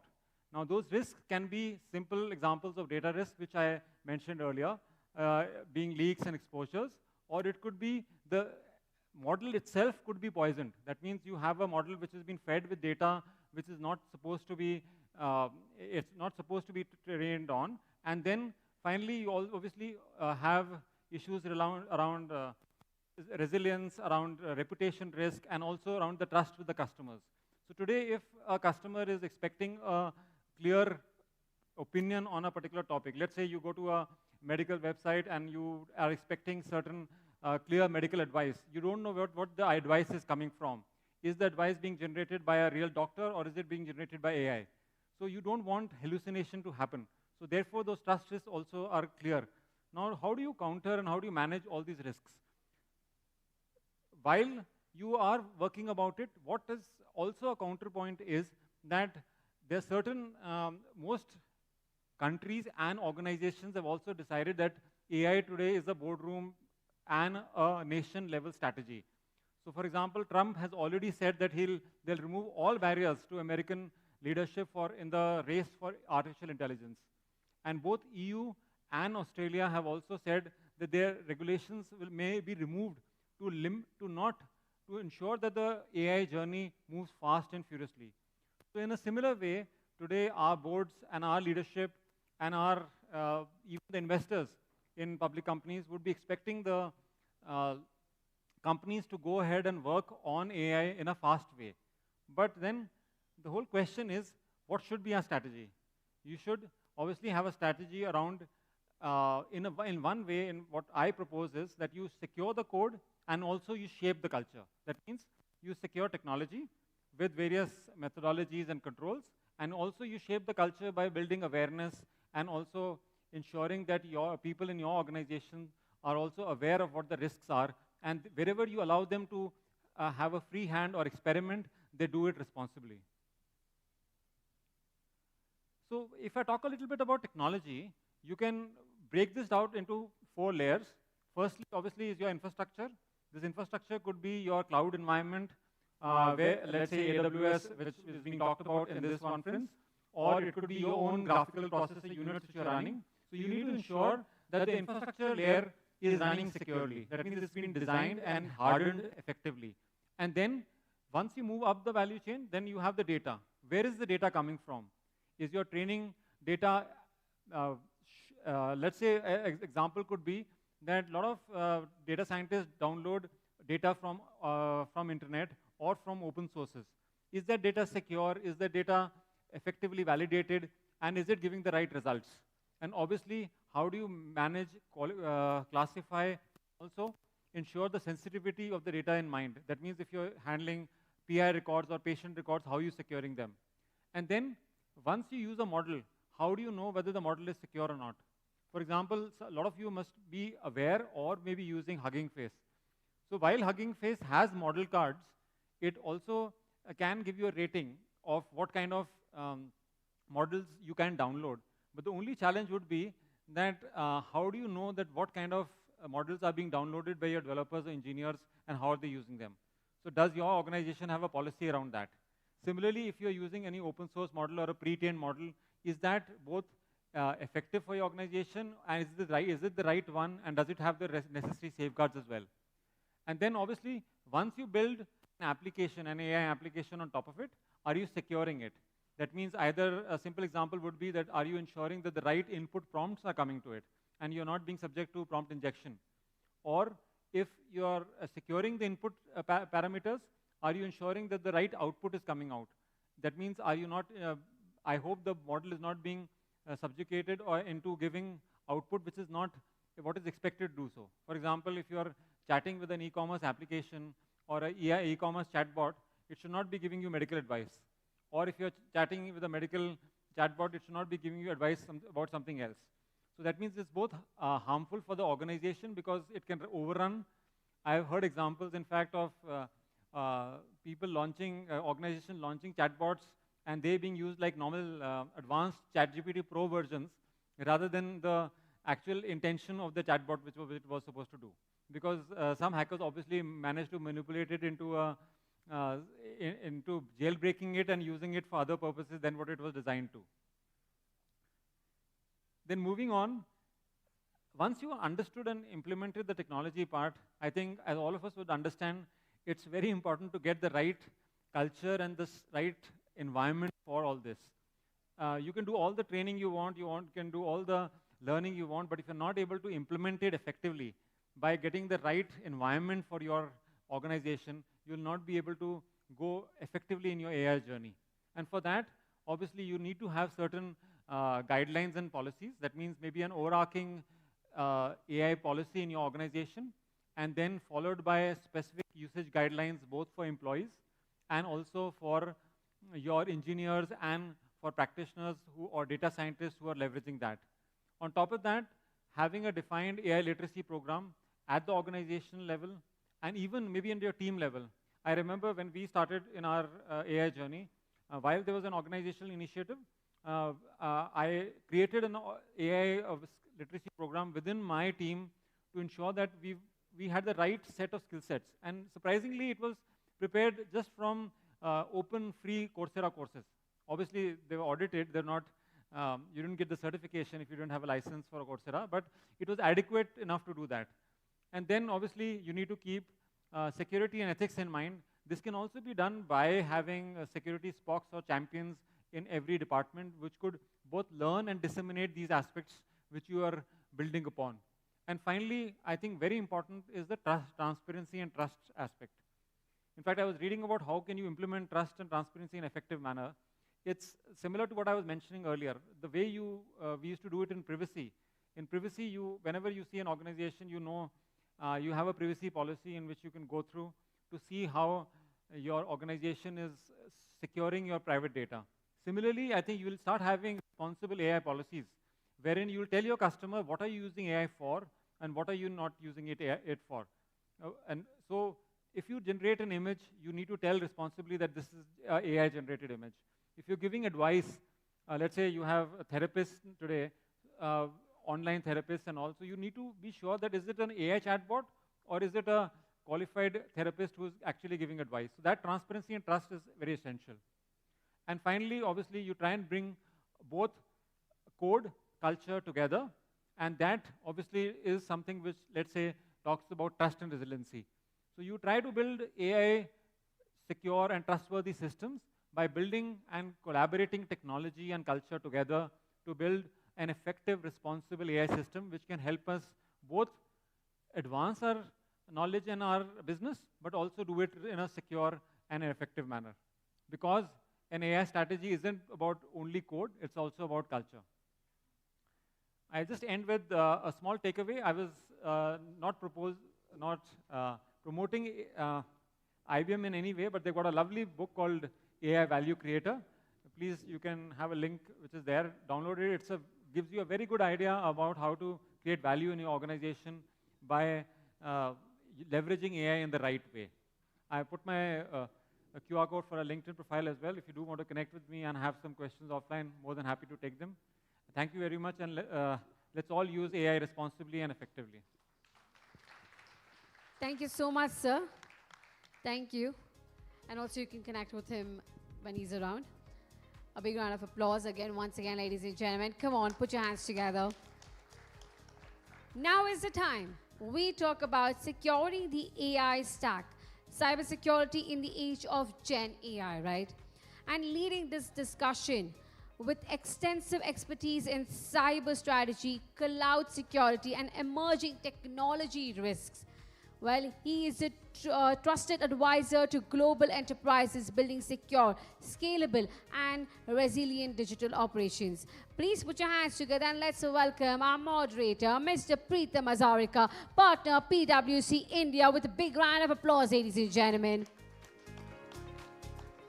And with him coming over are our panelists, Mr. Vikas Singh Yadav, once again back on stage, CISO Flipkart, Yogesh Kumar, CISO Fanuc India, Mr. Jason Joseph, CISO M-Pocket Financial Services Private Limited. Please give them all a big round of applause as we welcome them on stage.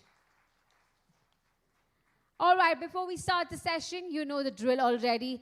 This QR code is on the screen and also present at the back of your badge, so you can always look at it on your badge screen as well. The question is, what a Gen AI cybersecurity concern worries you the most? AI-generated phishing or scams, prompt injection attacks, governance and access controls, AI model manipulation or bias. Well, let's see how many of, well, this is a tough choice now. We're getting a lot of biased answers. Okay. No compromise in a lot of things.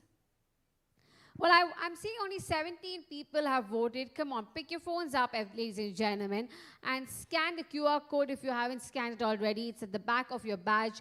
Make sure that you're doing this. This will help us rebuild the conversation the way you would like it. All right, 41 people on that note. Okay. We almost have the answer, but AI-generated phishing or scams is rising though. So we'll need more votes to come to a conclusion. So come on, I'll give you all another 10 seconds to take the 10 seconds and make the most out of it. All right, as of now, leading is AI model manipulation or bias. Okay. All right. 70 people have voted. Giving you another 10 seconds just to conclude it. Okay, how many of you are done voting? Can you please raise your hand up for me? Okay, that is 70 people. I'm assuming that bunch is still doing. How many of you yet to vote? Can you please raise your hand for me? All right, we'll give you some more seconds. All right, okay. Thank you for that prompt answer. All right, did we have an answer? Yes, okay. I assume that would be AI-generated, no AI model manipulation or bias. Yes, that was the answer. All right, ladies and gentlemen. Now leaving it to the panel, on to you. Thank you. Thank you. Good afternoon, everyone.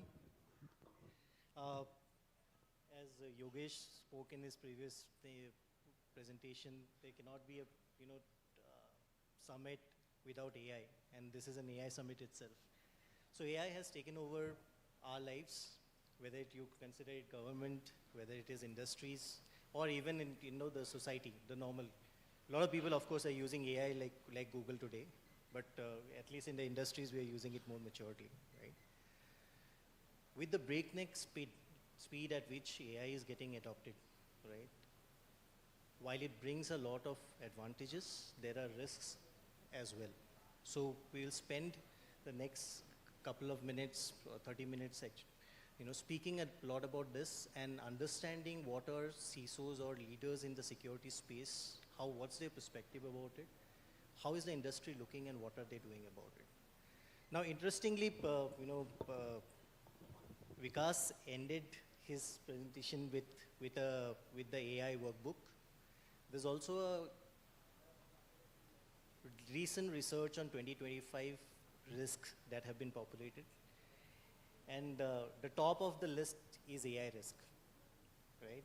And it tops the chart with approximately, I believe, 600 companies, organizations participated in it, and 13% have said that, of those have said they have seen compromises in AI models or applications, AI applications that they're using, right?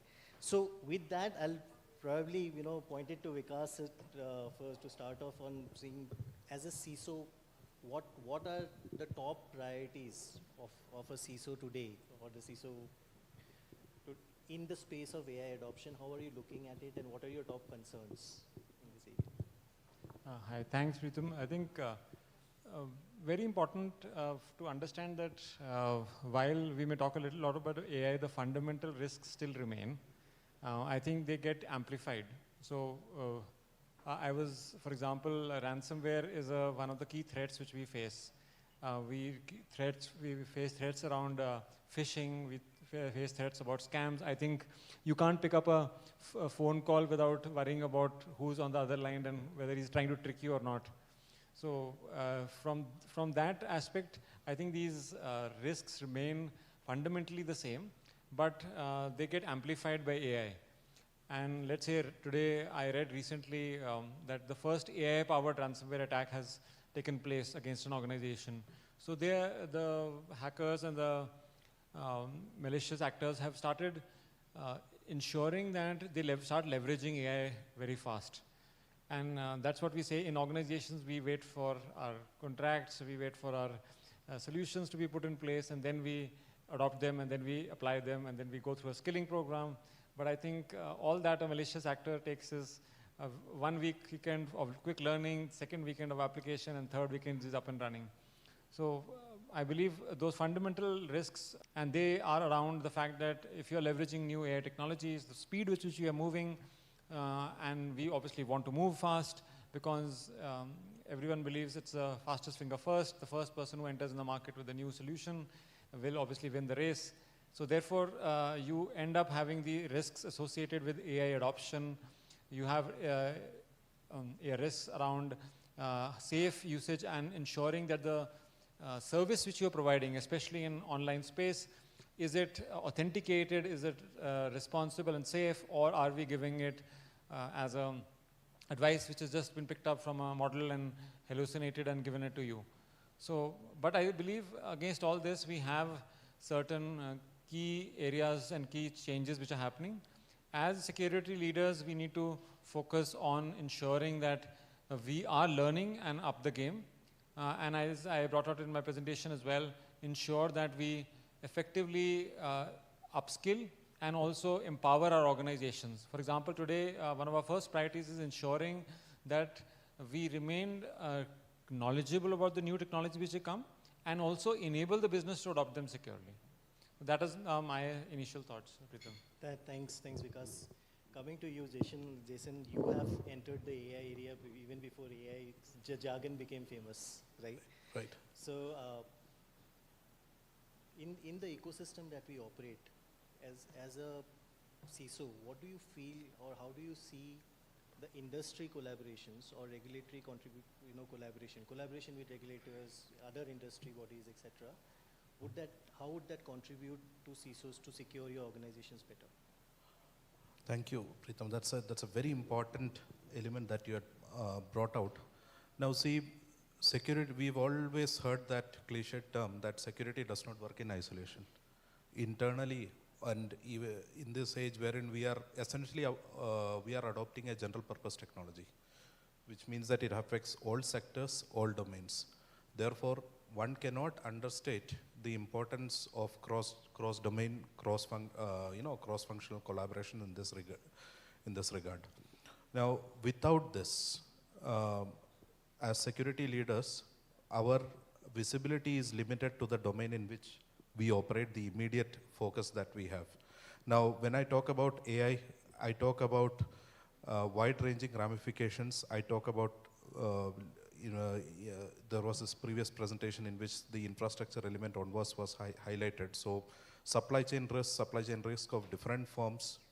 And nowadays businesses which are mature, which are stable, which are growing, often move into diversify into different sectors for the sake of existence as well. We live in uncertain world, so the more you diversify, the more chances of you sustaining. Now, once you have this problem statement at hand, it should automatically follow that, okay, it should not be a sector-specific regulation nor a sector-specific collaboration that we should have.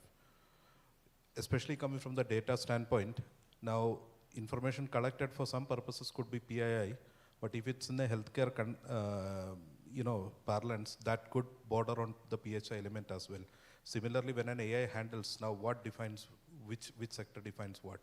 Now you have a payment system as in a healthcare domain, for example. Now that follows on both sectors. So it is very important that as industry leaders, we collaborate on this element.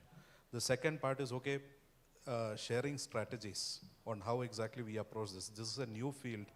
Everybody is struggling to find the right way of doing things.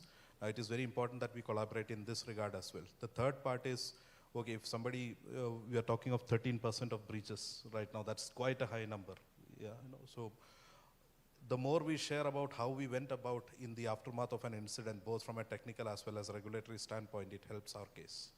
The fourth part is the intelligence sharing aspects as well.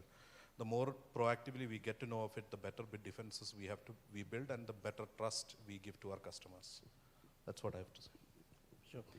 Thank you. In fact, I'll divert a little from the heavy discussion and I'll probably touch.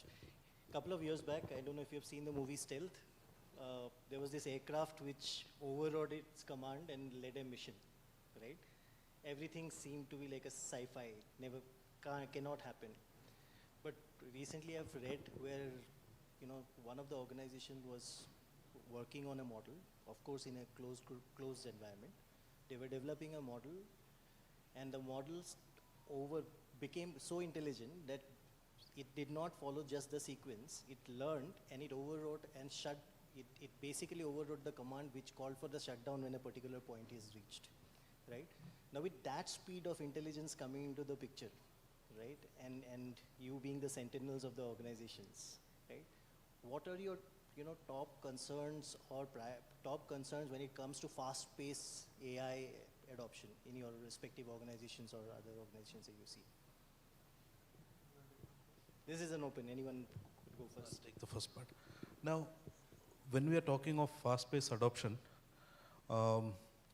essentially it automatically follows that we as security professionals, we should, but having said that, how do you exactly put this into practice? Because whenever I'm talking of AI, Vikas was just saying about your normal risks being amplified. I'd like to bring out the key element of the supply chain.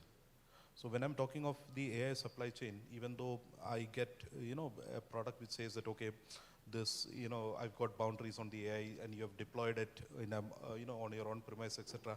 There could be elements of elements, transient dependencies, which are actually talking to an AI model, or worse, which is talking to, let's say, not so trustworthy AI models. Now, those are some of the severe risks that I see, and evaluating them takes time. Second, factoring in newer age AI risks which go beyond the realm of cybersecurity onto cyber resilience elements. Now, we were just talking about the AI overriding a plain command, etc. There is this piece of information. I will not name the company. Now, they had adopted AI. They had automated their entire CI/CD supply chain, CI/CD, and the AI deleted the production database. Okay, and when they tried to find out as to why this happened, and they queried the AI just said sorry. So that's like a human covering up for some mistaken action.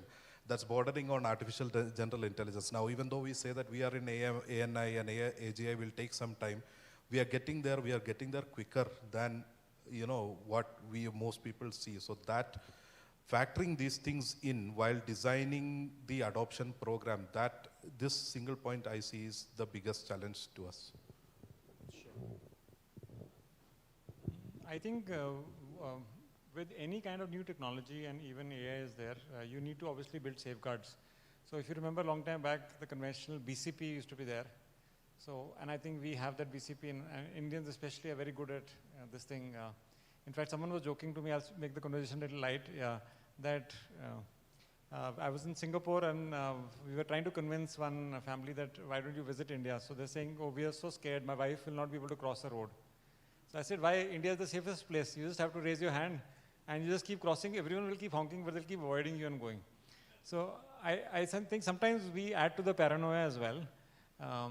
I think we will safeguard and all. I think that's why personally my own effort has to be to educate, evangelize, and spread the knowledge on AI awareness. Because let's say all of you may not be in security, but today, if you're here, you're learning about AI, and you have to remember that if you do adopt AI responsibly and safely, it's like driving your own cycle, motorcycle, and car safely. Then you'll continue to use those services longer. If you don't use them, then there will be a blocker. Someone will put restrictions in place. I remember a colleague of mine. He said that they allowed all AI applications initially.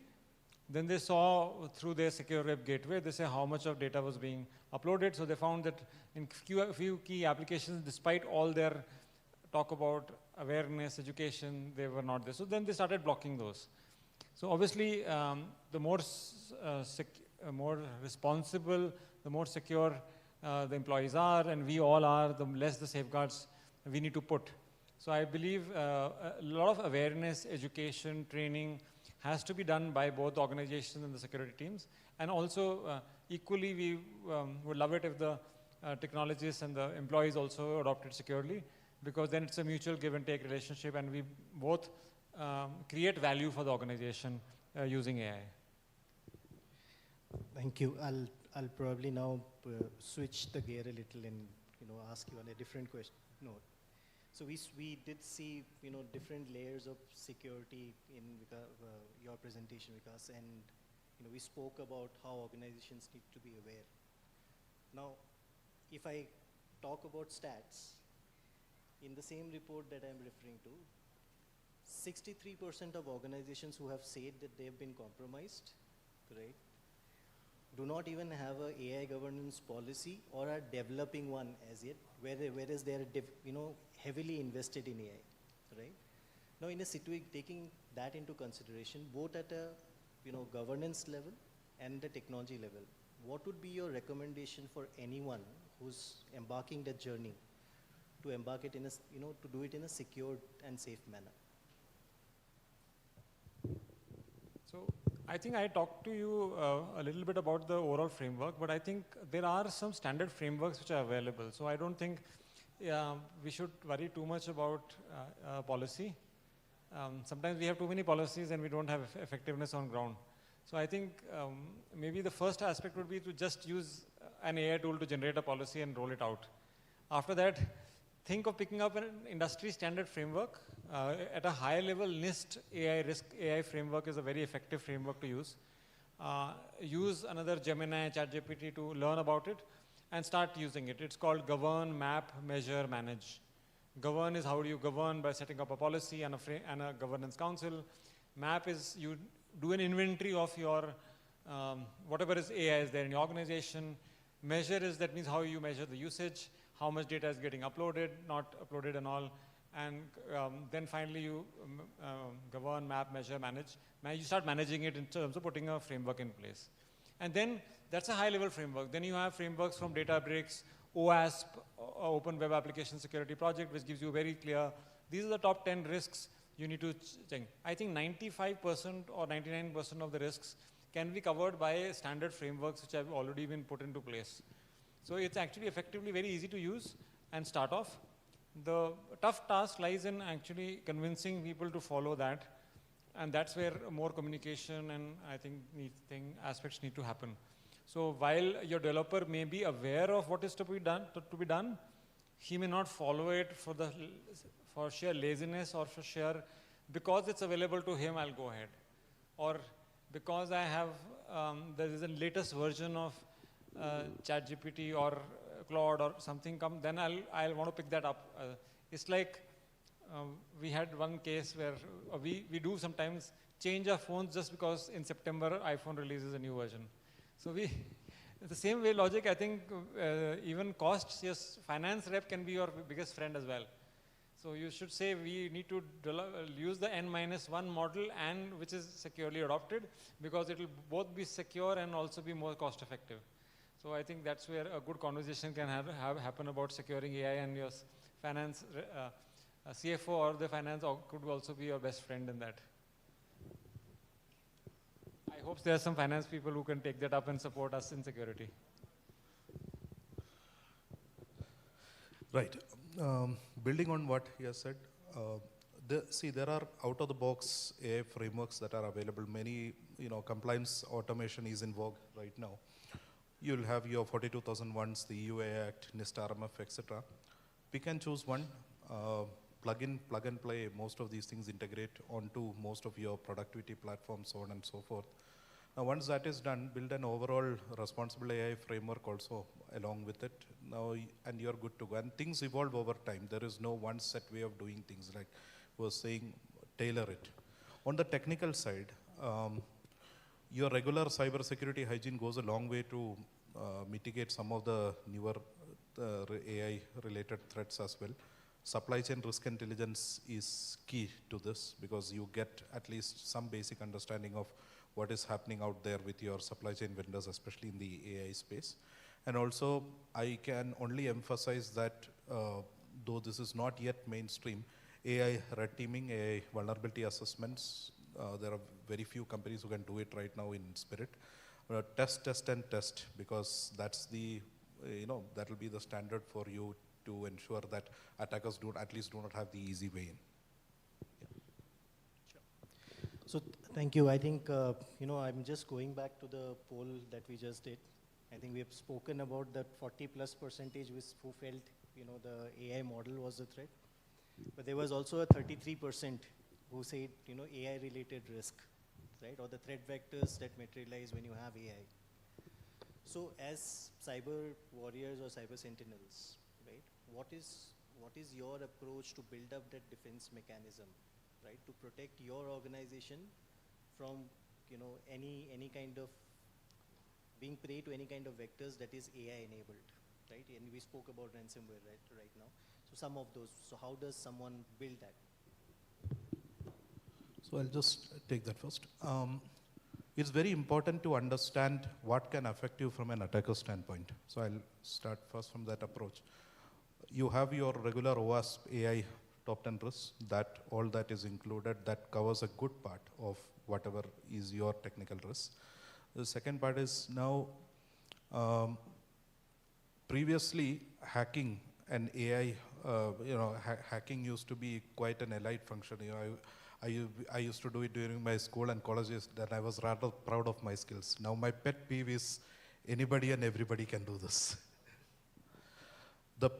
So essentially what I'm trying to convey is that the bar to doing a real hack is now very low. You can just research online to get, how do you exactly exploit a system, what is the initial attack vector, so on and so forth. Now why this is important for us to build defense is that the reality has to sink in that anybody and everybody can execute an AI attack. So your threat actors have increased, one, internally and externally, both. So once you have that realization, then you start building defenses around it. Now, your regular security tools go a long way to do that. And also, whenever I'm talking of security, cyber defenses, I'm talking of prevent, detect, respond, and recover. So on the preventive side, threat intelligence is very important. Having advanced information is very important, but how do you use it? You use it to correlate with what is your attack surface. Then you try building mitigation measures, etc. around it. So that correlation element, use AI-enabled tools. There are a number of tools in the environment. Similarly for the instant response and orchestration layers, etc. Now, the faster you detect, the faster you respond, that will be key to you building an AI resilient organization in terms of the attack surface. That's what I have to say. So I think as Jason brought out that, I'll give you a very live example. I attended a recent Google conference in which they said that a factory worker had leveraged Gemini to create a malware.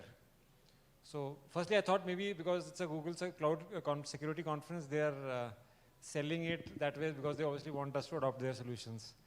But then today, I think all of you know Anthropic, that is cloud. I read their, surprisingly, I saw on my LinkedIn feed, they have a threat intelligence advisory. Now, I was wondering how come Anthropic has started writing threat intelligence surveys or monthly write-ups on security. And surprisingly, they very responsibly, and I think Claude and Anthropic has been the leader in that, they are mentioning as to how their technologies have been used by people for malicious purposes. So there was one particular actor who had used vibe hacking using cloud agents to launch a dedicated attack. And this person, again, had no background on technology and no background in security, and he had done that. My first response was, I wish I can find this person to hire him. Because fundamentally, we need more curious people than, I think, in security, curious, skilled, and innovative people than people who are just have the right certifications and all. So keeping these two things in mind, yes, the barrier for security has definitely reduced significantly. So that means we need to also have people in our organization who also can think that.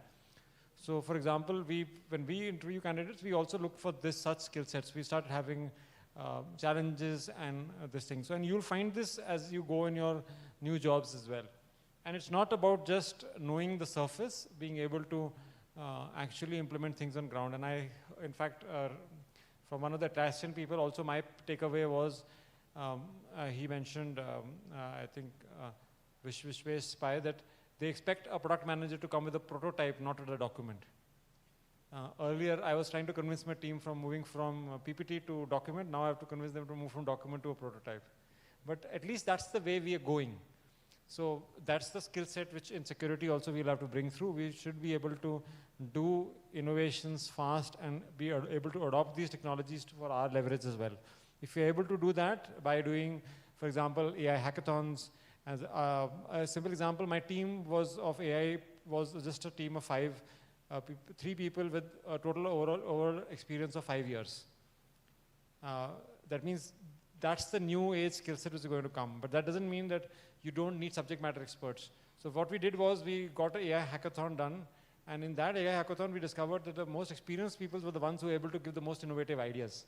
Obviously, the execution was still happening by youngsters who knew engineering, but still the ideas, the experience was there.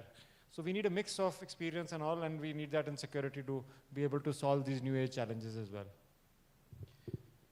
Thank you, Vikas, sir. And I'll probably, the follow-up question to that. You did mention, that everyone in the organization has to contribute to build that. Now, whenever someone talks usually about a responsible AI framework, right? It's a very regularly used jargon today. One of the common discussion point comes about what is the definition of roles, responsibilities, right? And contribution that LOD1, LOD2, 3 lines of defense have to do, right? So what's your perspective about it? I was having a briefing with my team yesterday, and there was an incident which we wanted a closure on. So I'm sorry, I'm going on a tangent. I've shared this anecdote. So what we said was, we told that person, I told the person, why didn't you close this? He said, I wrote an email and I followed up, and then I didn't get a response. So I said, then what? He said, I didn't get a response, so I'm waiting. So I said, okay, fine. So I think while there are lines of defense, I think it's the responsibility of leaders to be able to collaborate across those 3 areas and then build that view that you'll have an end-to-end flow. So we take a lot of effort, and I have taken a lot of effort to collaborate with legal and privacy to help define guidelines, leverage them to also ensure that the right practices and policies are in place, then have the same collaboration with, let's say, technology and engineering teams, that when they build some things, then you ensure that they are built securely. So that's the layer 1, the operational aspects. The layer 2 would be you and the enterprise risk management team.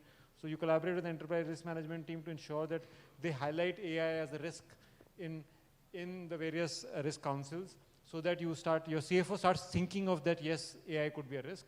And then when you go and ask for a budget to secure it, then he says, okay, fine, I'll be able to give you one. So I think it's a lot of collaboration and a lot of leadership at the senior most level to be able to ensure that you don't let the buck pass through. So while I was obviously relating this to my team members, I was saying that now that if you're not able to do that, you have to raise it up the channel and we have to close the gap. So same way, I think AI risk cannot just be lines, it's a overall horizontal responsibility with each organization. And I think anyone who takes the leadership, be it legal, be it InfoSec, or be it privacy, or maybe it's like some organizations now have a responsible AI leadership as well. Maybe they call it digital trust, or they call it digital citizenship, or privacy. Maybe that could take the forefront in securing it as well. Sure. Thanks, Vikas. I know I'm being conscious of the time, but Jason, one question for you. Whenever we talk about AI, right, we also accept the fact that the AI is only as efficient as the data it gets trained on, the model, right? And that's the point where data also gets compromised from if the security is not in place, right? So what are the checks and balances that one needs to take care of, right, when they're leveraging organizational data, right, to train the models that they're adopting? See, this boils down to your regular data security, posture management, your data security, data SecOps, etc. Now, previously, we secured data for our own business purposes, for customer trust, for regulatory purposes. Now there is an additional element that, some of the data that we used, anonymized data, at least in healthcare or some other parlance, is regularly being used to train the AI models, and that's one of the key attack surfaces right now, as you rightly pointed out. Now securing data, securing the ETL pipeline which goes into it, while training and while the weights are being retrained, etc., when your models are being recalibrated, the entire data which is being used, the metadata on top of it, and of course the human in the loop who is handling all of these things, this entirety of this surface, this people, the process, the technology elements has to be secured. And you have your regular ways of doing it. You have privacy enhancing technologies which help you do it, and you have your regular checks and balances controls. But at the end of the day, nothing beats basic cyber security hygiene. Thank you, Jason. Thanks, Vikas. I think that was interesting, insights and experiences shared. I think we have come to the end of this. I hope, you have a few takeaways from this session. Yes, I'm sure about that. Thank you so much to the entire panel. Please come forward for a picture. Please come forward for a group picture. And in the meanwhile, may I please invite Anushruti to come forward and give token of appreciation to our panel.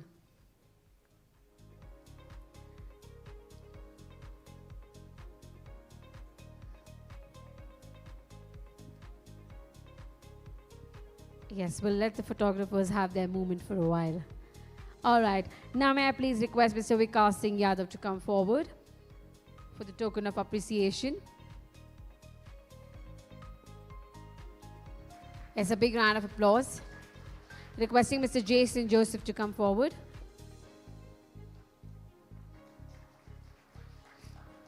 And of course, to our moderator who moderated this session wonderfully, thank you for the valuable insights. Mr. Preetham Hazarika, thank you. Thank you so much, panel. Thank you for that wonderful discussion. All right, without any further ado, let's move to the next session of this evening. The GCC leaders on global AI delivery from India. How many of you think that this is going to be a very interesting segment? Yeah? Almost everybody. Hey, what about that gang? You do not think so? We believe that too? Okay, all right. Let's go ahead and let's introduce once again coming up for moderating this panel is Ms. Pragati Chakravarti, bringing in our expertise in digital strategy and commitment to inclusive leadership to frame this discussion with India's GCC leaders. Please give her a big round of applause once again, ladies and gentlemen. And our panelist, Mr. Prasanna Kumar Subanna, VP, Global Patient Safety, Novo Nordisk. Along with him, Manish Shukla. What happened to the applauses, ladies and gentlemen? Manish Shukla, Head of Generative AI Platform, NatWest Group, and Dr. Suchin Sudhakaran, Cybersecurity Leader, BP. Thank you for joining us. We will just have a chair for you in a moment. Yes, thank you. Well, in the meanwhile, like you all know the drill as well, we will have the scanner. Yes, the chair has been put up. Thank you. Requesting the panel to kindly be seated. We will have the barcode right here, the scanner QR code right here. So requesting everybody to kindly scan.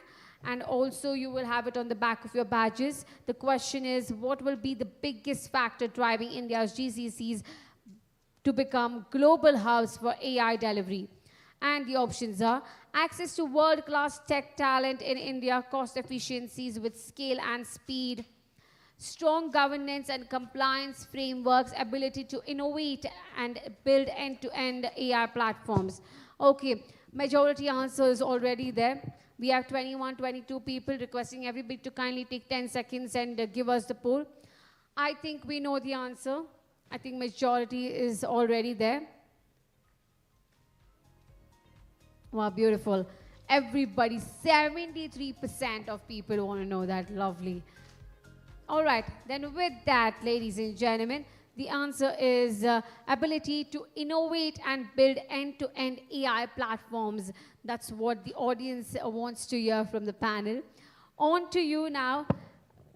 Thank you so much. Thank you. Glad to be back, and I hope we can make the Now the post-lunch session, as engaging and interesting to all of you. So I think the topic is very interesting. I think we all in some way or the other are part of GCCs or are interacting with them or are contributing to their growth. And if you are doing so, then you are significantly contributing to India as a nation, because very soon GCCs will be contributing around 2% of India's GDP by 2030, 2032. So that's the statistics. We house more than 50% of global, of GCCs across the world in India. 1 in 3 of Fortune 500 companies have their GCCs in India. If you look at the current employment which comes through GCCs, we have around 2 million people, and this will go to around 4.5 million by 2030. So I think this is a topic which truly deserves its place, and I think we have our esteemed panelist, Prasanna. He's VP R&D, Novo Nordisk. We have Manish. He is leading the whole GenAI Foundation for NatWest. He's the head data science there. We have Suchin. He ensures that BP stays safe. So he kind of leads the cyber arm. And as we were talking, it was very heartening to understand the experiences of our leaders as to how they've seen the India trajectory go. So today, from an AI standpoint, I believe the command center of the world is in India. It is no longer in the Silicon Valley, and it is more driven by all the innovation that today is possible in this country, in this city that we are sitting in. So maybe on that note, Prasanna, it would be great to understand. I know you've been 18 years in the firm. You've seen a journey of R&D as a center grow in India. So how do you see this whole aspect of moving from a cost center to an innovation delivery center? And then, of course, would be keen to understand the India play in all of this. Thank you, Pragati. I've been part of this setup for close to 2 decades now. I think we were one of the earliest GCCs. I don't think we used to call them GCCs at that point of time. It was called Shared Service Center. Then it became Global Service Center. Then it became Global Capability Center. And today the consultants are calling Global Value Creation Centers. So I think whenever they want to change the slide decks, they keep giving different names. But for us, I think internally it's been a journey. Whether it's called SSC or GSC, it doesn't matter. But I think we have gone through a journey. So maybe when we started being part of the global organization and delivering to some of these clinical development programs, we started with some very basic tasks. I would say, I think like us, most of the companies, the primary reason was cost arbitrage. That is the reason actually we started. But somewhere down the line, I think our people, I think we were able to pick up the domain knowledge much faster, and that led actually to more complex tasks. Where we are today, I think I was sharing with you previously also, I think in a COVID, in a way, it has changed the whole drug development paradigm. Traditionally, to develop an idea to a molecule and bring it to the market, it takes about 12 to 15 years of time. But COVID time, we showed that it is possible to do it in less than 3 years. So now, there is no reason why we should again go back to that 12 to 15 years time. And if we have to do that much faster, so 2 things are very important. I think in any drug development, India plays a huge role. India is part of all the drug development. Any company you take, any major company, I think we are part of that. And the second one is technology. So I'll just say that I think we have got the domain knowledge. Now what we need to bring in is to bring in the technology, technical expertise. And if we combine these 2, I think we can create a lot more value to the organizations we serve, and also, like, I think, to the patients end of the day. Sure. So maybe Prasanna, just a follow-on question. I do understand that you have GCCs within Novo Nordisk across the globe. There are a couple of centers. So why India? Why your leadership at HQ would like to bring investments into the India GCC? Is there an India advantage? So maybe I think I work for Novo Nordisk. It's a very small Danish company. And if you look at the population of Denmark, it's about 5 million people. That's half of Bangalore or even less than half of Bangalore. So of course they cannot have, they cannot get the talent in their home country. They had to expand outside. And in a way, India became a kind of a natural choice. The reason being, so one is the kind of like, at least our line of work, we need people who are like healthcare professionals who are trained in this domain. So that's how we started actually. But in addition to the healthcare professionals, I think we've also got a huge talent base when it comes to the technology experts. I think it's a fantastic combination. Just to give this one example, I currently am a part of the patient safety organization. If you look across the globe, I think Bangalore, or if you take Bangalore, Chennai and Hyderabad, these three cities have highest number of PV professionals anywhere in the world. Maybe the next closest would be Boston. Boston would also be, I think, far, far behind, and then will be Singapore. Otherwise, the kind of R&D talent that's available in India today, I think it's huge now. I think that has become a big, somebody was saying, we have created that ecosystem now. It's not just, say, in Denmark, only Novo Nordisk is there. But in Bangalore, or if you take Hyderabad, just in one street, there is Amgen, there is Novartis, there is Sanofi, there is Medtronic. I mean, the name, the kind of talent you want, it's available here. So, big advantage. No, thank you, Prasanna. Very well said. And just to, again, since I'm throwing facts today, 32% of the world's AI workforce sits in this country. So I think it's about the people and also about our economy. We are fastest growing, and we are the ones who would be reaping the benefits of demographic dividends, in the short term. So whenever I meet my clients, specifically in the GCC context, they are saying, okay, tell us how we contribute India to India and India to the globe. So it's no longer about just the globe, but also about the fact that India as a market itself is booming. So maybe with this, Manish, to you, you are laying a very strong foundation of AI, Gen AI, Gen Tech for your bank. And if that foundation has to work, the data needs to be absolutely right. It needs to be robust. And you are today the custodian of that enterprise data. So how do you manage to bring in a framework which brings the element of responsible AI? So control while giving flexibility. How do you balance that aspect? It is difficult to manage, but as a AI platform or a sort of professionals who are working in AI, they need to go fast, but there has to be element of responsible AI there. So what things we could do is, first thing is governance first. So you need to understand in what constructs do you work, what kind of compliance apply to the company or the organization that you're working in. So, and this is like a shared responsibility.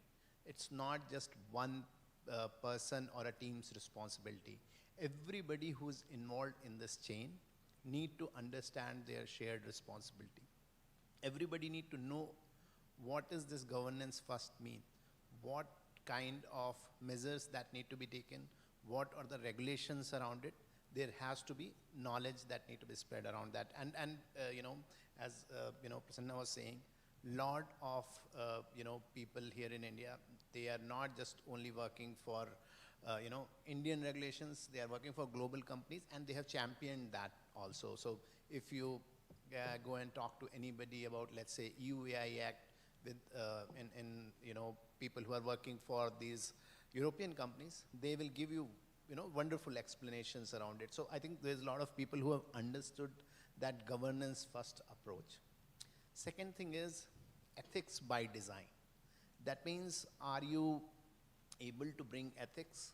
And it is not a post activity. It is right from the time you have had the idea of building something or about a project? Was ethics processes were involved in that? Did you had the right checkpoints for it? Third thing which is there is the things like fairness, bias, and those kind of aspects also. Have you covered them?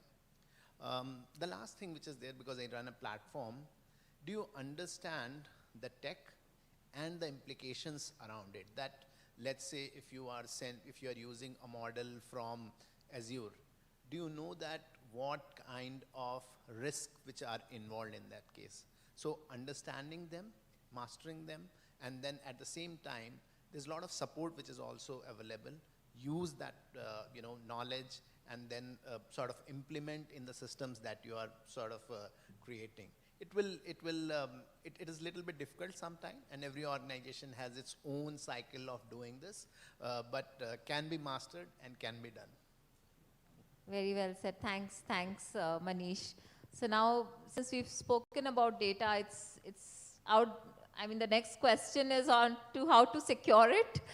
So maybe Suchin, from your side, and when I really think of cyber, at least 5 to 8 years back, I would have never thought that this is a capability which could be, be centralized or being run, remotely.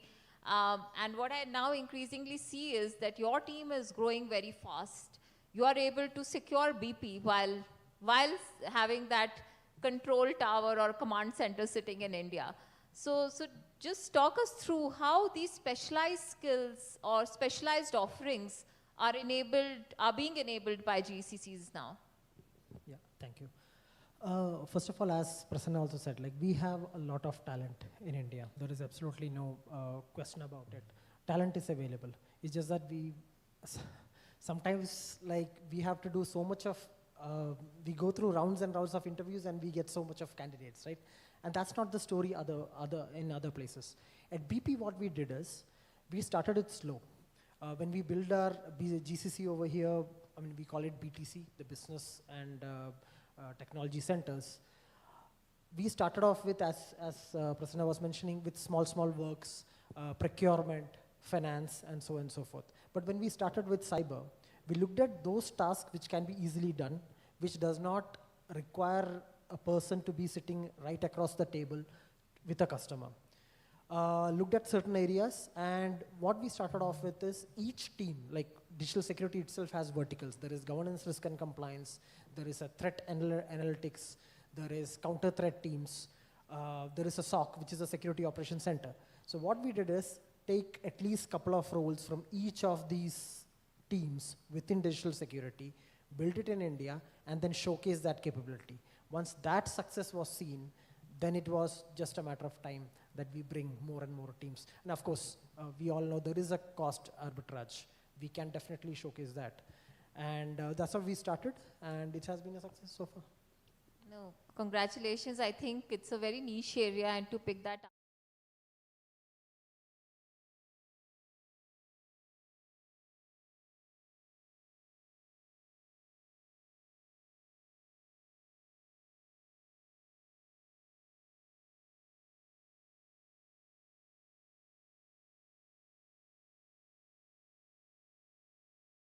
With IT. And then there is an aspect of self-serve versus control versus global design. So how does this whole aspect of ensuring a secure net of work is enabled by you and teams? Absolutely.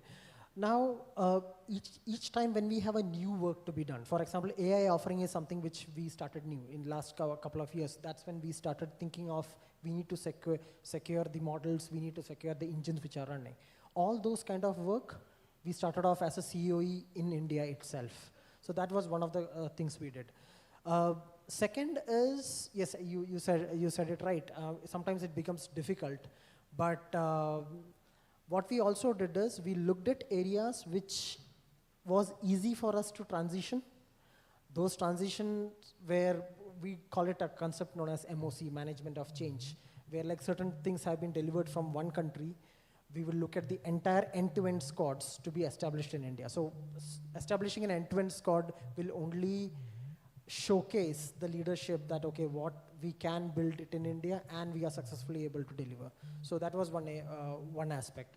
And then coming back to your the core question, defense in depth. Defense in depth has to be put in place. Of course, whether you are doing it in GCC or you have multiple teams across the world, we ensured that we took care of AI and securing the AI from a process, from a people and a technology standpoint. Of course, writing good governance, creating that framework on what the AI teams should be doing, and also what general public, when I say general public, the staff. Probably, see, we come from an oil and gas and energy sector. Not everybody is a digital or an IT person, right? They don't know what to ask or what to probe in a publicly available AI engine.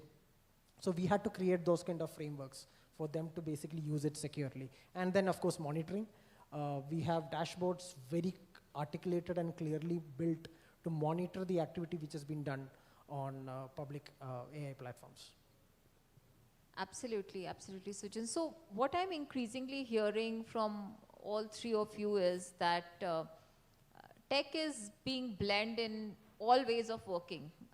Either someone is consuming tech, someone is making tech, and today all our roles and responsibilities need that blend of techno-functional experience to come in. And if we look at the kind of growth which GCCs are expected to have in the country, the employment that would be needed or would be enabled by the GCCs will almost double from maybe 2 million to 4.5. Now that means that our talent availability needs to move at that pace. So Prasanna, maybe starting from you, since you are in a very niche domain and you said talent was the reason why your GCC succeeded. So how about next? Will that trajectory continue considering the amount of talent that we need in the coming years? I think at least here I can also speak for, I think, pharma R&D in general.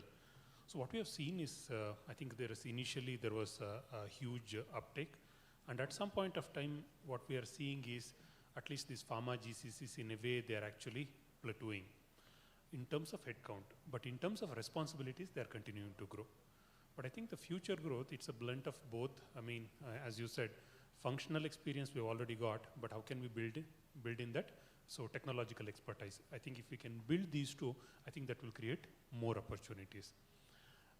That's sometimes like, I mean, I also keep thinking about how actually to move from this paradigm to the next one. There, I think we need to be a bit more careful or mindful, because we cannot take for granted that this journey will continue. And one important thing is like the reason why GCCs have been set up in India is also to limit the headquarter bureaucracy coming here. But unfortunately, sometimes what happens when GCCs, they reach certain level of maturity, all the bad habits which were there in the headquarters, they will also start coming here. And they will have a much bigger impact here even compared to, say, our headquarters. I think the local leadership responsibility is to make sure that we stay nimble, we stay focused on creating value for stakeholders, and how can we avoid that bureaucracy seeping into our this thing. And it's not just, say, the head of GCC's responsibility, but I think at all level, I think we need to make people acknowledge this fact and be ready to address it. Build the technological capabilities, but at the same time, try to avoid the bureaucracy, headquarters bureaucracy coming here into the local GCC. Sure. And Prasanna, on this, are you also, as part of your GCC requirements, getting into some affiliations with some educational institute, because there's a niche talent? Are you catching them young, or you are hitting the market for experienced pool? Yeah, here I think what happened initially was like even before the GCC started, the CRO industry, at least in pharma world, CRO industry started in India first. IQVIA, Icon, all those companies.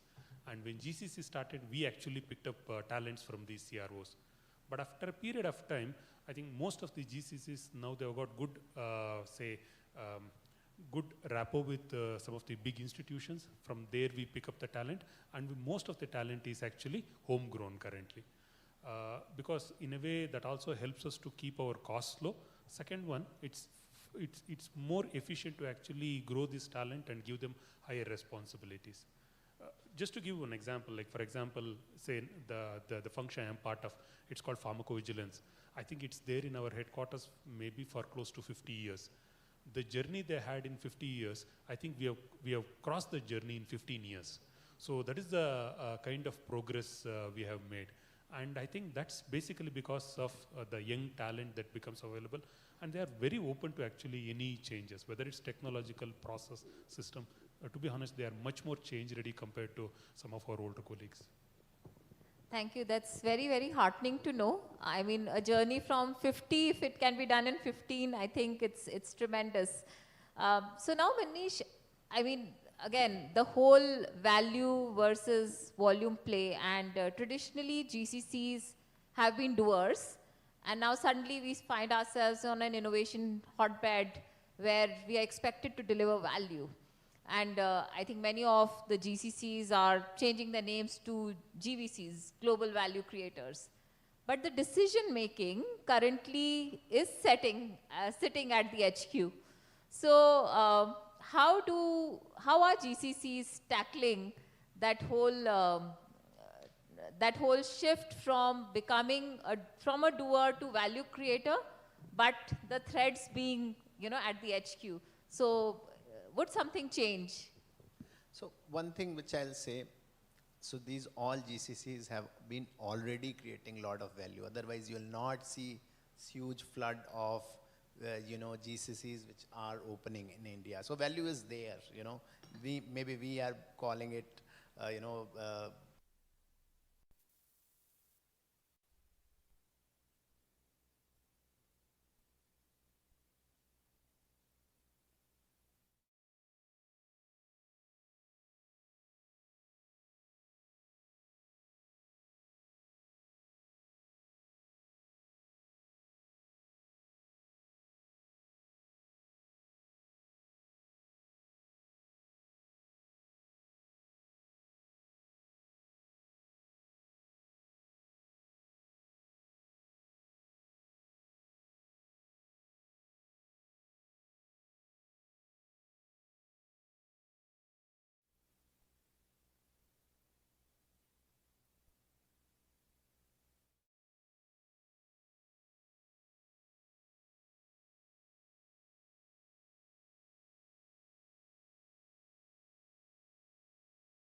meaningful work which matters to the organization. If we can sort of deliver more on that, then I think these two factors will take us very long way.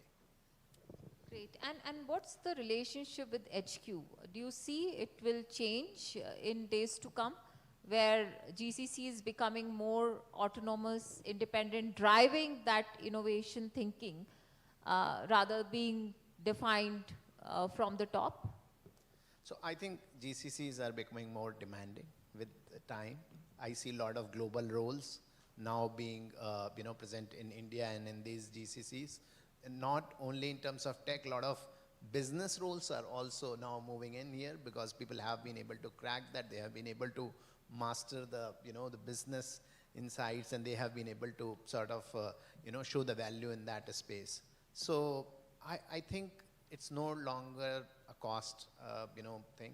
It is something what we are able to offer.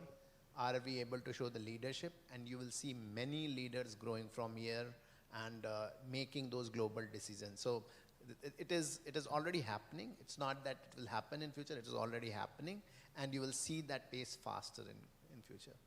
I totally agree, totally agree. So rather, with many of the GCCs that I work, it has become mandatory for anyone on the leadership track to do a role in the GCC as part of their overall leadership development, because this is where the whole confluence of tech, innovation, as well as operations come in to kind of deliver that global impact. If I can Yeah. add one more thing, and this diversity mindset also adds to it, because when people sort of look for diversity angle, and then what they get new ideas, fresh ideas, different angles also on that table. So I think all the HQs are now very much open about bringing that diverse opinions on the table, and that has also helped India. We have diversity on this floor as well. And before we go further, I think I'll take a pause to seek any questions from the audience. It's been difficult for our panelists answering all tough questions, so maybe some easy ones will also do.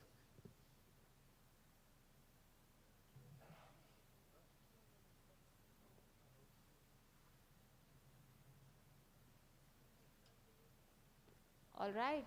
Yeah, we have one.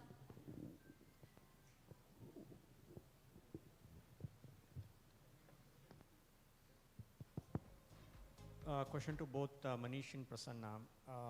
What do you see as the next big challenge from a GCC standpoint? There are a lot of opportunities we spoke about. In general, what do you see as one of the key challenges in the near future, maybe in the next 1 to 2 years? I think couple of things. One challenge can be our own mindset, you know. Don't play on volume, play on value. So these GCCs, if they continue to focus on value rather than volume and large team sizes, and you know, if we take a shift from there, that will be very helpful. But I think there are still challenges around that, and people need to move on from that mindset. Second thing which is there is that how much, there are still a lot of regulations which are in place, and they limit us also in some of the way we want to implement things. We want to bring, let's say, a new business here. Third thing which I have seen in recent days, there's a lot of geopolitical things are also changing and could become a challenge, you know, which I don't know at this point of time. But what I will say is the biggest challenge, which is a biggest factor of, you know, again also is the people mindset. And if we sort of move that right, things will fall in place. Yeah. Maybe I'll just add to what Manish also said. I would say focus on both value and volume. That's my suggestion. Because volume is also important, especially when we look at the situation currently we are in. So the organizations are squeezed. At this point of time, actually, we can help them with volume. I think that's going to help. That's one thing. The second one is, I think you spoke about the decision making, right? We've already got a seat at the table. So now the important thing is making our impact felt. I think that's where we need to change our mindset. I mean, good or bad, I think we are quite hierarchical in our upbringing. So sometimes I think even though we have the seat, we don't make our voice heard there. I think how can we do that one? The third one, I'll come back to the same point previously also. I think we should not lose focus on creating value. I'll tell you, like, what happens leadership sometimes, initial years, there is all that commitment and motivation to actually build this thing. At some point of time, the bureaucracy starts creeping in. So when the leadership conversations shift from creating value for the stakeholders, if they start discussing about how many varieties of dosa we need to have our canteens, I think that's where the GCs will start going down. And that sometimes, for me, I think that's a worrisome fact. I think we should not shift our focus from creating value. Who is our end customer and how we are creating value for them. Thank you. Thanks for being candid and clear. Thank you. I think for any other question, you can catch our panelists, you know, during the networking time. But I think a great takeaway for me today is we have the seat on the table. Let's make that impact count. And I think that's what we are striving to do every day.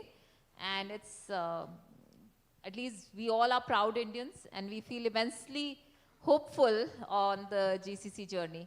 So thank you. Thanks everyone for your time today. Thank you so much to the entire panel. Thank you for that big round of applause. May you please come forward for a picture now? And in the meanwhile, may I please invite Ms. Anushruti once again back on the stage to give a token of appreciation to all our panelists.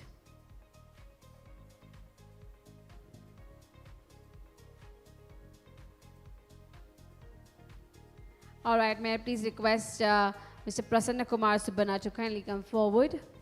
Thank you for joining us.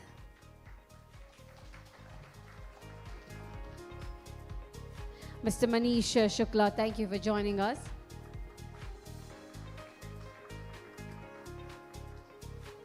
Dr. Suchin Sudhakaran, thank you for joining us. And once again to our moderator, Ms. Pragati Chakraborty, thank you for joining us. Thank you for being a great moderator for 2 sessions. Thank you. Thank you to the entire panel. All right, ladies and gentlemen, now let's begin with the next session as they're taking a picture on the stage. Yes, uniquely our photographer thought with the token of appreciation, one picture. Yes, all right, thank you. Next is a very interesting topic, the fireside chat. And this topic is the CEO-CIO playbook for disruptive growth. Ladies and gentlemen, up next, the CEO-CIO playbook for disruptive growth, a fireside chat giving us the front row seat into how top leaders drive innovation and scale in their organization. And joining us today are 2 wonderful people from the community. Mr. Mithun Apaya and CEO Wow Momo FMCG, a visionary leader renowned from scaling FMCG brands and driving innovation in India's food and retail space. Please give him a big round of applause as we welcome him. And along with him, may I please welcome Mr. Nandakishore Domni, CIO Manipal Hospital, a seasoned IT leader who has spearheaded digital transformation and set new benchmarks for the healthcare innovation. Well, in this session, they will share their perspectives on how CEOs and CIOs collaborate to create disruptive growth, leverage technology, and lead organizations through change. But before we start the session, I want to hear from you. What is your takeaway? What do you want to take from this session? Can we have the mic passed, please? Anybody would like to say? Or let me point out. Okay, yes, sir. Yes, over there, please.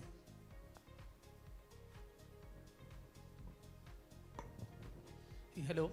Hi. So, my name is Saikat and I have been with data science for last almost 1.5 decades. Right now I'm in healthcare domain. So my expectation from Nandakishore would be to understand, in terms of adoption, right? AI, GenAI, data science, whatever, right? How much they have already adopted, say in their organization, because I know worldwide, pretty much in healthcare, right? Lot of analytics, lot of AI work is happening. They already have adopted or they have been rapidly adopting, right? So in terms of actual adoption, given he has been representing Manipal, which is one of the best hospital chain in India, yes, right? So how much in terms of actual implementation, they have already done? Sure, thank you. Thank you so much for that question. I think that was directly directed to you. You would like to hear that in the fireside chat. And thank you, Mr. Nandakishore, for joining us. Now, may I request Mr. Mithun as well to join us. Ladies and gentlemen, give these 2 wonderful minds a big round of applause. But before we start the session, you know the drill. The scanner will be on the screen, and also the scanner will come up on your badges as well. You can just turn it back and you can find. The question is, what is the top reason for misalignment between business and tech leadership on AI? Options are unrealistic business expectations, inadequate communication, poor change management, misunderstanding AI capabilities. Wow, we just shoot it up to misunderstanding AI capabilities. That's loud. That's a very, very loud. Amongst the 15 to 16, 18 people, I think... okay, that's the only thing. Unrealistic business expectations getting some vote, the rest of the 2 not at all. but I think the majority goes to misunderstanding AI capabilities. Okay, just giving another 10 seconds because we have only 36 responses. All right, waiting for it to shoot up to at least 50. I know people are still responding. So once you've left your phone, I will know that you have stopped. And I think we have reached to 41. I think we have a clear answer now. The clear answer is misunderstanding AI capabilities. Thank you. Thank you. And ladies and gentlemen, thank you for participating in the poll. I leave it to our two visionary leaders here. On to you, please. Thank you. Yeah. Good afternoon. So quick introduction for me. My name is Nandkishore Domne. I am a CIO for Manipal Hospitals, maybe almost 30 years now in the industry. With Manipal Group for the last 17 years. This November, I'll be completing 17 years actually. So I'm here with Mithun, and today my role is slightly different. I'm a moderator. Normally I'm on the other side, panel discussions and a speaker. We basically are largely world's largest dim sum or Momo brand. And we are about a 3,500 crore valued and soon to be raising an IPO, etc. We have the QSR format as well as the FMCG format. So Wow Momo does not only momos, but we also do various other things. But in the course of today's conversation, I'll also tell you some interesting things that we do. Sure, sure. Wonderful. So first of all, thanks everyone for being here, and it's indeed a pleasure to be part of this interaction today. So we all know that we are currently living in a technology-driven era, and then slowly the AI is also coming in, and we are moving or we are adding that AI flavor to already heavily technology-dependent organizations, right? So what I'll do is that first of all I'll request Mithun basically to as a part of his opening comments, tell us more about your industry, Mithun, and what is the kind of industry landscape currently, especially in India? You can also cover some bit of global comparison to that. What are the challenges, the opportunities, scope of the expansions, and maybe a little bit more about how is the technology playing the role. So this is more of a part of the opening comments from your side, Mithun. Sure. So the Indian food industry, food and beverage industry is one of the largest, and it contributes to about 4% of India's GDP. So it's pretty significant in terms of what it does to the economy, and obviously all of us consume some food or some beverage. So it's something that is the lifeline of the country or the world, largely. So within that, India has taken a significant position, and Indian food industry, food and beverage industry, is fourth in the world. So it's not like really small, quite interesting. And obviously there's a lot of internal consumption. So the beauty of our country is also because the consumption internally is so much, with about 1.4 billion people, that food is something that all of us love, right? And the kind of cuisines that we have, it's all around. So the industry size is pretty large. Now it is also fragmented, right? It's largely fragmented because you have branded, unbranded, as well as commodities, which is there. So so there are a lot of challenges. When you ask me what the challenges are, humongous challenges which are there because of the sheer magnitude of the industry in itself, And if you look at the things that's happening, a lot of technology is getting into this industry. While a lot of industries which people here represent, technology would have already gotten to maybe, if I say 100% is a max, most of it would be 15, 20% in terms of, I'm talking about AI and technology. Yeah. But in this industry, it's still at a nascent stage because a lot of, it is largely a traditional industry, so a lot of adoption takes a little longer time. But it is for sure an extremely critical industry where AI as well as technology gets embedded into. So I would say that for anybody who wants to look at business in terms of industry vertical, this can be a very large industry. While technology is there, I'm not saying there's no technology. There's a whole lot of it already. But I'm saying from an AI perspective, it's a little too nascent. great. I think, even just to sort of add to what you're saying here is that I have personally seen in the last 10 years, there's a tremendous growth in this industry, and the Swiggies of the world, the Zomatos, and a lot of other, food industries, and the way they are using technology and heavily dependent on technology. I think so. There's miles to go as far as technology is concerned. Thanks for that opening comment. And to further move ahead on this particular thing, the next question is basically more about the spend part of it, right? Because when you have to expand your business, right? And I understand this, the Wow Momo is almost 18 years old organization, and you are there for the last 3 years, and you're driving that growth, right? And I'm sure your plate is full, in terms of the growth, the technology deployment, getting people, getting your different departments aligned properly, the culture. So there are a lot of things are happening within the organization. As a part of the technology automation piece, what is the percentage of spend normally you sort of estimate for technology implementation?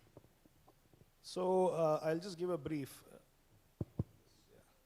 So we have very recently, hired a CTO, in the sense, normally you don't see emerging India brands, I'm talking about the food space, startups, not really having that as a vertical, So we've recruited somebody who's done a lot of work earlier as a CTO, and he's building up his own team. So we call it Wow Tech. So imagine a food brand, calling something Wow Tech and building an entire vertical. It's quite this one. I'm not sure if you've heard of anybody having done that as yet. The Unilevers of the world have done it, or the larger, very large Indian companies. But we have seen this as something that really will help and enrich what we do, because we deal with a whole lot of consumers. We have about 800 plus stores across the country, and they're all owned and managed by us. It's not a franchisee model and all of that. And the complexities are so much in each of them. We have something called Wow Momo, we have Wow China, we have Wow Chicken, and now we have launched something called Wow Kulfi. And then we have another vertical, which is the FMCG, which is like the big animal. We just launched that about 3 years ago, and that is fast-moving consumer goods. So you go to retail stores, you can find now, the Wow products, Wow noodles, Wow momos, and we have even beverage products. So what happens with all of this is that the complexity is so high, and hence technology can solve a lot of these complexities which are there. May it be in supply chain, may it be in consumer experience, customer experience, all of that, right? And hence we have taken that step to build that right now by getting somebody who leads it and who's creating a complete ecosystem around it. Other than that, we also have our own app, like your Swiggy and Zomatos of the world. We launched our own app, which is called Wow Eats. So you can order the entire range out of that. So we have been internalizing that, working on that. We have created that entire code to get those Wow Eat apps across, having the backend in terms of riders, alignment, and all of that. So we have done fast forward work with technology. And if you ask me spends, I would say that right now we are still discovering what it needs to be. But the industry would spend about 4 to 7% approximately on technology as such. So that would be the case. I think 4 to 6% is quite sizable spend, I would say, and maybe because you're starting from a scratch, maybe that is one reason. And as you go into a steady state, probably that will come down. Or maybe one more reason is that most of the things today are on a cloud-based platform, and therefore, your running costs are slightly higher vis-a-vis the capex models or the on-prem kind of things. The next question is more in terms of, like as you said, that you also have your own app, and also maybe a lot of feeds are coming through Swiggy, Zomatos, and other things. Now, how do you sort of integrate with those platforms? Are there any challenges, or it is already a proven method of integrating with those platforms? How is the experience overall? See, we don't integrate with those platforms because those platforms have their own system, right? So what happens is the delivery happens through them. For example, if it is it's the logistics part. Yeah, if it is Swiggy, then Swiggy picks up the product from our restaurant, and then delivers it. You know, for example, Instamart, we supply our products to the DCs of Instamart, you know, or a Blinkit, or a, you know, Zepto, or a Big Basket, and then they deliver it out. You know, so there is no integration as such, but the data analysis is there. We do do analysis on data, etc. On our own app, obviously, you know, it is the back end is with somebody like you know, Shadowfax kind of a setup, wherein they deliver it, right? And the front end is what is managed by us largely. So there's no integration as such with them. Right. The other aspect is basically the people part of it, and you mentioned that you got the CTO, you know, on board, and then the team is there. In terms of the skill set and the IT manpower model, it is completely the outsourced model, or, I mean, other than the CTO, obviously, or you have everybody on your payroll, and then you're finding any you know, issue in terms of your HR being able to support you to get those skilled people. I mean, those challenges normally CIOs face. So what are your thoughts on that?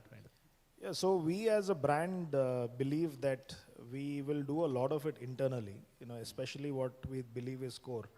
And in this case, we are building it internally itself. So we don't have an outsourced team which is doing it for us. So like I mentioned, we have got the leader on board, and now he's building up the entire people below that. While there are other technology elements which we also outsource, you know, obviously. But on this particular part, Mithun, when you're creating a strategy for you, is completely driven in-house, or you still need consultants, you know, big three or big four, whatever we call them, or it is purely an in-house sort of strategy? That's one part. Two is, I don't think if there is any reference, you know, architecture or reference roadmap for you, which you can straightway follow for similar industries. So any thoughts on this? I'm not saying that we will not take help and references from outside. We do that, you know. But what I'm trying to say is that the investments will be purely internal, especially when it comes to people and all of that. We wouldn't have an outsourced partner helping out, you know, and we having a very thin, you know, setup. We would want to have it internal so that we hold a lot of it internal. So it also stems out from the fact that we did really well because we owned and managed all our stores. There are a lot of them who launched different brands across, where with the franchisee model as such, long term they haven't really, you know, been as successful. Right. So that's more an internal strategy rather. Right. I got your point. Moving on now, if you have to look at the actual technology deployment on ground. So you will have your, you know, functions which are more of a support functions, the back office functions like your supply chain, logistics, you know, the HR, marketing, and then something which is directly facing the customers. So what are the key technology implementations, maybe last couple of years you have sort of done, and what is your experience on those deployments so far? Yeah, so for example, you know, because of the complexity that is there, supply chain becomes a very key challenge.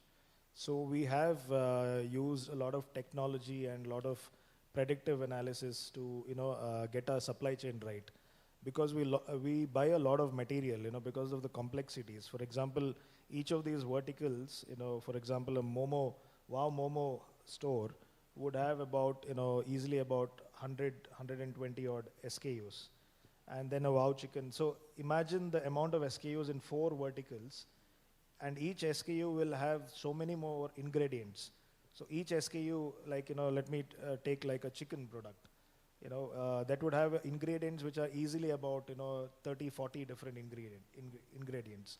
So imagine the complexity into the number of SKUs, number of products and all of that. In FMCG, we already have about 60 odd SKUs. And one of our noodle product, which is one of its kind called the Kausue, you know, which you basically have to just add hot water into it. That has some 72 ingredients.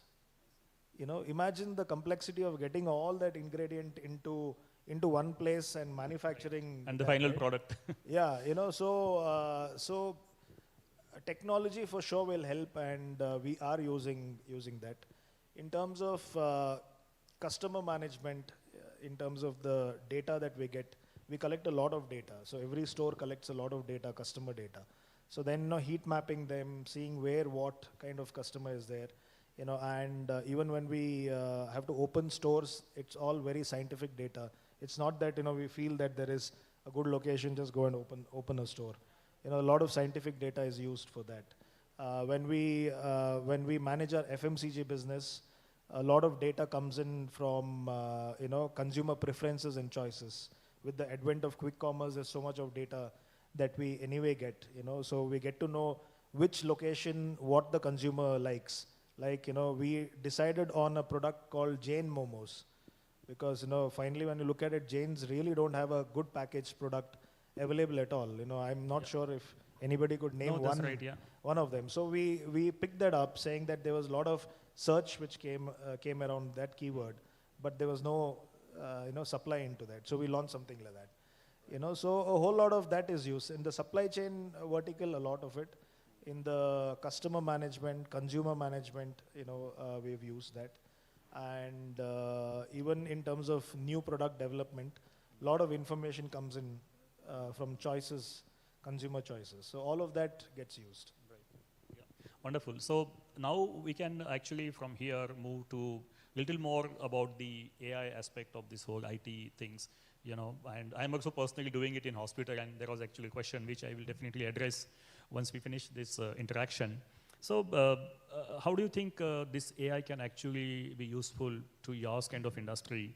I mean, you can give a perspective. One is that what is happening globally, and coming to your own case, okay, are there any plans to sort of use AI to further enhance the technology capabilities, to further enhance the customer satisfaction, to further enhance the predictability aspects, to further enhance the dashboards, the MIS, the AI analytics part of it?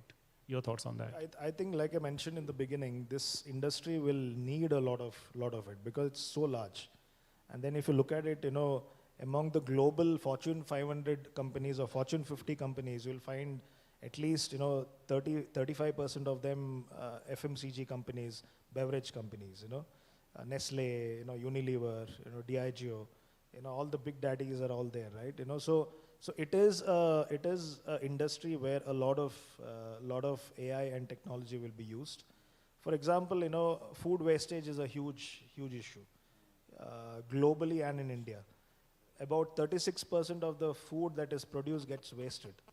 And imagine what would happen if that food could be used somewhere. And why is it getting wasted? Because demand predictability is not there.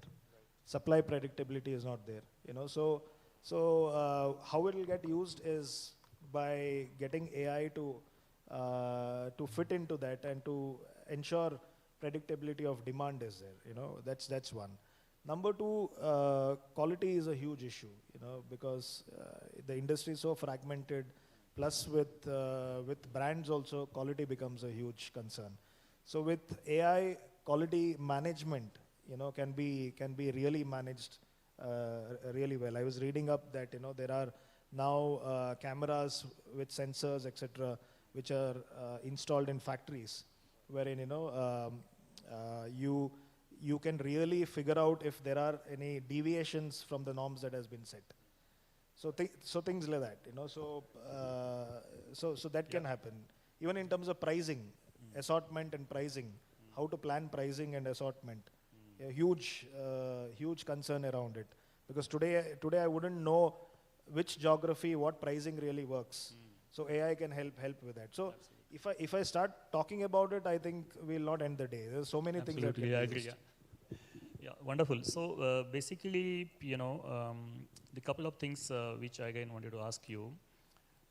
Definitely AI is a way forward, and then I was personally talking to, especially you mentioned about the cameras, the intelligent cameras. So we are doing some of those things in our organization in the hospital, that if the project is going on and then somebody is supposed to, or the visitor is supposed to have the helmet, the AI can detect that through the camera, and then it can give the audio warning and all that. That's quite interesting, and I'm sure you're going to have plans in place for that. So to drive all these things, the role of the CTO and CIO, you have a CTO in place, right? It becomes very, very important, and that is what especially the today's topic is. especially the collaboration between a CIO, in your case it is CTO, and a CEO, for example, right? Just want to hear your thoughts. How is it going, and what are your sort of observations so far? You had a CTO. You hired around maybe a couple of years back, right? No, this is pretty recent. If you I see. open LinkedIn, that's like heavy. Oh, I see. Heavy Okay. news around. Okay, so I everybody, don't know if everybody is talking about it. Yeah, saying food whatever company. is your thoughts, maybe you can just share. What is that then you expect from a CIO? Especially from the business understanding part of it, or returns on the IT investments. Your thoughts on that? Yeah, I think from it being a so-called back-end service, which I think back-end department, I can say, at least the Intel Inside. Yeah. At least the places, large places also where I worked, it was seen as a support function. I think now what will happen is, this entire department and the CIO will be the catalyst for change, according to me. And the CIO will bring in a lot of additives into the P&L, according to me. Because today, if I have to look at it, I would say that that the CIO should be accountable for bringing in positives into the P&L. Absolutely. And help generate revenue, help generate better cost, for example. Yeah. So if you ask me, Mithun, how would you put the KRA for a CIO? I would just make it as simple as possible. I would say top line growth. I would say bottom line efficiency. As simple as it. While there would be a lot of detailing into it, but that is the role which it needs to lead into. Plus, obviously, bringing in a lot of thought in terms of optimization, and all of that is going to add into top line and bottom line. So I believe it's as critical. It is as critical, and now with the way AI is getting enabled and technology is getting enabled, and like I told you, food industry really taking off on this space. I think no longer it will be a support function. It will be the function to work with hardcore. It's like how marketing is to business. IT and the CIO ends up becoming. Absolutely. I think you had said it quite clearly.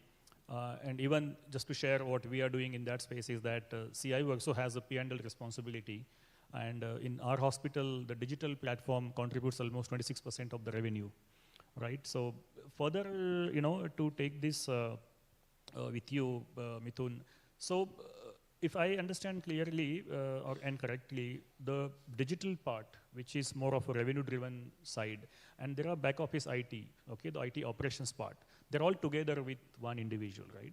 So there are no two different people. One is driving the revenue on the digital platforms, and one is taking care of the operations of IT. It is combined, right? That's what you're trying to say. Okay, good. Now, moving on, we have around 6 minutes now? Okay, so whenever we do any IT implementation in different organization, regardless of the size, there is always some resistance to the change, right? Some people do not want to change and adopt technology. And I'm with Manipal for so many years, and I have seen, especially on the clinical side, it's very difficult to make clinician use the technology. And we have to spend a lot of time there, especially when that individual is not, let's say, a regular employee of the organization, where you cannot mandate that person. So we are having different challenges in different industries. Coming to your industry, what are the challenges you have sort of experienced over the last, let's say, 3 years when you started doing some major technology implementation, maybe from customer side or even the support function side? I think one of the things on resistance is that, before that I would say that something like this needs entire top management alignment, and it has to be driven by top management.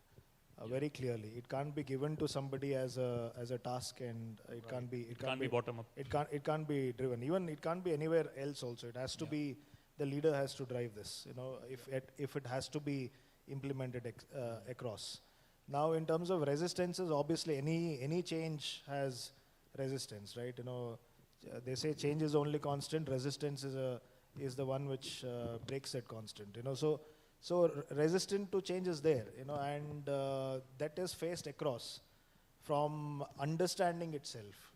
As basic as understanding of the concept and implementation of the concept itself, there's a resistance of change. And if you look at it, a lot of people really think, does this really help? And they don't see the outcomes.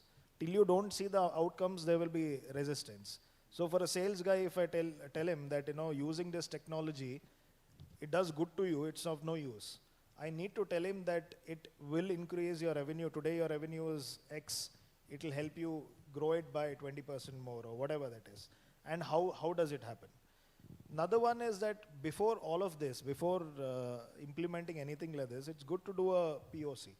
It's always good to do a POC and prove that concept in a small state, in a small footprint, and then bring in that examples into the larger play. So resistance will be there, and I think more importantly, it is about proving how important this entire project is. Again, I have a connected question, on this, which is like whenever any decision is taken at organization level, for example. So one is that CIO or CTO will typically make that presentation to the board or to a CEO, and then there is go or no go, okay, on that kind of initiative. So that is one approach which we normally adopt in any organization. Second is that we sort of form a core committee, right, where we have participation from the CFO office, the CEO office, the COO's office, the HR and all that. So what is the way you normally sort of take such decisions on the major technology implementation initiatives? Like, see, our decision stems from the fact that, what is the need? What is the need state of a certain technology that's required? For example, I mentioned to you the supply chain part. Fill rates, for example, we call it fill rates. For example, if a customer has given us 100, we are only able to give 80. To solve that 20%, what does it take, right? So we bring in whatever large issues are there, which will make impact on revenue, on cost, on efficiency. Basis that we decide on what needs to be done, and hence, similarly, like you mentioned, core committee, there are people who are supposed to be, like, for example, the head of supply chain. He comes in, then obviously the CTO is there, and a couple of others come in and create this forum where these decisions are taken on why is it needed. So the CXO is basically part of the decision making, and therefore everybody will own that decision, right? All right, so I think I'll come to maybe the last point that I have. So companies which are in a high growth phase, I mean, yours is one of that company, and I understand, your schedules, you had been traveling, and then hectic schedule, all that, those things are there. What is your, final comment or sort of, advice to the CIOs who are part of this kind of ecosystem, okay, in terms of CEO and CIO collaboration? What would you like to tell them as an advice? Sure. Before that, I've been hearing a lot about AI and all of that, and a lot of conversation about AI taking away jobs and all of that. So I personally believe that AI is not going to take away anybody's job. What will only happen is somebody who knows AI will take away your job. Somebody who knows AI and who's going to take, understand AI and implement it is going to take the job. Or companies which use that well and do that will take the shares from another company. So my only take, singular take, considering she's already with the mic there, wanting to close it, is that I think CIO's role has and will change dramatically. CIO will be a P&L responsible role of the entire company. Only when that happens will the effectiveness of that department and that role come into play. And P&L responsibility is both top line and bottom line. All right, wonderful. So with that message, I think we can open up the floor for questions. If any questions are there, glad to answer. I think we're already time up. So, all right. But if Yes. All right, if there's any question, you can always connect with them. They're right around the corner. So requesting both of you to please stand up for a group picture. Sure. And in the meanwhile, if I can please invite Ms. Anushruti to come up and give the token of appreciation for both the fireside chat panels. Thank you. Thank you, speakers. And I think on that note, maybe please give them a big round of applause, ladies and gentlemen. Wonderfully carried the session. Thank you. What a combination from a healthcare to an FMCG. Now, may I please request Mr. Mithun to come forward for the token of appreciation. Thank you. Yes, let the applauses keep coming in with an open heart. Come on. And now, may I please request Mr. Nanda Kishore to come forward.